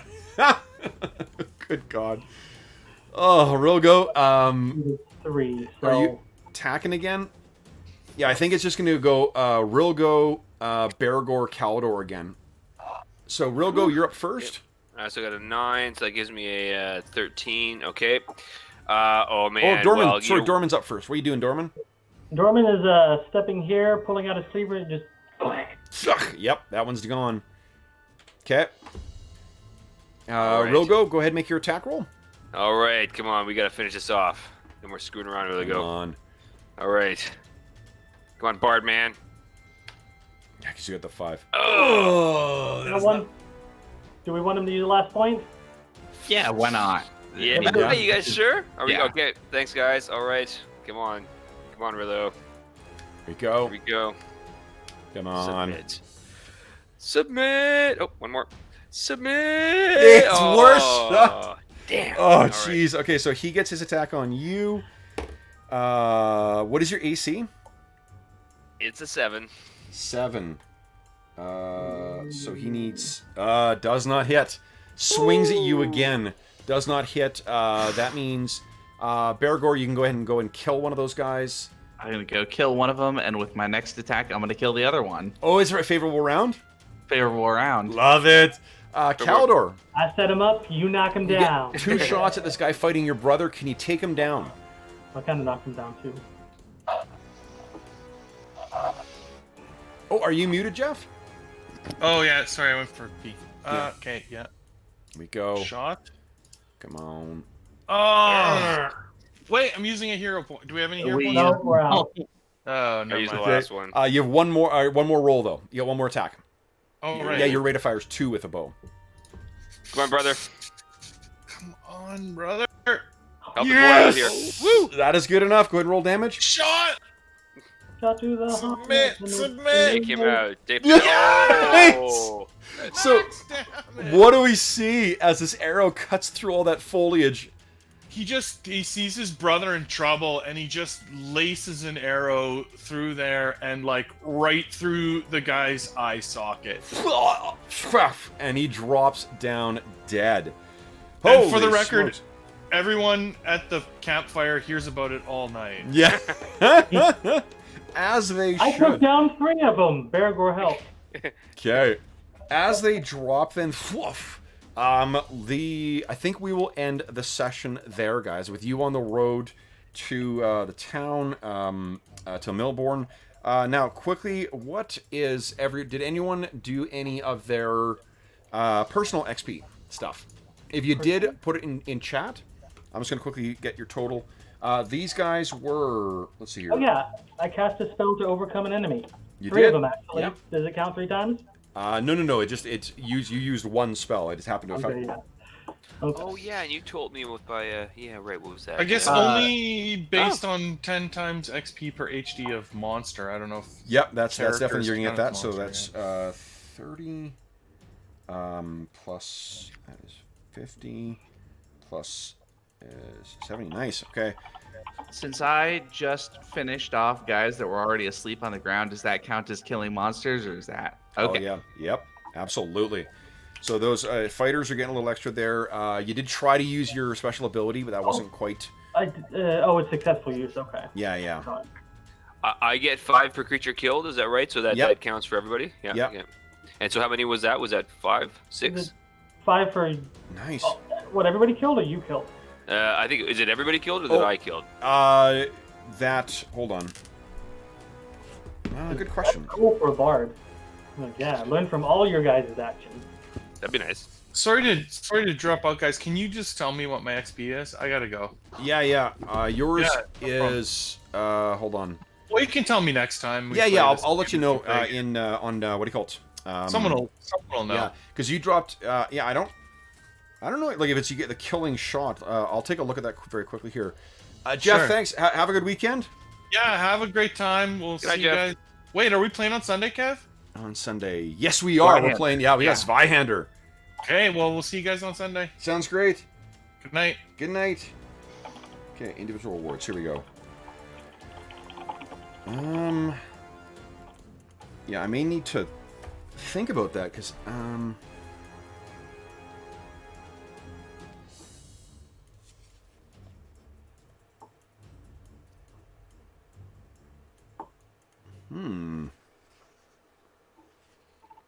Yeah, I think it'll be the things that you defeated. I'll read more on it afterwards, but I think that's the way I would read that.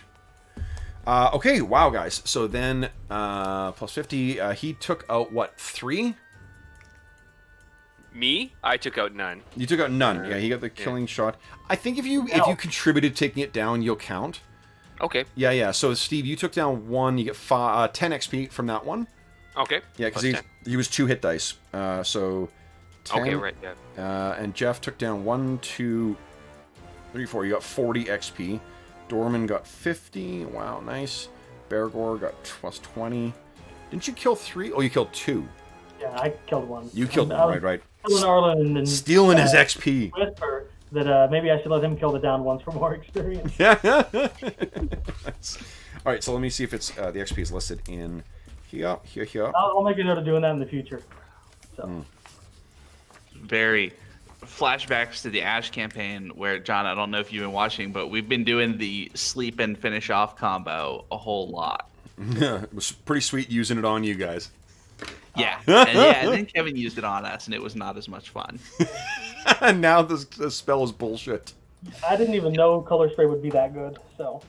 Yeah, I expected him to get a saving throw, but no, not in second edition. Nope. That's hardcore. Yeah, it's like it does unfortunately cut both ways. Yeah. You know, oh, here we go. There's the XP. All right. So let's see here. Is this also doubled from being level 1? It will be, and you also get if you've got a high prime requisite, you'll get bonus XP. I do. 10% extra, right? Yep.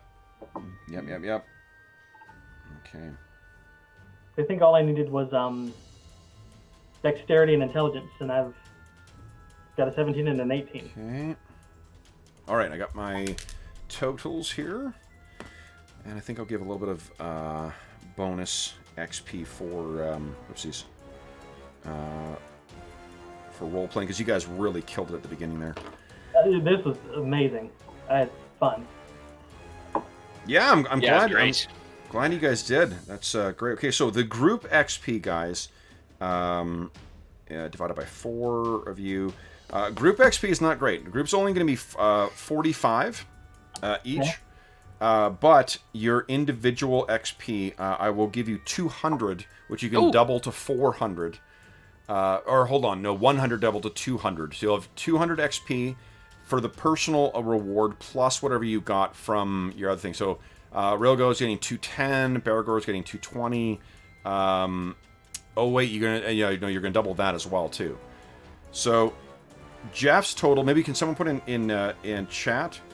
So he gets 45 plus the 100 plus his 40, so it's 185 times 2 is what is that? 370? Yeah, I think. that's about right, because mine was 390. And I had a little bit more than him. Maybe I'm such a dummy sometimes. Yeah, that's right, because he would have 20 less than me, because he got 40. So you got 370 times 1.1 is 407 is how much he earned. I got 429.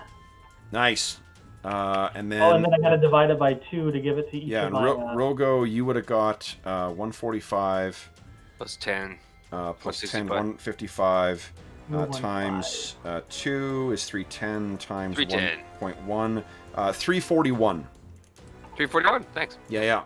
And remember, for those of you who are multi-class, make sure you're splitting the XP across both. Yeah. Do we want to do 0.5 in it, or should we just put one towards either one? Just put one towards one or the other. Yeah, one point. I used a spell. Yeah. Sorry, what was that? No, that's only for the multi-class characters. Okay. Okay. So, yeah, that was a heck of an encounter outside of Milborn. What the hell was that about? We'll figure out what you guys find on these guys. If and when we play the thing again. So what did you guys think? I mean, for those of you who are jumping in for... This is only a very small bit of, play back with AD&D, but what did you guys think of Care Gen? And I had a blast. It was... Character Gen's always one of my favorite parts. So. Yeah. Yeah, it is. Yeah. And it came together so well. It's like it was meant to happen. Yeah. It's delightful. Yeah, love it. Love the richness of the texture of the old AD&D. It does feel, that there's, the characters feel fully fleshed, and that's a credit to you guys as well with how, such good role players you guys are. But it does feel like you've got fully fleshed characters as compared to like basic, where you've got, fairly kind of bare bones and that it's what you choose to imprint on your character, without getting to the level of detail that some other games had. We're not tracking individual skill points and shit like that. You have proficiency, and your proficiency level is competent. Like, you guys are, you can start off being an expert cooker or tracker or whatever else. You don't have to wait. Your thief skills, unfortunately, you do still have to wait until those become optimized. But I was going to dump all 60 points if I couldn't have one skill, but I couldn't. Arnold, what'd you think?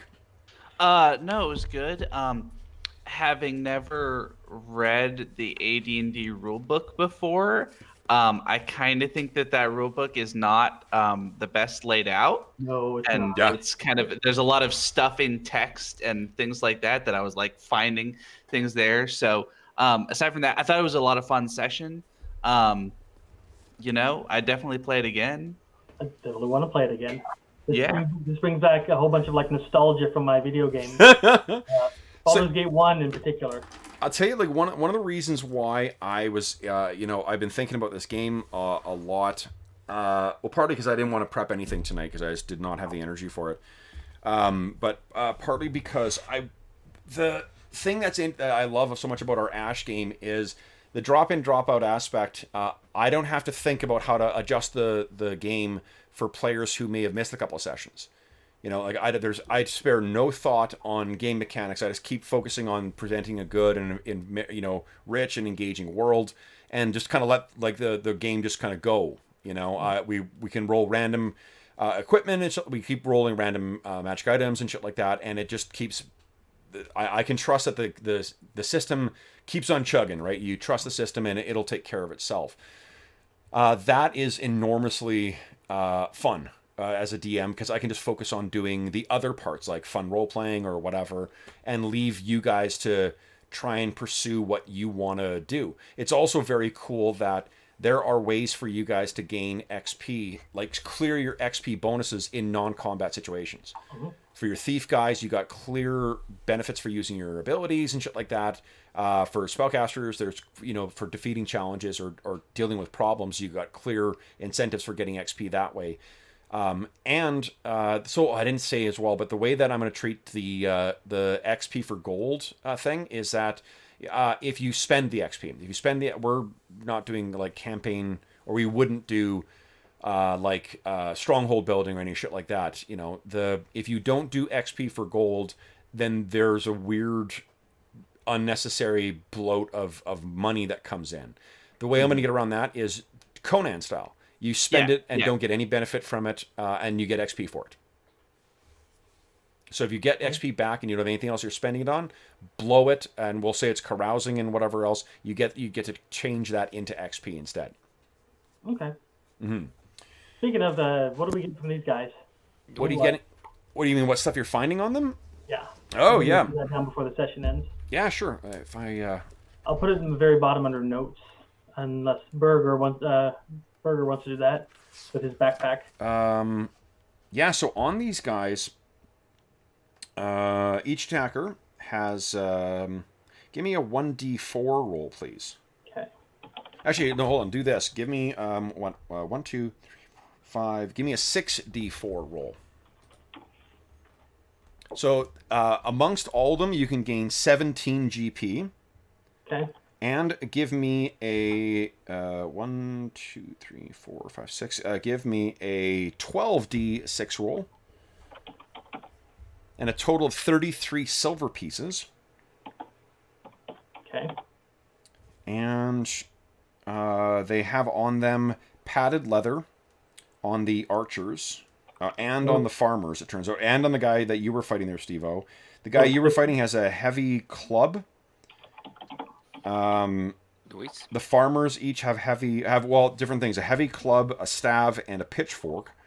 And then there are 2 long swords and 2 long bows on the archers. Oh, damn. That's worth money. Let's take that. Okay, got it. It's in my loot. Actually, could you create us a party loot handout? We can put it in there. Yeah, for sure. Yeah, let me get to... Probably the best way of keeping track of everything. Sure. Let's see here. Party loot. This is great. I love that I have a little gnome character. Well, not little gnome. He's a big gnome. But he can haul around this treasure chest. It's like nothing. Yeah. Well, it's really got me thinking about... I'm going to take a look at the complete gnome. There's a gnome and halflings they don't unfortunately have their own book, but they share a book. So I'll take a look at that and see if there's anything of interest. Because I wouldn't be adverse to you guys slapping kits on your characters as well. That would fit with your characters. Because like the dwarf, I got an amazing book of the complete book of dwarves has this. Not only does it have a bunch of cool shit in there, like Battle Rager and stuff like that, it also is full of Larry Elmore line art, which is amazing. Like it's. Kits, hey? I'm not aware of this kit stuff. Basically, it's like a template you get to slap on top of your existing class. It modifies your existing class a little bit. Pathfinder is an archetype. That's what it is. Yeah, like basically, the Pathfinder archetype is kits. Yeah. For it, it's pretty... Norman has a kit. He's an illusionist, but that's just a specialized wizard. So. There's some... Nice. Dwarf party.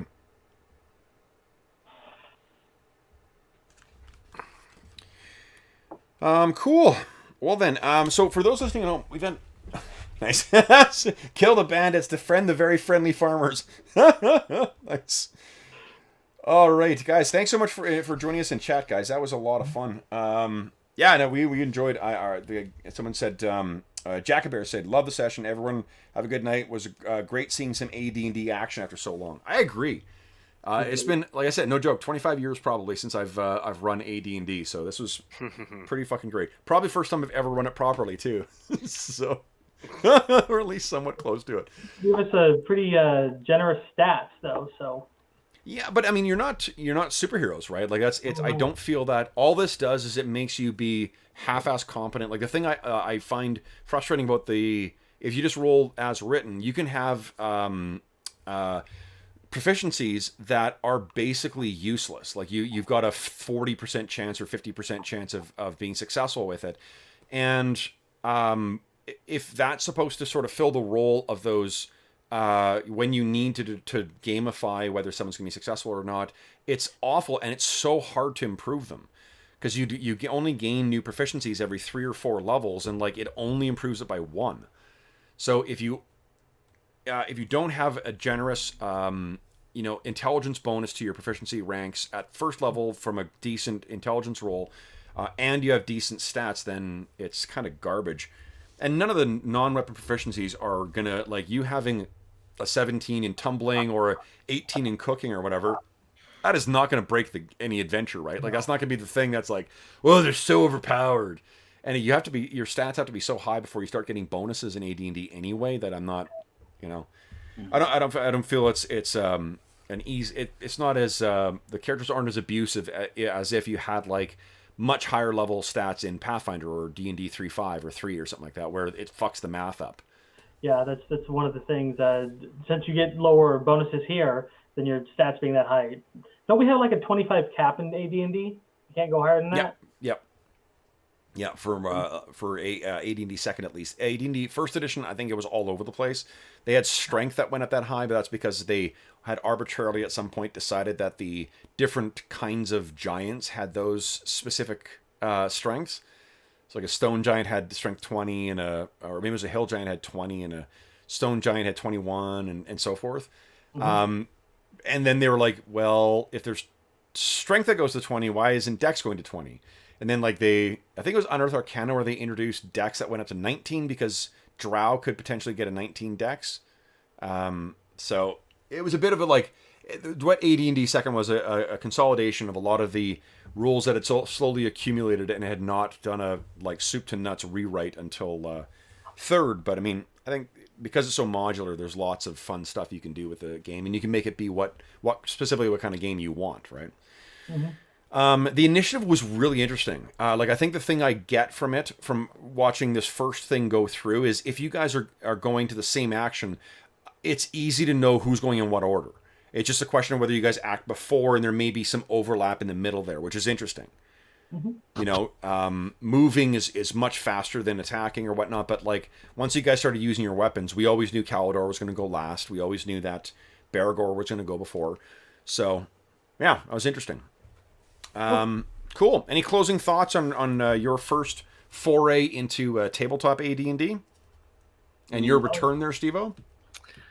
Oh man, it's delicious. Yes, I've been waiting a long time for this. Yeah. Well, so when's the next session? Yeah. We'll talk about that. Awesome. How about you, Arlen? Any closing thoughts on AD&D?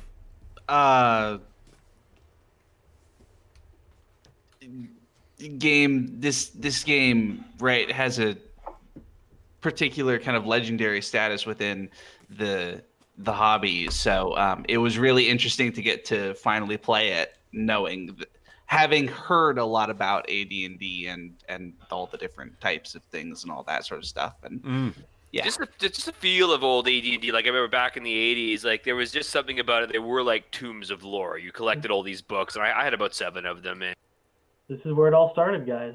Yeah, it's funny because I posted it on Twitter, and we had one person who was just like, that book, or that was the book. Something like that's what started it all.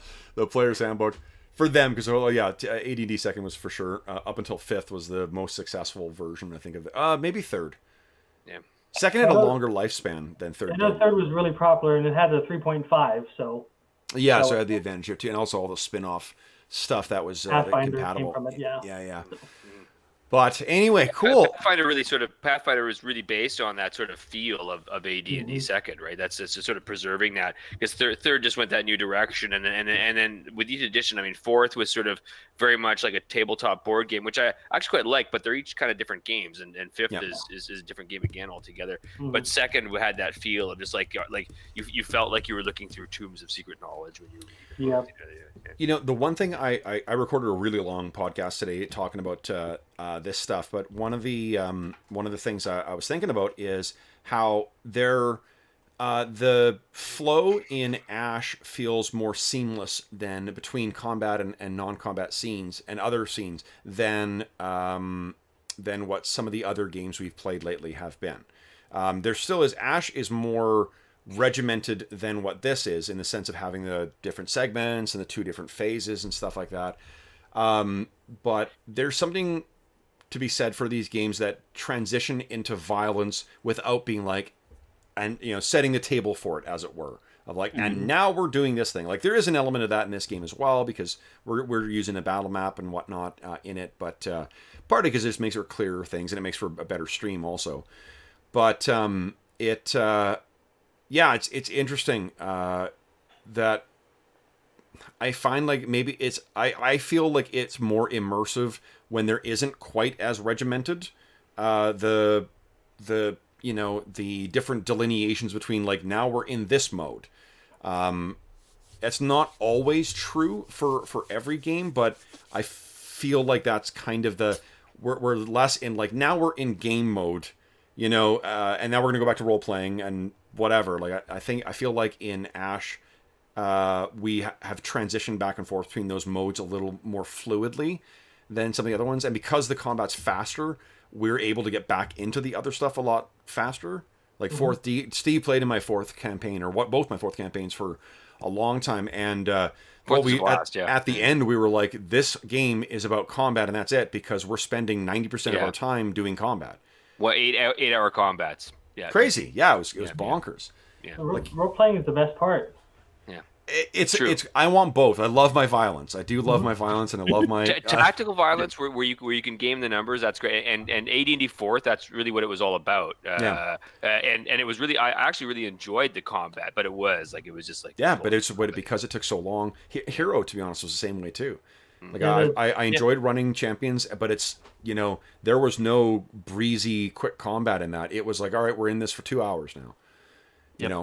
So, and it's not a fault of the game, that's what it is, but just when you're looking for there to be space in the game or in the campaign for more than just that, it's, something more like this. Well, that's what, if I can add kind of a final note, game designers, take note from video game designers and put things like, here's how long we expect a session to last in your games, because it's a total, nobody does it, and it would make perfect sense to say, like, this is a game that works for 4-hour sessions if you're using hero points this way and that sort of thing. That's just partly because I've been reading a whole bunch of game master guides, and some of the advice is useful and some of the advice is not, as happens with most guides. But put in information about how you expect it to actually be played, and if that's we expect 3-hour sessions, then put that in there. Yeah, because the third was driven by the math of that, where it was going to be 4 players, 4 hours, right? Like that was the assumption for every decision that was made in those games, and that carried over to a lot of other stuff. How did you guys feel about the combat in this as compared to some of the other? Like, did this feel more? I mean, I know your first level in it too, but like, it was interesting to see you guys making use of clever things like tumbling and shit like that. Well, it's definitely easier to learn than Ash was, but then it wasn't too complicated then. I feel the opposite way. I felt like Ash was a lot easier. I picked up Ash a lot more quickly, I feel like, than this kind of roll initiative and then add your special modifier. I feel like a real intuitive sense about how fights in Ash go because of the regimented order of actions. Yeah. Well, expect different results, so, But they're different games, so they don't have to. I was just going to say, from the perspective of somebody who hadn't played AD&D before, I do not feel like it's harder to grok Ash's combat thing than it is to get I'm just saying I picked it up quicker, so. Yeah, and it's interesting that well, you haven't played a spellcaster yet, and you haven't seen, because the fact that spellcasters actually go faster in this than what melee wielders do will make for a very different experience, because casting times are often quite low. Yeah, Yep. until higher level, then they can get really big. Yeah, which means you can. Oh yeah, that's interesting. Interrupted, yeah, because I think default in second edition is that the spell level is the casting time, and there are specific exemptions each time. Holy shit! Yeah, so then that would be that's interesting then. When you go fireball, it's like you're a 3-weight or maybe longer. So Yeah, it's cool. Like, I mean, there are variations that you can roll individual initiative too, but I kind of like the group initiative, and I like the idea that what you're doing sets how fast you're acting, right? So yeah, cool. All right, then, boom. For those who, so Brandon said, I think a lot of the reason for the more seamless transition is the simultaneous declaration of combat actions plus the speed. Yeah, I agree. Like not having to declare actions, and I mean, like, that's just the way I happen to run Ash. But I think it's necessary because, otherwise we're taking time to be like, hey, who's got a whatever action? Who's got a whatever? Yeah, I don't know. There is a turn tracker in this, and maybe there's a way of making use of that rather than us writing in. But it didn't seem like it took too long for you guys to write in. No, we could just do the normal turn order and write in our initiative each round, and you order descending or ascending. Yeah. So. And I think everyone was ready to do that too. So cool. All right. Well then, I will wrap this sucker up. We're way over time right now. So for those listening at home, again, thank you so much for joining us for this foray back into Advanced Dungeons and Dragons 2nd edition. We hope you enjoyed seeing these characters come together and them set out on the path to Milbourne. If you're curious as well too, as I said, partway through the session too, I stole the adventure. This is the beginning part of the Night Below, a really epic Underdark campaign that actually was written by Carl Sargent, same guy who wrote Top Ballista, same guy who wrote a bunch of other very cool gaming products for AD&D and D&D. So I forgot that Carl Sargent wrote this, to be honest. So if you can get a copy of this, my copy right now is the print-on-demand version from what do you call it, Drive-Thru RPG, so you can get it there. You can get a PDF version, and you can probably get print versions as well too, though because Matt Colville has commented in this being his favorite campaign, it's really expensive to get in print right now. So such is the cost of popularity. But as always, if you have any comments, questions, or concerns regarding the session, please don't hesitate to leave a comment in the comment section below the video, and I will endeavor to respond in a timely fashion. In addition, if you want to shower praise on our heroes, I will gladly pass those words along to them as well. In addition, you can reach me on Twitter at Dungeon Musings. You can reach me by email. My email address is dungeonmusings@gmail.com. And you can also find me on the Dungeon Musings Discord channel. You can find a description to that, or a link to that in the description of the video as well, if you want to join us on there. We have channels dedicated to all the games we run on the channel, as well as a bunch of other channels, including Find a Game group, so if you want to find a group. And we've recently kicked off our first, or I shouldn't say we have, Arlen has his first play-by-post. So there's a very cool Mutants and Masterminds campaign that is coming together as a play-by-post campaign, which is looking pretty fucking cool too. It's pretty cool, and we're part of my idea of doing it on the Discord is that if we want to do an arc where we have a special guest hero or something like that, somebody could pop in and play a hero for a couple of postings and stuff like that. So love it. There may be a way, even if you're not already part of it, to take part at least in some small part. There you go. Cool. Yeah, I've been following the character creation of the stuff, and it's a pretty cool group you guys have got together. Yeah, we've got some good stuff. So otherwise, there is one final link that I'm going to reference that's in the description, and that is to the Heroes Save Villages campaign. That's the charity fundraising campaign that we run on the channel, and from now until noon on January 1st, 2020, we are running our charity raffle. And the raffle grand prize is a platinum edition of the Baldur's Gate Descent into Avernus mega campaign box set. This thing is this insanely huge $500 product that Beetle and Grimm donated to us to raffle off for this. Raffle tickets are $25 Canadian, which works out to about $18 American.